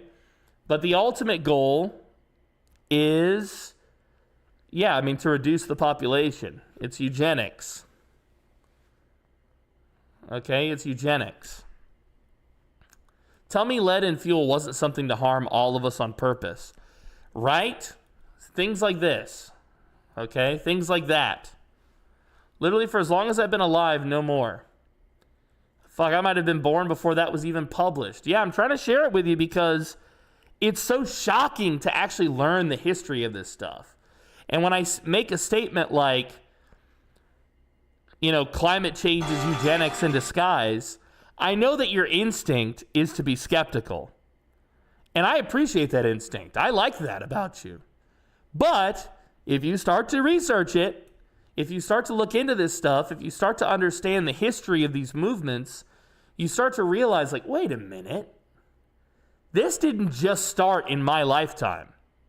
This has been an ongoing project under different names for a long time. Okay? I know it's shocking. Well, guys, I've had a ton of fun talking. I am hungry. I am thirsty. I do want to get up and stretch my legs. And I need to convince Pinky to come down here and play Baldur's Gate 3 with me. So that you guys can have some video game content today instead of me just yapping. But isn't this nice? I'm back on camera. I've spent all day responding to the chat. I know sometimes I get so caught up in the video game I miss some of what you guys say. Isn't this a nice thing where we can just sit and talk and yap, yap, yap? This is nice. I think I need to do this more often. I've had a lot of fun with this so far, actually.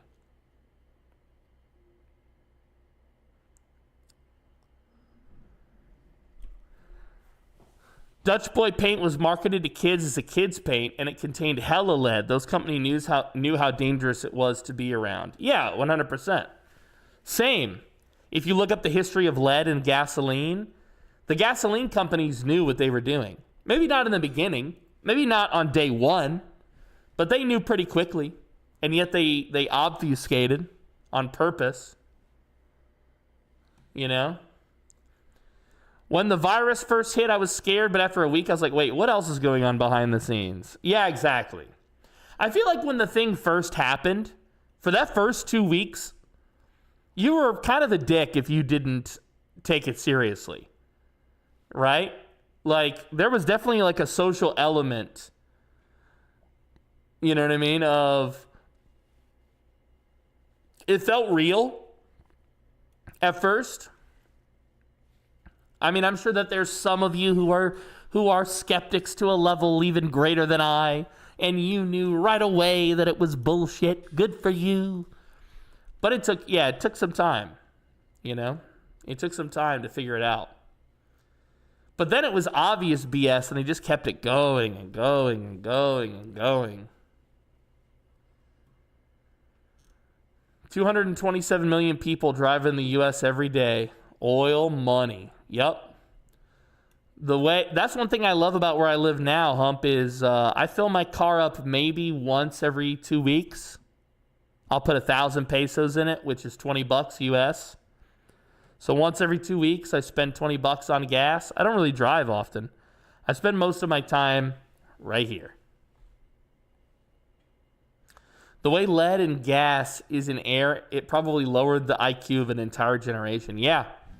Yeah, what's the guy's name who solved that? The guy who discovered it? I can't remember his name.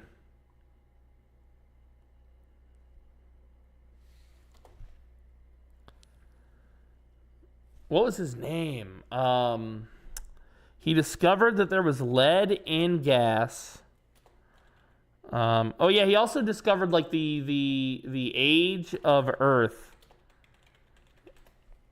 What was his name? God, I can't remember this guy's name.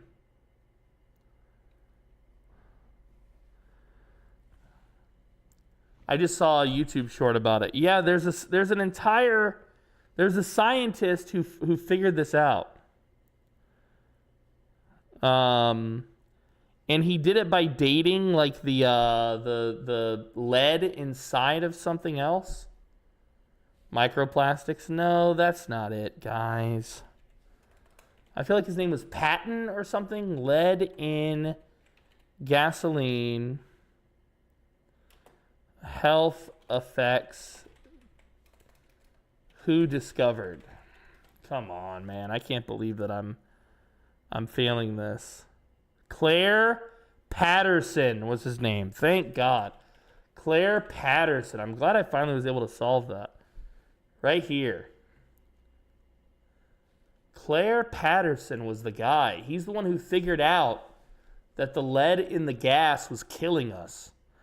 And that it was ubiquitous, that it was everywhere. I'm afraid to click on any links because I'm afraid I'm going to get HDMI'd, HDCP'd. But yeah. He's the one who discovered it, and they tried to silence him. They tried to ruin his entire career. Campaign against lead poisoning. See, 1965 is when he published it. And this guy right here, Robert Kehoe, he worked for the oil companies, the gas companies, and he was opposed to it. He lied as a scientist. He lied to cover for the companies. And if you don't think that this guy still exists today, to lie for the companies or lie for the government? Bro, I got some land in Florida to sell you.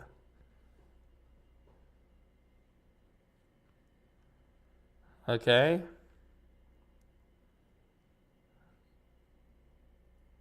So, interesting, right? Interesting. All right, well, guys, I had a blast talking about all this stuff. Oh, wait. So, recently I found out that my girlfriend broke up with me. She told me about it. And instead of getting angry, I just fell on the floor and started cackling. She kept telling me that she was not joking. And she told me to be serious, but I really couldn't take her seriously, says this guy.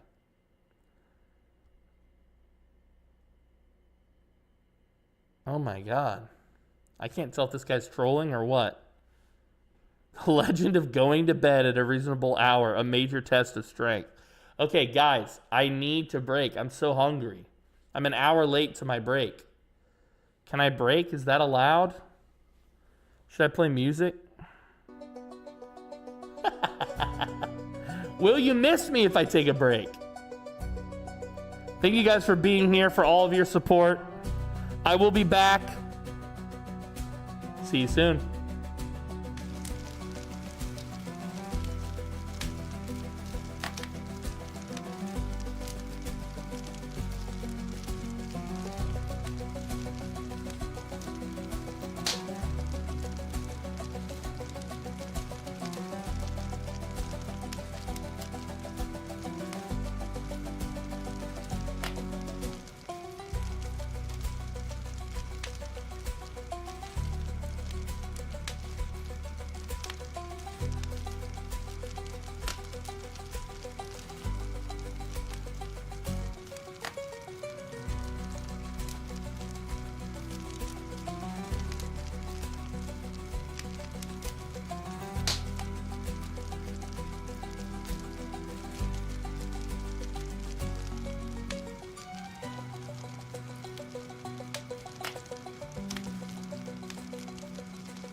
Never heard this track? You lie. This is your favorite track from my album. I know you've fallen in love with this track, you silly boy, yeah? Actually, Pinky just showed me her work in progress of the second trailer for season 2. She just showed it to me. Okay? It was really good. I'm so excited for what she's got going on. It's a great. We got to figure out what track we're gonna put over that one, over that trailer. But we will do it. All will be done soon.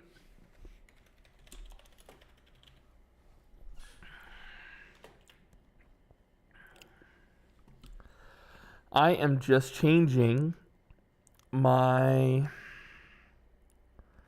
stuff. Baldur's Gate 3. Pinky will be playing with me on the Baldur's Gate. Just making some changes to everything, getting it all up and running, if you will. Oh, there's a download, an update. That was unusual. Alright, so I have to play the game, and then I have to go offline for Pinky to be able to play it. Because we're playing with one account. Some family share shit. Almost there, and I'll call Pinky on Discord, too. Alright. Alright. Let me ring old Pinkerton here. Alright, let's test this. Let's see how this works. Oh, she's muted. Let me turn my... Oh, there she is. Hello. Alright, I gotta turn you down. I had you on 200%, so we heard your tongue from Guatemala. Yo, what's up, Havoc? Good to see you, baby.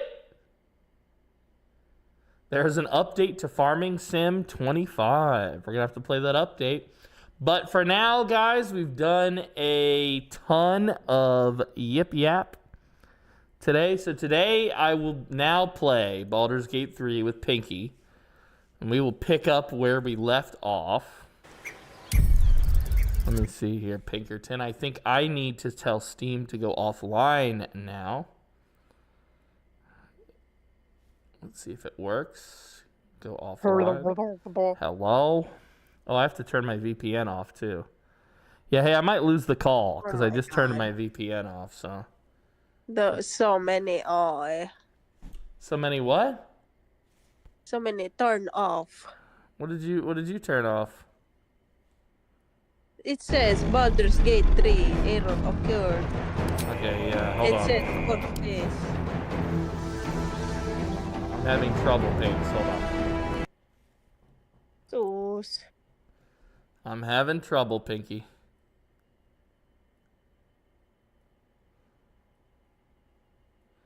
Alright, now it lets me go offline. Interesting.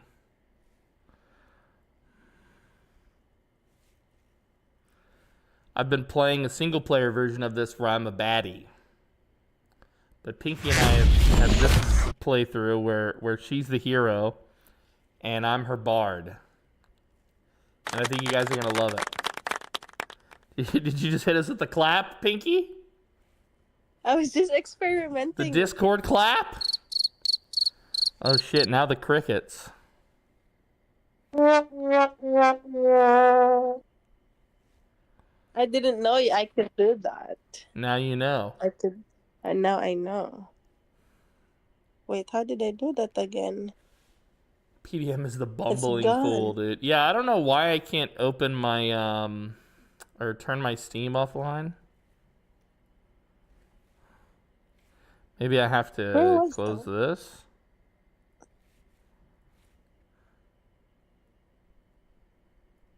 This was working just fine before. Let's see, offline. Signed out of friends and chat. Okay, let's assume that that works. Okay, will it let you load up the game now? It still says purchase. It says purchase. Yeah. So it still thinks that I'm... Let's see, go offline. Maybe if I'm afraid if I close my Steam, Right? will it bungle up my vibe here? Yeah, because you're on the...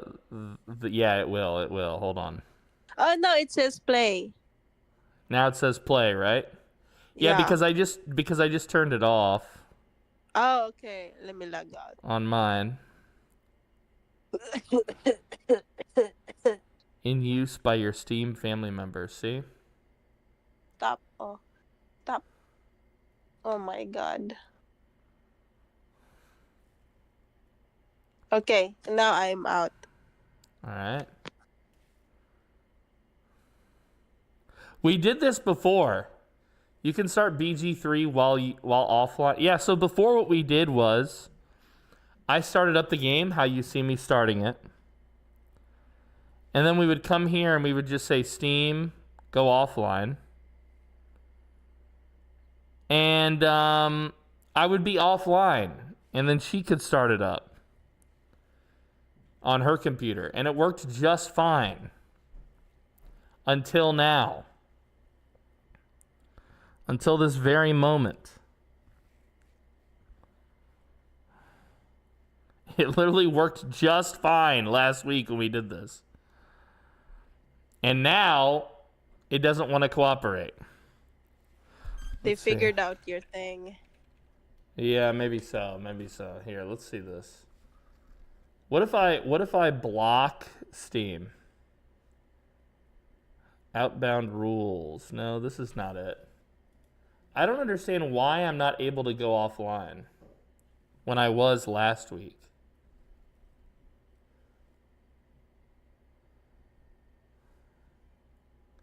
Let's see. Let's do multiplayer. Yeah, load game. Not Riker. Whitey Bulges. Auto save into the wilderness. Let me load this up.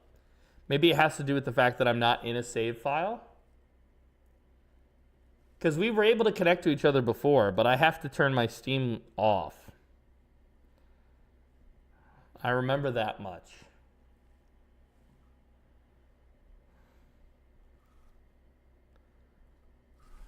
Let's see here. Via Steam, go offline. No. All right, I have another solution, Pinky, but it's going to drop me from the Discord call to do it. Okay. All right, I'll be right back. All right, let's see, guys. If I literally turn off the internet, I should still be live for you guys. Yep. I'm still live for you guys. All right, let me see. Hold on.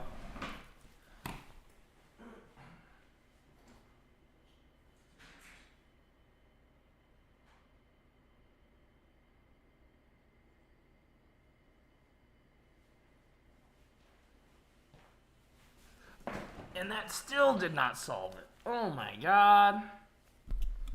What does it take? What does it take, Steam?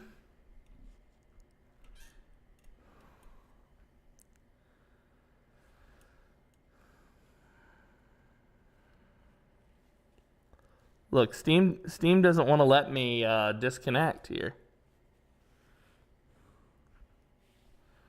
Alright. You can start BG3 while offline. Use direct connect to join each other. Yeah, let's see if this works. Go offline. Play. I have to run over to her computer. Hold on.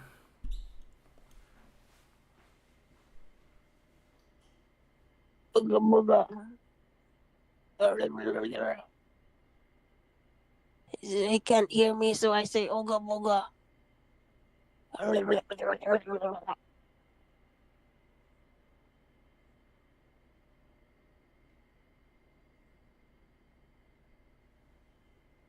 He's coming back. Alright, I think we got it. It should be loading up for Pinkerton now.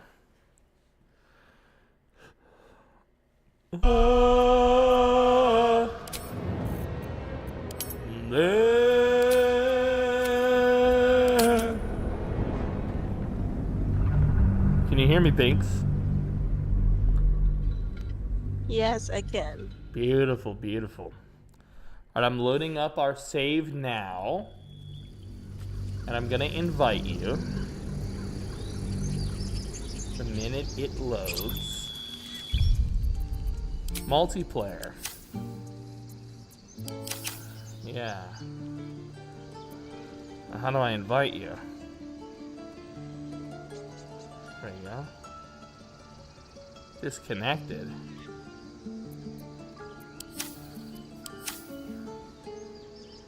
Yeah. Yeah, I'm disconnected for right now. There we go. There we go. Look at this. Mall Cop and Sturman on a Warhammer, dude. This shared game is already in use and will close in 2 minutes, it said. Alright, Pinky, get in here. Will it let you join me? Can you right-click me in Steam, maybe?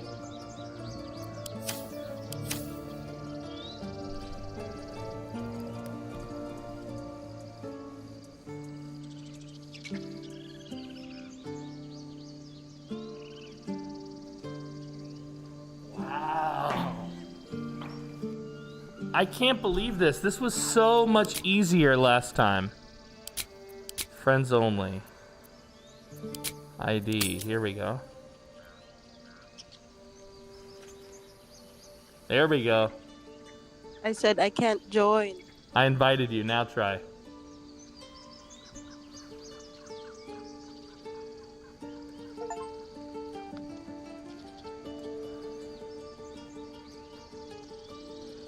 Loading. Alright, hold on. Now I've got to go back to the game. Can I go offline with it? No.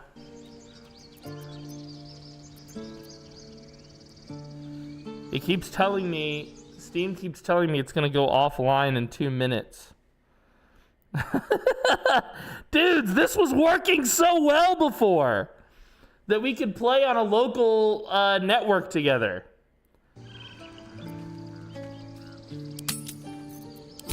Wait, is it because of the new modem? Maybe. But... Oh no, but I can see you. You're moving. Can you see me moving? Yeah, but Steam keeps giving me a notification. It says it's going to close the game. The shared game is in use and will close in 0 minutes, it says. Let's see if it actually shuts down. It might shut down on your end. It might shut down on mine. I can't be sure. I'm ready. Are you still in? Yeah. Okay. We're just going to wait another minute or two. Because it keeps warning me that it's going to shut down. Dude, you look so cool. Pinkarelli. Oh, look at her. She's a damn being of the night. All right, where did we leave off? You remember, Pinkerton? Let's go to our journal. I remember. The last time before Oh. it got browned out. Oh no, it kicked me out. Yeah. It kicked me out too. No. You've got to be kidding me, dude. This was working just fine. No. I remember the last time before it was browned out, we were on a fight with that guy on top of the mountain or on the cliff Oh, were in we? the Druid village. Oh, really? Really? Yeah, we were fighting that assassin. I forget the name of his race. Okay. You remember that? You don't? You play too much Baldur's Gate na oh. Yeah. True. Shared library locked. Oh, no. I'm so frustrated with this. Server shutting down. See?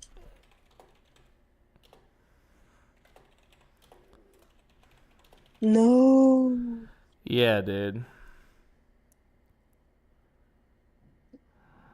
You're gonna work around the game's executable directly, though this bypasses Steam's features like achievements. Let's see, hold on. Limitations. Can you play co-op game using both of you need the game in your library? Hold on. Together allows two players on one copy of the game to play co-op. I know you can actually do this because I've done it. We've done it.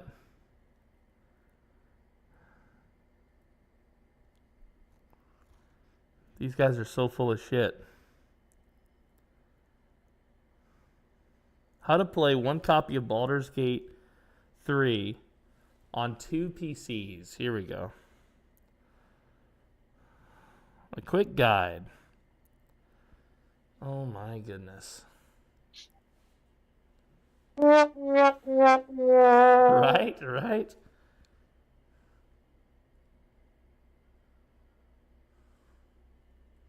Let me see if I can open mine. Maybe there's a way for us to play together without me going back online, because that's what seemed to do that this time.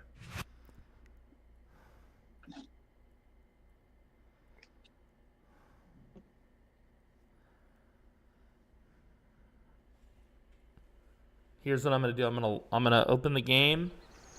I'm gonna load up my save. I'm gonna try and invite you while I'm offline. I might have to give you the direct connect info instead. Multiplayer. And load game. I'll solve this one way or another. I'm gonna solve this. Direct connect with an ID. That's what I'm thinking. And I'm thinking I just stay offline. It should let you open the game now, Pinky.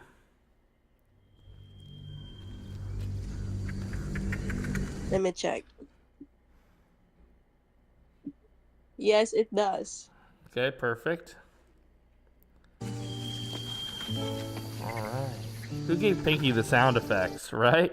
Now we're in trouble. 1 second, guys.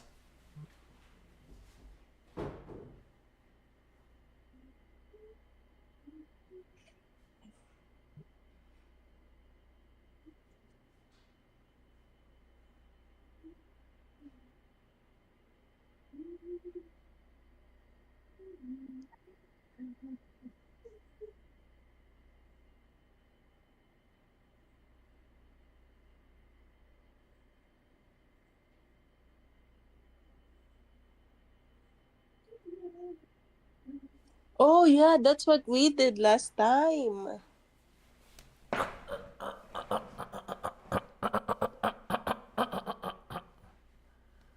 That's what we did last time. Connect in multiplayer. There we go. I did not join. I connect the multiplayer last time. Yep. But this time you're in here, right? Yeah. Alright. It worked! Okay, now write this shit down. Yeah, probably not a bad idea. Alright, Pinky, I don't remember where that fight was. Oh, she's running. See, this map is not even unlocked to me. like this dungeon here, this cave thing. Yeah, I don't think we actually explored this place, because on my screen, it's not explored past this point. Yeah, but we go through here to go to the druid thing. We don't even know these people. I remember we went down here. Okay, Of let's course go. it does. You would choose strangers over us. That's not what I said. I swear that box Hey. is full of me. Hey, druid lady. Come back. Something weird is here. What? Hover your mouse over the animals behind me. Strange ox. And? It said moo. Is this you or me? That's me. Okay.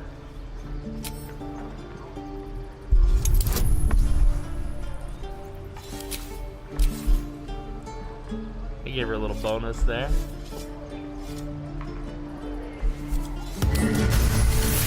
Nice. Something's off. This creature isn't what it appears to be. What is this thing? Thinking? Moo? He Moo. said the word moo. Pinky, what is this thing? You're the druid. I don't know. It doesn't say investigate, examine. Strange ox. He's an ox with blind sight and dark vision. The other oxes don't have blind sight and dark vision. Can you speak to animals with this guy?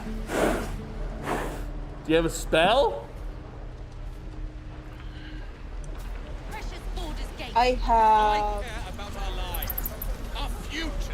No, you just care about your stupid apprenticeship. Take that back. Voila. You don't have a No. spell called Speak with Animals. No.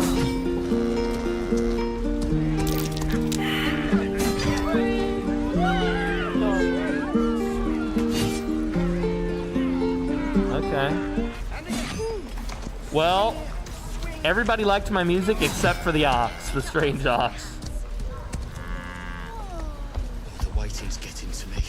Alright. How about the little kid? He stares right past you as if you're invisible or boring.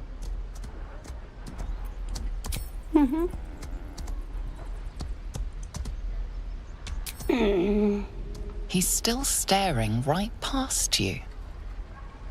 You see nothing out of the ordinary. As you turn back, the child slips between the rocks.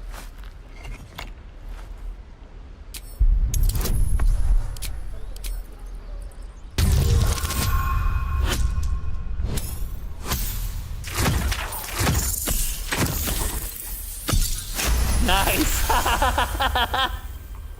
You find the edges of a concealed Just barely entrance. made it. There's a secret entrance right next to you to somewhere.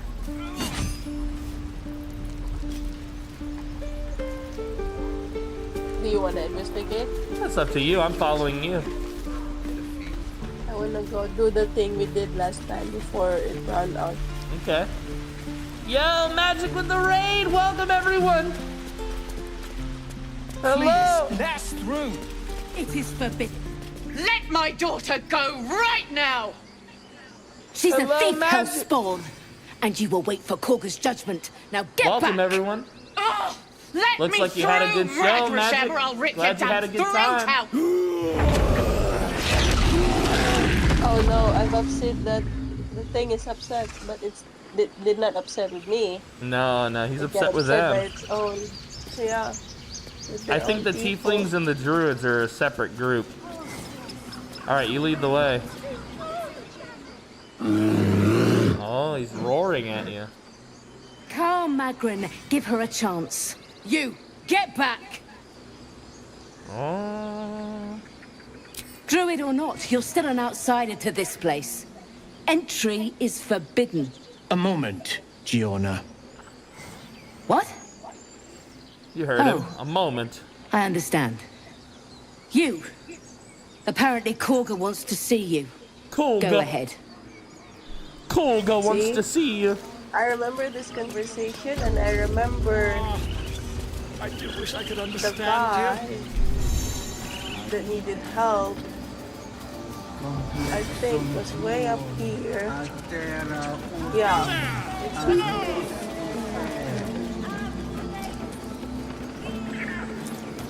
You gotta move the bear first. Tough it. He's in our way.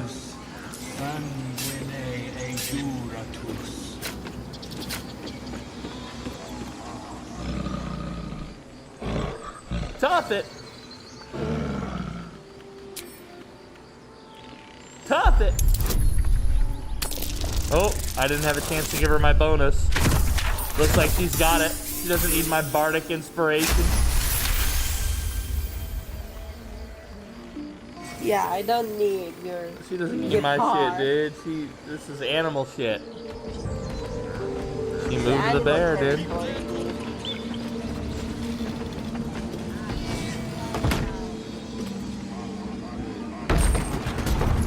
Well, we left Lacelle.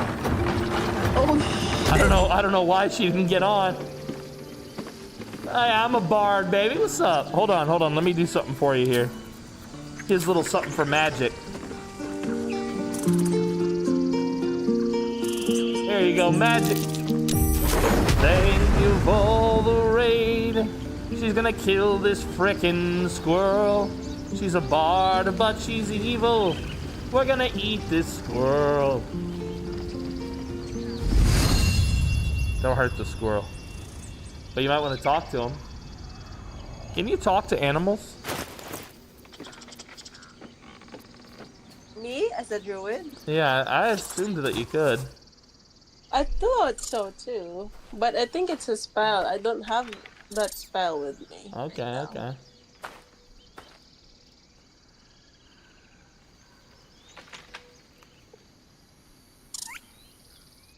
The squirrel lunges at your foot and bites it. Ah!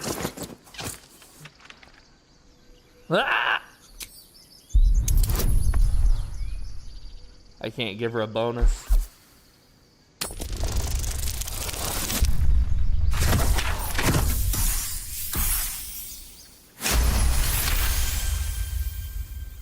You follow the squirrel's gaze to a pair of clumsy, ugly feet. Your own on her territory. Looking around, her territory extends from one end of the grove to another. This whole place is hers. This whole place.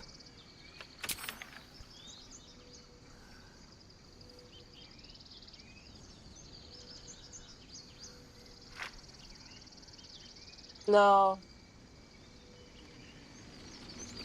I think he said no, dude. Alright, so the guy... See, I see the guy. Yeah, we gotta get up there quick. He's about to kill her. He's sneaking up on her. He's attacking her. She's running.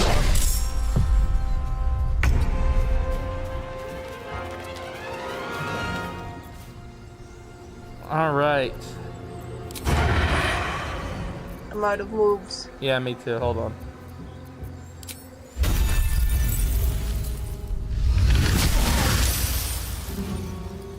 Where's the girl? Oh, She's here. fleeing. She's only 6 now. Yeah, she's fleeing.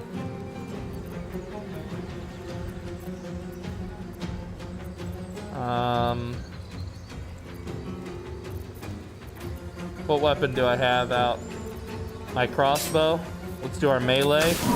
Let's poison the weapon. What should I do? I'm done. It goes to Shadowheart.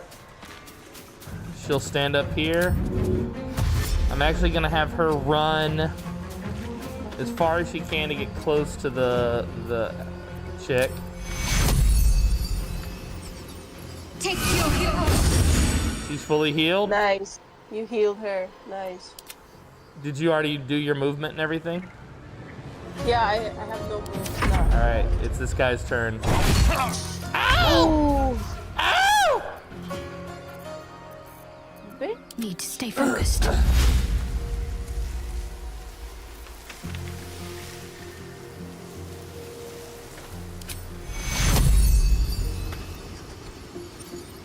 This'll dampen the pain. Take you. Whitey Bulges to the rescue. Oh damn, I can't dash. Why can't you dash? Yeah, you can. Oh, now I can. Okay. Yeah. I wonder if this You is guys are worth the too cost. close to him. Like my I can spells move. would hurt, I can move. Oh, okay. but I can. Yeah, I don't have enough movement, but I can.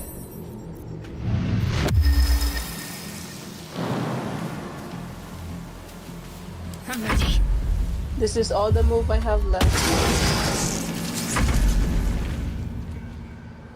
We got this. We got this, Pinkerton. Hold on. No! You did not heal.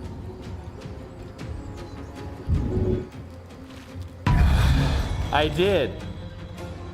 But yet he still got me. It's up to you. Can you stop this Nothing guy? will stand in my way. Oh, it's my turn. Okay. Can you guys move? If I move, he'll attack. He gets a free attack on me. Oh, that's right. That's right. I do have. Okay, I can. Got to focus. Look at this one.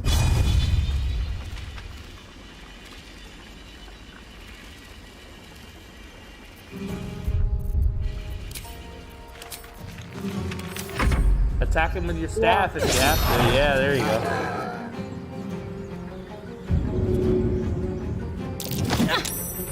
Nice.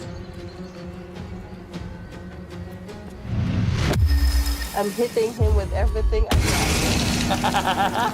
He's down to 2 hit points. Fucking god.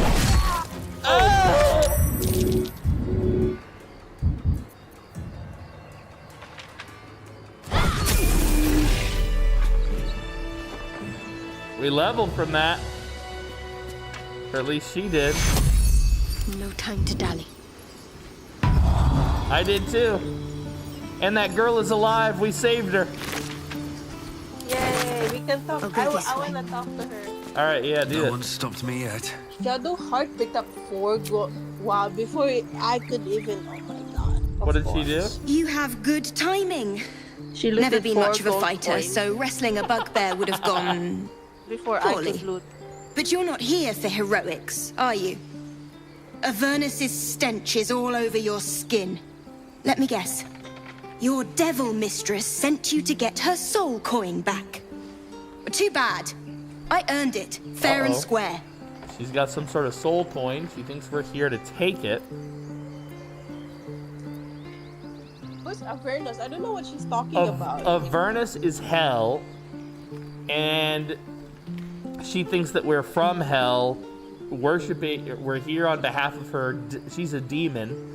She thinks that we're here serving her devil, who's her boss, to get back her soul coin. But we're not here to steal from her. Why, thank you, dread slayer of bugbears. You shall live forever in my memory. What a baby! Now take my just regards saved back you. to that pouting Irenes and leave me alone. Fucking ass, dude.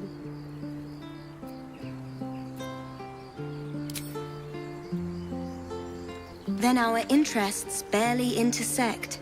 I'm sure there are other bugbears to kill. What a Best of bitch. luck finding them. Hold on, wait. From I need a Hellspawn to pay. Angry Druids, Give me I'm coins. definitely buying my way to Baldur's Gate. Oh, she's not gonna do it, dude. Whatever comes. She's like, nope. Oh no. I saved you for nothing. Have you tried the telescope? Try it. I tried it last time. Did you? Oh, wait, where are you going? I haven't gone anywhere. Let's get going. No, my Peer chick. through the telescope. It's a dragon?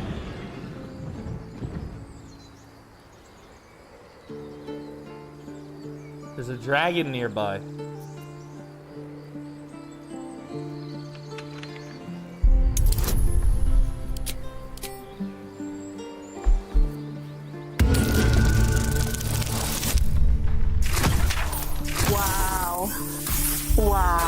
I tried to save you. Wow, what the I fuck? tried to save you. Should I roll again? It's up to you. It's okay. We all know it's dragon.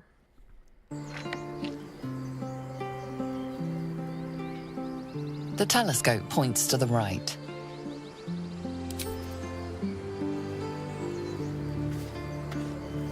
Ooh. What'd you find?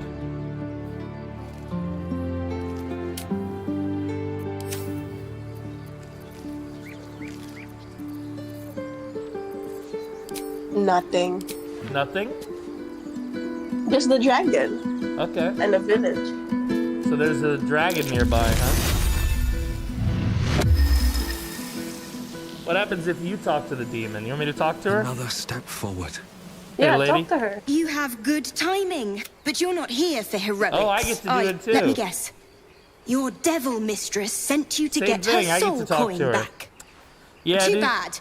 You got me, dude. Fair and square. I'm here for that coin, dude, and I made it all up, and my friend doesn't know what she's talking about, so give me the coin or else. I rolled the lowest possible rolls, too. That's crazy. That's crazy. That bloody Irenes. Devils just can't stand to lose. Here. Now go back to the pit that made you. Oi, but she gave you the coin. She did. And I gave it, she's to straight. you. She's straight. Yep. All right, so each of us got a level up. Oh, wait, or did you already? Oh, you leveled yourself already. All right, hold on. I got to level myself. Whitey Bulges, level 3. Bod, level 2.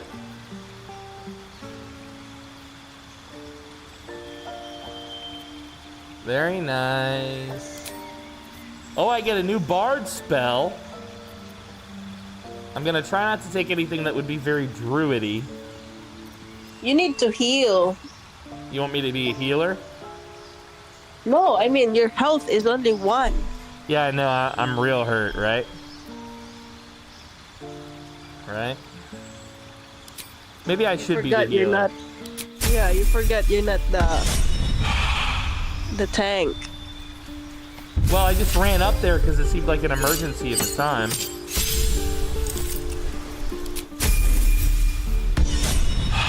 Whitey Bulges definitely talks like Gilbert Godfrey. Hold on, let me Battle grab a Master, dude. charger. My phone is low, but Battle Master, dude. What if we do champion? What's champion? Make her do even more damage. I think we're gonna do that. Makes her easier to play as an NPC. Alright. No one back home will ever believe this. Now let me try something new. Are you ready? what? Oh man. Maybe if I can do it. Hold on. I thought I had a new thing. But, or I thought I did. It said I did. But now I don't see it. I had a new bard ability. What happened to it? Maybe you need long rest. Ah, you're right. You're probably right. Let's see. Common bard. Here we go. Oh, it looks different. Class actions. I see now. Here we go. Here we go. Here we go. You ready? Check this out.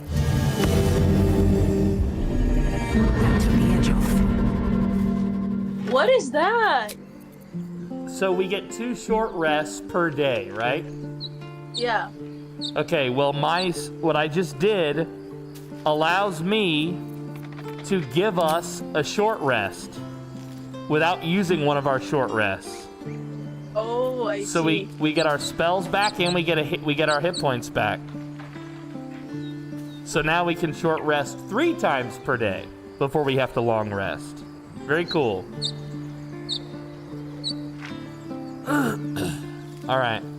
Let's go back down. There's more business down here, huh? Seems simple enough.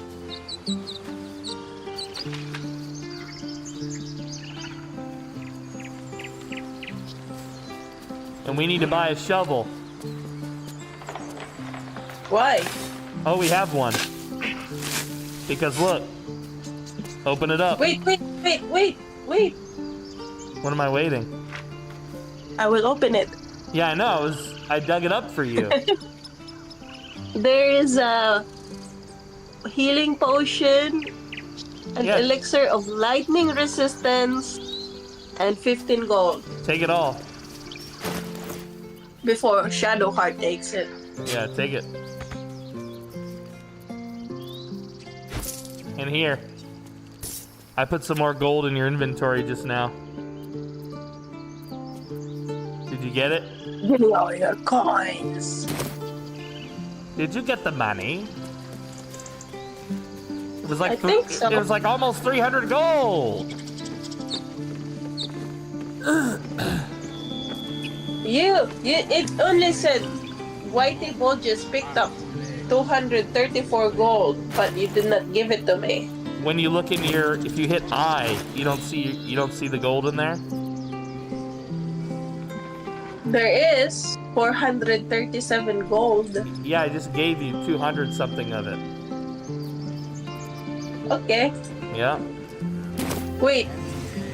Oh, the whatever it takes. Lae'zel is left down here. Still alive? Yep. Where's Lae'zel? Is she still here? She was here. Where'd she go? Will be done. Oh, here. There she is. Yeah. She was hiding underground. All right, so in terms of our goals, we need to speak with Kaga and find the healer Nettie. It's possible that Nettie can cure our brain worm, and Kaga is the current druid that's in charge of this Never place. wanted the easy path. Watch this. I would. This. If you touch that, I bet they will attack us. Watch this. I am one with them. Very nice, Pinky. All right, watch this. You ready?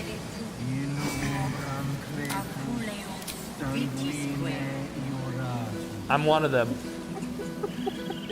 Oh, you're upsetting the druids. No, they love it, dude. All right, here we go, over here.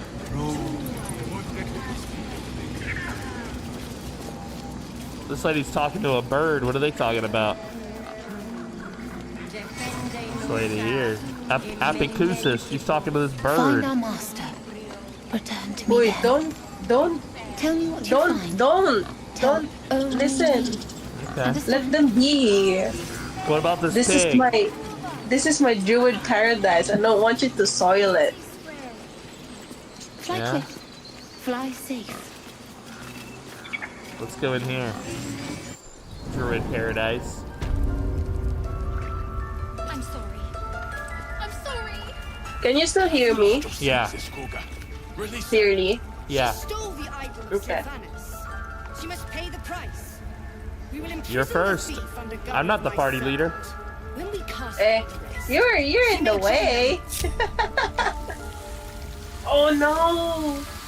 Look what you made me do. Please. I'm sorry. This is madness, Korga. She's just a... A what, Wrath?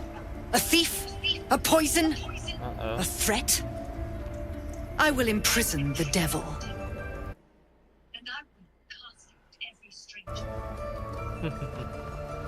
Uh-oh.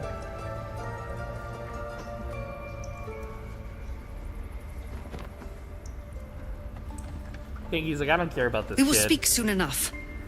First, judgment must be passed. The parasite eats our food, drinks our water, then steals our most holy idol in thanks. Wrath, lock her up. She remains here until the rite is complete. And keep still, devil. Tila is restless. Come, Korga. We took back the idol. Surely... Do it.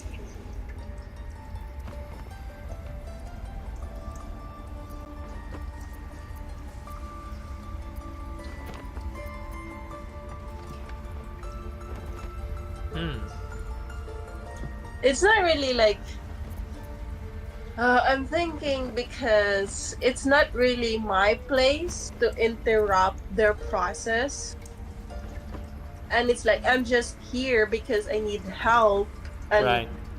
if I interrupt their thing here, she might not Help you. Yeah. help me. So I'm just gonna keep my hands off of it Okay. because a kid is not a threat to me. So Is the kid a threat to them?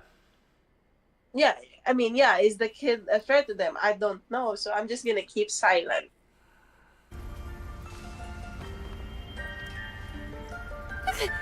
No.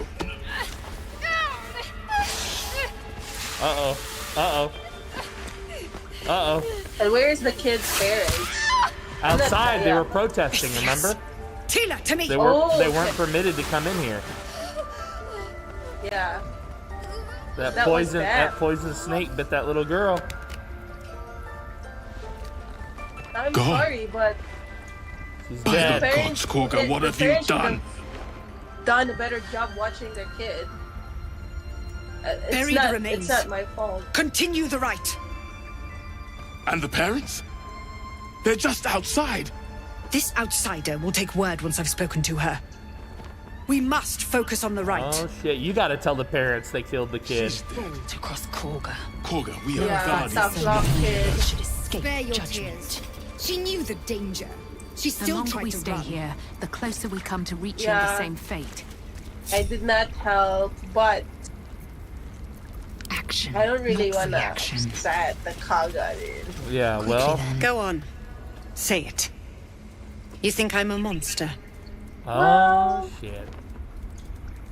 Why you test me like this?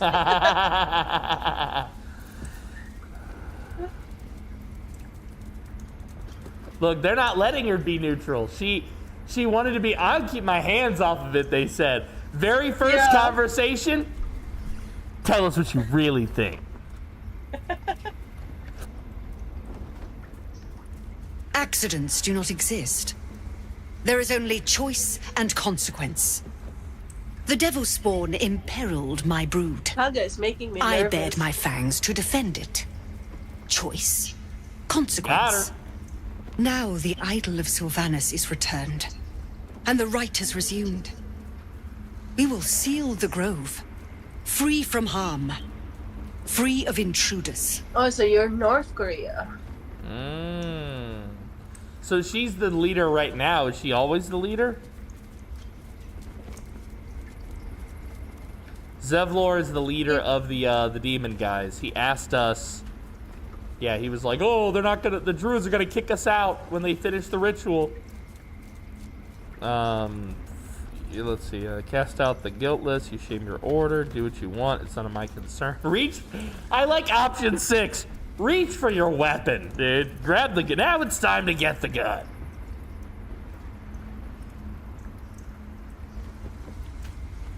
The rite of thorns. It is the Tree Father's gift that none come to harm. When we speak the final prayer, the great vine will sprout forth. Oh. The grove will be cloaked in bramble and The thorn. great vine. No one enters, Don't mind no if I one do. leaves. Sanctuary. Past teachings come into focus. Nice. The rite of thorns is a rare practice, outlawed in most circles for causing more harm than it eases. Whoa, I didn't know that as None Riker. of this can happen while But Outlanders she knows it infect because she's us. a druid. That's cool. Sylvanus demands that we choke them out. Who's Zevlor again? The demon? The leader of the, devil-looking dudes with the horns, who are currently, like, refugees, basically. Like, their town got fucked, so they're on the road to Baldur's Gate. But the road is unsafe because of the goblins we killed. Some of them, there's more out there. So Zevlor and his people can't get to the city because of the goblins. And the druids are about to kick them out, so they're not going to be allowed to stay here for very long either. Ah, okay, so if they lock this thing, the Zevlor cannot enter. Yeah.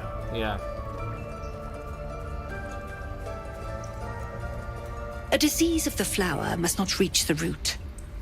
Pluck the petals, sever the branch if you must, but cut out the rot before it infects the whole of the wood. Dude, Not a she's bad so idea, cruel. dude. I don't Teachings of the like Tree her. Father. She is Kaga. cruel. She is cruel, but Do you she agree? is a badass too. Oh, she asked, do you agree? You're both druids. She wants to know, do you agree with her take on this? AKA, No. the I demons and the honestly- devil dudes are the disease on the flower petal. And if we No, she's cruel. That's all I can say. tell her. Yeah, I don't like that she thinks she's God. I don't like it. Words I heed to the letter, to keep my brood safe. You showed great mettle at the gate. The mettle of a skilled sword for hire. I want you to provide your services to Zevlor. Offer to guide the Outlanders out of the grove. I'm sure they'll reward you well. They're to be gone before final prayer. If they are not, What happens the if they're Viper not? must strike. Oh, you're gonna kill them too?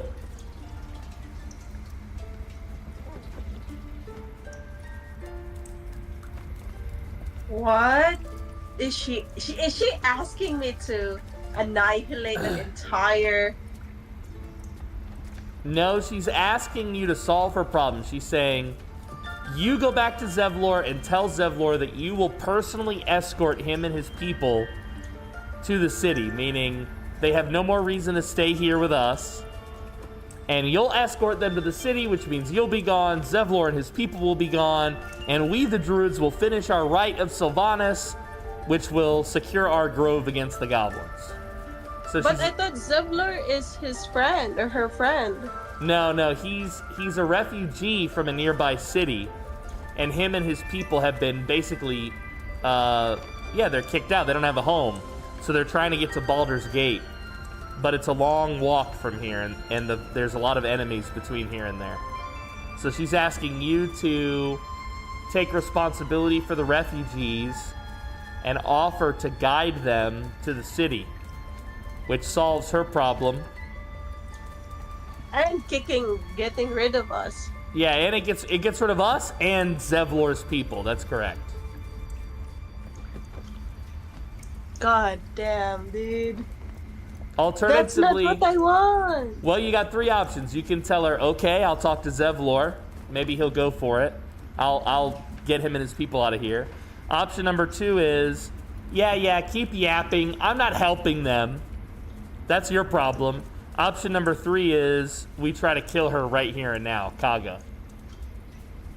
You will do more than speak. This tale ends but one way. With the Outlander rot cleansed, and the grove forever shrouded. Consider the Rite of Thorns, a rare art plucked from illicit domains. Oh, so it's like a forbidden druid spell that she's doing. Oh, wow, you get to actually think about it. Let's see here. I didn't have these options. For your mind. Yeah, I think this is probably closest to... Yeah, that's my choice too. Yeah. Like I think she's the one who's her judgment is being clouded, so Right. she's the one who's like at fault or wrong here. You're making it worse! That's what you tell her. Olga, you see Yeah. more shadow than light. There is more to making it Korga's worse. tale. The grove must hide her Oh, secrets. so your instincts, Pinky, are right. Something shady is happening here with her, outside of what she's told you. Oh, and Shadowheart wants to talk to you. You got to talk to Shadowheart, one of our teammates. We can talk later. Oh, never mind. You're not allowed to talk to her. Is that blood? What if I talk to her? I suppose you've noticed I'm not terribly fond of wolves. Oh, now she's talking to They're me. ravenous predators with fangs like daggers. She doesn't like It's hardly an wolves. irrational fear to harbor. Don't be surprised if I'm reluctant to face any more. I wish I could move the game subtitles way up here, guys, but it won't let me, to my knowledge. Alright, so she doesn't like wolves. Wait, hold on. Maybe the wolves is the reason why. Maybe the wolf is controlling Kaga. Okay. Well, what my guy would say is, hey, you don't like wolves? We'll try to avoid wolves. He's a bard. He's like, we don't have to, I'm not going to judge your shit. We don't have to fight wolves. Well, You need to worry, baby. thank you. Don't worry, baby girl. We're not going to fight no appreciate it. wolves.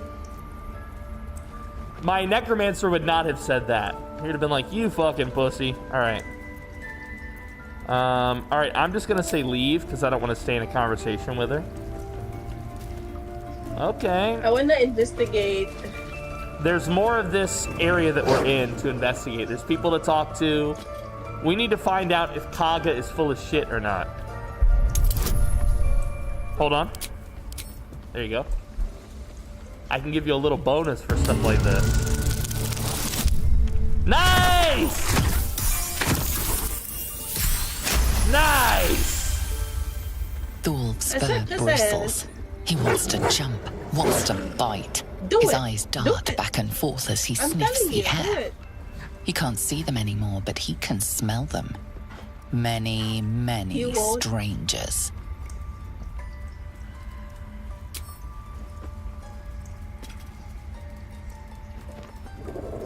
More. His ears twitch More, as he more. lowers his head down into your lap. Aww. No, they cut the scene. Yep. No. What about this guy with the dead kid? Does he have anything to say? Ooh, I want silver. Don't touch the dead kid, by the way. Remember that if you hover over anything and it shows a red outline, that means we're Yeah. stealing if we touch it. So like the Okay. little girl's body, if you touch it, you're stealing. They'll attack us. But yeah, this Wrath guy that I'm standing next to, he might have some insight. I don't know.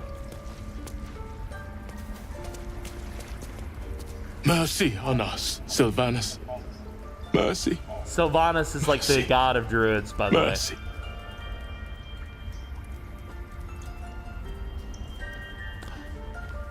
Wow. The hot takes here, chat. The hot takes. Preventable. The sickening result of sickening beliefs. Oh, he doesn't we like let this it. happen. We let this snake replace our leader. Oh, she's not their real leader, Pinky. She's taking control. Master Halsin. Perhaps goblin caught, perhaps dead. He'd set Mistress Korga back in line. Damn. Hold her to task. Stop this damned ritual. More will die if the rite is finished. So many more. Sent into a world gone mad. Yeah.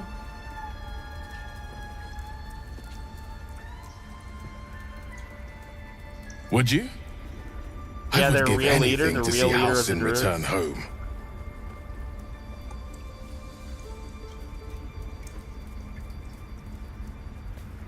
Yeah, I want to find the Sylvanus' real blessing leader. I want upon to you. investigate And my more gratitude why as well. Kanka is like this. Halsin is an elf with the presence of a bear. Because He isn't left like west with druids the are like adventurers. friendly to nature. You won't mistake the first Right. druid for Yeah, they anyone do. else. Well, they seek balance, which doesn't Yeah, they always seek mean balance. being a good guy, but it does mean not You have living a Master life Halsin of to blame evil, for that. right? Yeah. Can't believe he just So left. what did he say where Halsin is? He said Halsin went west from here, and that as a druid, Halsin likes to take the form of a bear, and that he's either been captured by goblins or killed by them. But there's more people in here to talk to who might give us clues, and there's a lady behind you in the distance named Nettie, and she's the healer that we were told about here, and maybe she can heal us if the leader of the druids isn't here. Maybe she can Okay. heal our brain bug. Okay. Did a number on you, didn't they? I see you. Just give me a moment.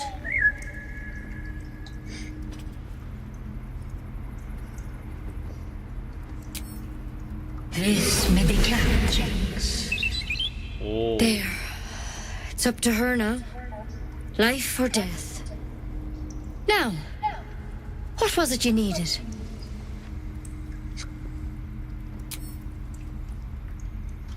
I do what I can. For most folks, that's enough. Come here. Let's have a look at you. Is she a halfling? You seem Or a healthy dwarf. enough. A bit tired around the eyes, maybe.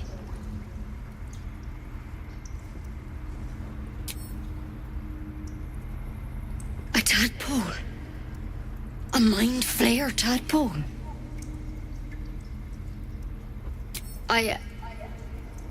I'll do what I can. Come, follow me. I might be able to help. We need to be quick. This way.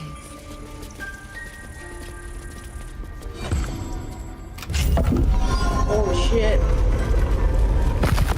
Whoa. I am not here for chit-chat. Make yourself useful. Never a There dull you go. moment. I clicked on you accidentally. Jesus. This one had the same problem as you.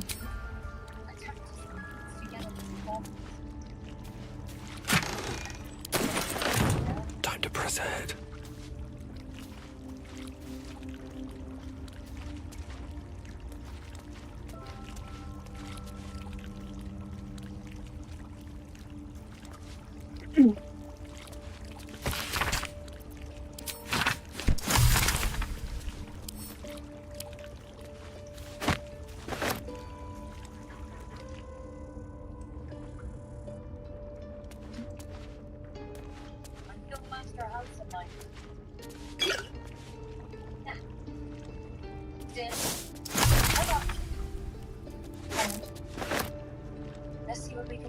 Oh no. Is she gonna carve out my eye? Best get in and out.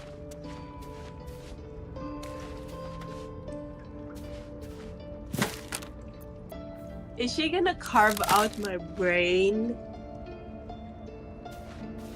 I don't want that.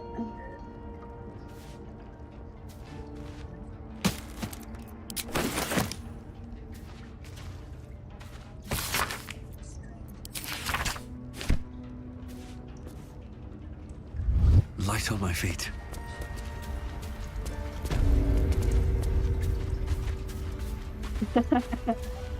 There's something in that vessel. Take a closer look. What?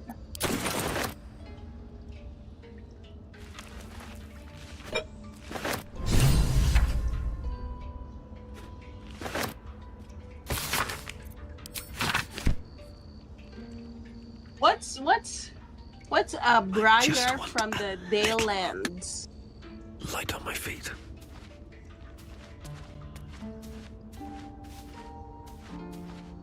She's holding a Kalimvor's kiss, a briar from the Dalelands. What is?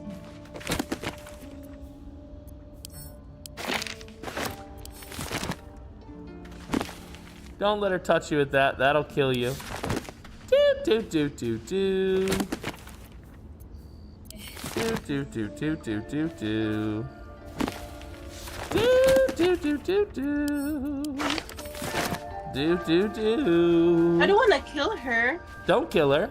Why would you kill her? Worth a look. Don't kill her. She said she's gonna heal you.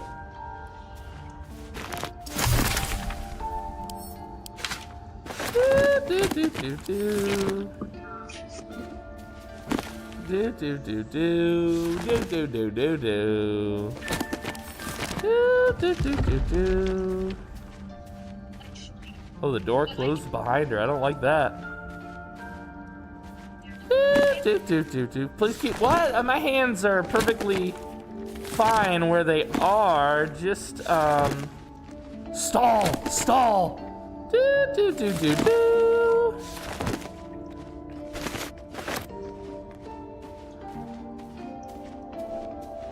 Do do do do do.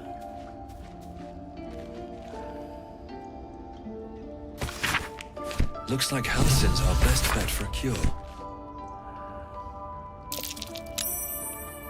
Pinkarelli tried to intimidate.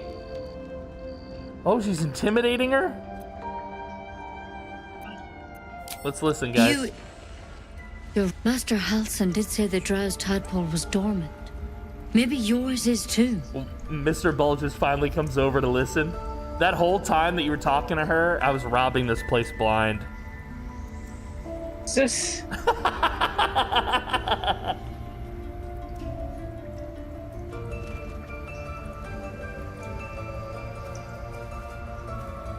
All right, but on one condition. Uh-oh.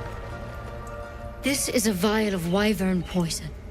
Swear to me, you'll swallow it if you feel any symptoms.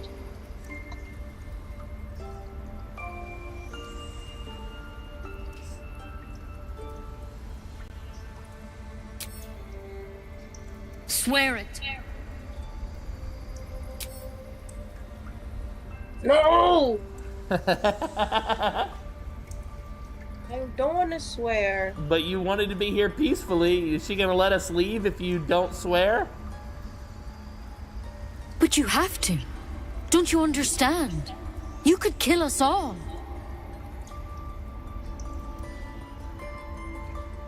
Uh-oh, Pinky!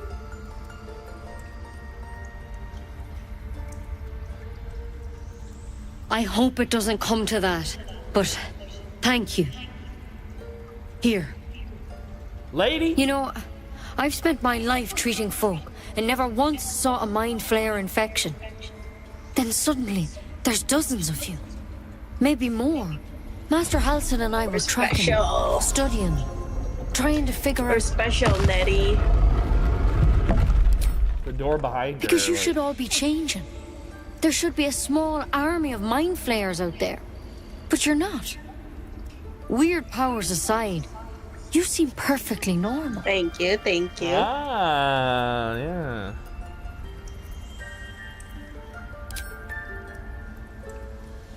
Mrs. You can't cure what you don't understand. And as much as I know about mind flayers, I can't make heads nor tails of this. It's one of their worms for sure. But this one gives you powers.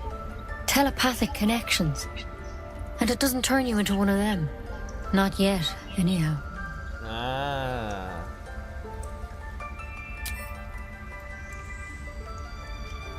Hard to say, but there's a lot we don't know. Infected, folks like you, have been converging on an old temple of Selûne. And I've no idea why. When Master Halsin heard the adventurers were heading that way, he saw a chance to get answers. Okay, Joined on so the he spot. did go to the west. Whatever There's he an old found temple there, he was looking into. he didn't make it back. All right, so west to the temple. Find Halsin. I think so. I hope so. I've sent birds to find him, but they can't get close without goblins trying to shoot them down. You, though, you're one of them. Technically speaking, I mean. They won't kill someone carrying their parasite. Is that true? If you can find Halsin and get him out of there, we can discover what he learned. And perhaps he can save your life. How's that sound? Yeah, we already agreed to do it. Thank you. It would mean everything to the Grove. We gotta find him anyway to get rid of this Kaga I wish I lady. could tell you more. She's running the But Grove only into the those dirt. adventurers know what happened out there. All I can say for sure is they all went to the old temple of Selûne. Adventurers? And Master Halsin didn't make it back. Good luck out there. And if things start to go All bad, right, so the last people remember who saw the Halsin vial. alive were the Remember adventurers he your was traveling oath. with. If we can find them. Step at a time, Nettie. Come on. Wyvern poison. Right. Let's hope it doesn't come to that. Are you gonna share me your loot? Better a quick Yeah. draft than ceramorphosis. Are you ready? Nonetheless. Yeah, let's go. I don't know where it is. Here, look in your inventory. I have a shovel. Are you seeing the stuff that I'm adding there? Goblin scimitar. Mind flayer parasite specimen. Halsin's pipe. Ooh, you stole Halsin's pipe? Well, we're gonna find him, so I just figured we would be returning it. Technically speaking, you know? Nice. And there's a Antidotes Part 2. Yeah, that's like a book. If you read that, if you right click it and say read, it should teach you how to make that potion in alchemy. Nice. What path lies before me? I read it. All right, well, there might be some more people to ask around here. Sylvanas, I just want my bed. Like, we haven't been in this room. Over here. Yeah, we have. No, we haven't been over here. Oh, over here. So there might be someone else to ask about Kaga, if you want to find someone here. Let's see. Oh yeah, there's one guy in here. He's back over here looking at the books. Marokoro. Talk to him. Goblin attacks and softer than a whisper. That's a friendly-looking shadow. Oh. These boots have seen everything. He's very curious about me. Can't risk being in open view. What did you do? Well, he might have saw me sneaking a little bit. You know, but hey, oh hi, how you doing? Wonder if the gods are watching me. Oh, nothing. You know, just a little bit of Is there poking anyone? around. Can I pick up? Can you save? I want to pick up this pouch. We've saved. There's 14 golds. Well, take it. Out of sight. Out of mind. Oh, they got a stone bed. Very nice. Okay, I don't want to steal anymore. Okay, me neither. I you know what? I've given up a life of crime. Time to press ahead. All right, so that's it. Unless there's someone else in here you want to talk about. I sent you to Zevlor. Oh. No, I clicked. You can just leave if you don't want to talk to her. Yeah, I clicked her accidentally. Here we go.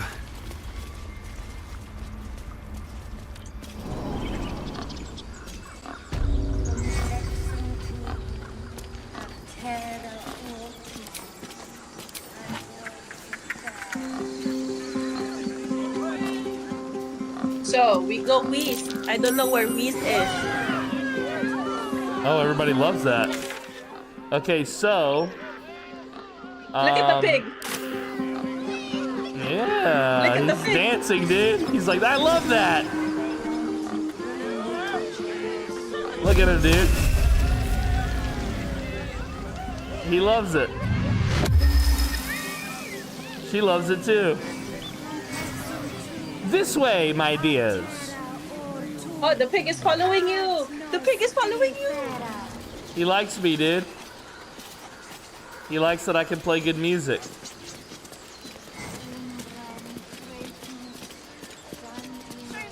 Well, this is your first mission. This couple here needs to know that their daughter has been murdered by the druids. Well, how you tell them is up to you. Unless you have news of Arabella, I don't want to hear it. As a matter of fact. Oh, well, you know, I do bring tidings, you know, now that I think about it. I am bringing some tidings of your kids here, and turns out... What? What are you saying? Don't be ridiculous. What are you on about? Nothing. Bad joke. She's... That's so cruel. Oh, it's just a bad... Oh, just kidding. I lied about that. Oopsie poopsie. Look, it's not true. Look. Please. Is Arabella all right? Oh my God! How many times do I have to tell you? No. Look. Look. Kill her. I'll kill the snake. Oh, he's pissed. Daddy's pissed. Not here. Leave me. Hold on. Before we go...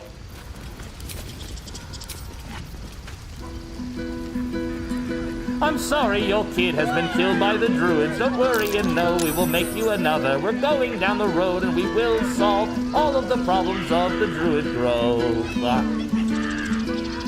You've gathered everyone. Yeah. All right. This way. Thank you. Everybody clap. Hell yeah, dude. Whoa. They gave me money. There's be money on the ground. I didn't know they would do that. They actually tossed me money.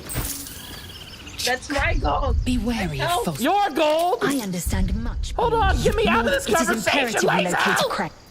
I want my cash before Pinky takes it. Your gold. I picked up your gold. You owe me 1 gold. That gold was for a grand performance. I hate them all. Okay? I earned that gold. They tossed the coin, dude. This little kid is selling something. What he's selling? The red one.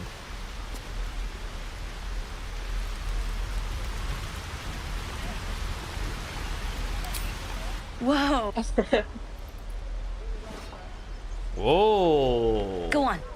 Take this ring. It's lucky. You haven't seen anything yet, lady. Oh. Go on. Take the ring and watch your fortune change.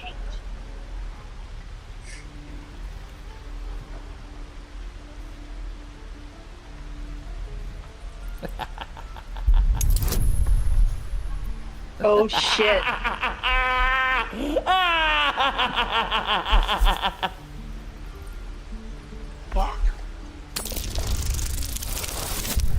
Whoa! What a lucky girl. What a lucky rat. Voila. It's Weeping, gone. bleeding hells. Okay, maybe you don't need extra luck. But since you're already holding the thing, call it. Heads or tails.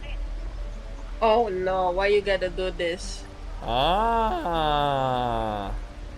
50% chance. It doesn't matter what I 50-50. choose. Yeah, it doesn't matter what I chose. I go heads. Heads it is. See? That's the kind of luck you get from one of my lucky rings. I've got more where that came from. Real cheap too. Interested? Oh yeah.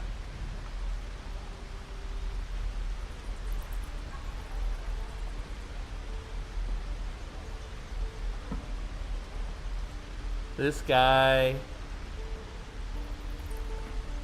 Hey, hold on, you gotta pay for that.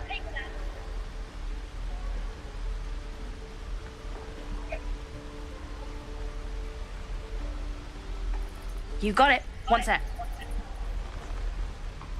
That's what I got. Oh. What you do? I don't know, but you failed a perception save. That was me? Yeah. What's the ring for? I think this little boy behind you robbed you. I don't have any money or anything to sell. My For partner real? does that. Yeah. Okay, I'm out of here. Hold my on. partner, I mean. Both, of course. It's a family business. I think this little boy robbed you. He sells the stuff and I don't sell. Right. So, look out! Perception failed again. You keep failing your perception. Oh, this time you succeeded. On what? Find your belongings. J. What is J? Find your belongings. We've been robbed by children. Yeah. Talk to that kid again, dude. He robbed you. This one. I don't know what he took. The guy ran. He ran? The little kid ran. Yeah, I know, but that's his brother, he said. No. Tell him. No. Tell him, give it back. Find your belongings. We learned that the leader of the thieves is called Mole. Her gang has a hideout somewhere underground. Our belongings must be there. Oh, look, he's back. The kid's back. The one who robbed you. That's him. Sophie. Hello again. I've been robbed. Me? Suspicious? No? Where is she? He's right in front of me. You don't see him? I see him. Let's... Hold on, I'm trying to get him to admit where it is. I rolled a nat 1. Jesus. Oh my god, I'm so lucky. It wasn't my idea. It was Mole's. I wasn't supposed to say her name. Anyway, I won't say anything else. Before you can say anything else. Alright. She's jumping into a hole down here. I can't fit in that hole. I bet I know another way, though.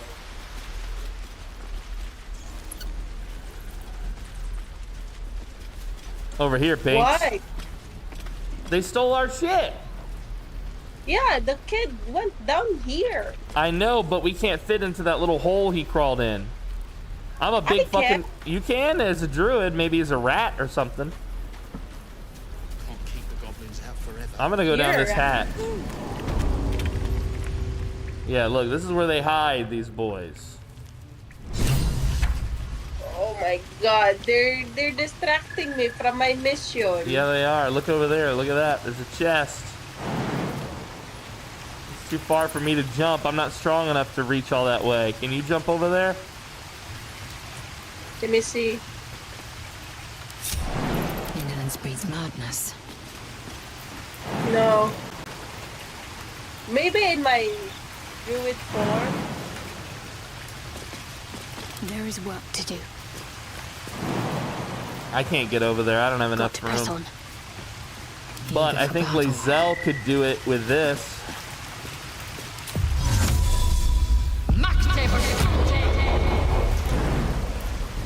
Yep.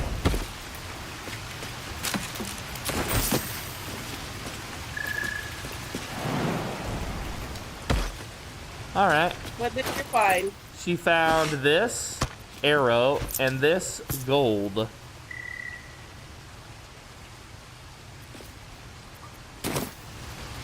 Oh, the kid is over there. Yep. Can't give up Oh, it's now. a different kid. Oh, there's other kids. We're looking for Mole, M-O-L. She's the leader of these kids. And she's the one who stole from you. Or has your stuff. There she is, Mole. Down there, level 1. Well, look who's come to visit. Uh-oh. My kids say you've been busy since you got here. And I hear you have a problem. A few things are missing from your pack. Is that right? She knows what she did. Maybe we can do something about this. Anyway, you want to talk? Talk. Oh, shit. What do we say, Pinky? It has the wrong character. You choose. What would you say? We're saving up for a better hideout when we get to Baldur's Gate. Ah. Why? You planning on telling me stealing is wrong? So what? Should we be panicking like everyone else? We have a plan. We're the ones who'll end up on top in the gate. Ah. Anything else? She does have a plan.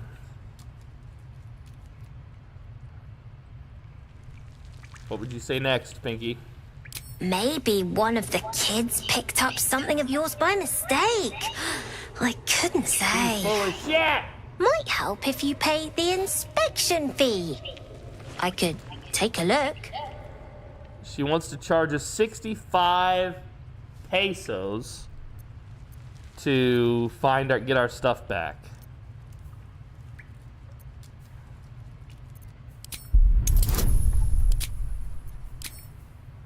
Should I charm her? Yeah, I'll charm her. I'll charm her. You have advantage on charisma checks in dialogue. Alright. Nice!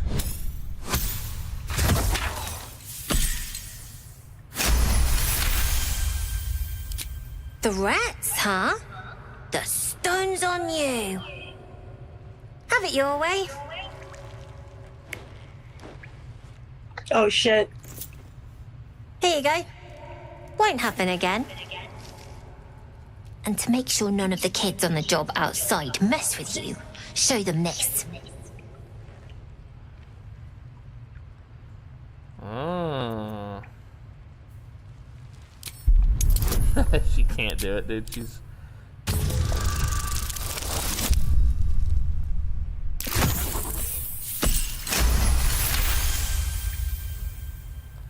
Lovely. Lovely. You got it. Now, we done here or what? What's left to do, Pinky? You want to trade with her? No, there's nothing else. Then, you got your junk back. I don't trade with thieves. All right. We got our stuff back. She gave us the pickpocket's bag. Let's get on with it. Oh, there's a whole bag. Okay, so they stole this from you, Pinky, the goblin scimitar, and they stole 35 gold from you. Let's move. That was crazy, huh? Fucking kids. All right, let's get out of here, fucking kids. Let's see. Give it a whack. All right, Pinky. I'm gonna save because look at the time. I know. I've had a lot of fun though with the little bit we got to play today. Yeah.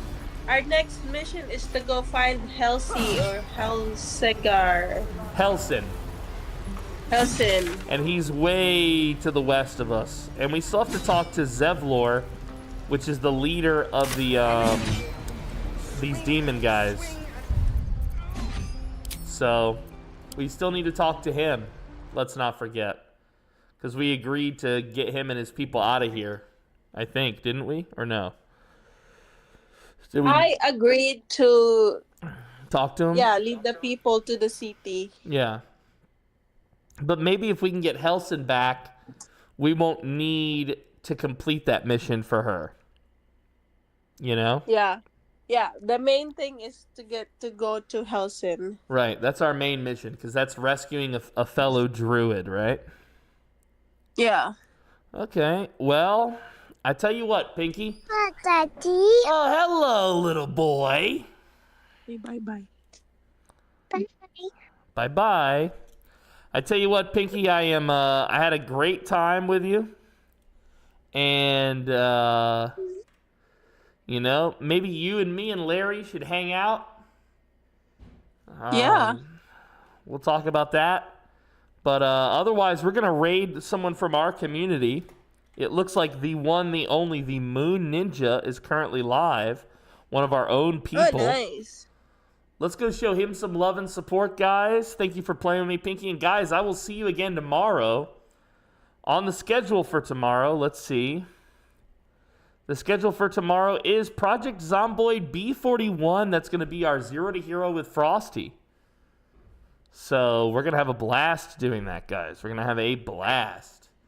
Thank you to Nuri Knight and Trundle for those memberships on YouTube. Thank you, Magic Dream, for the juicy raid. Thank you, Trundle, for the tip. Thank you, Frosty. And so many of you for the subs today. Thank you, Flower Fam, for the bats. Alpha Huntress.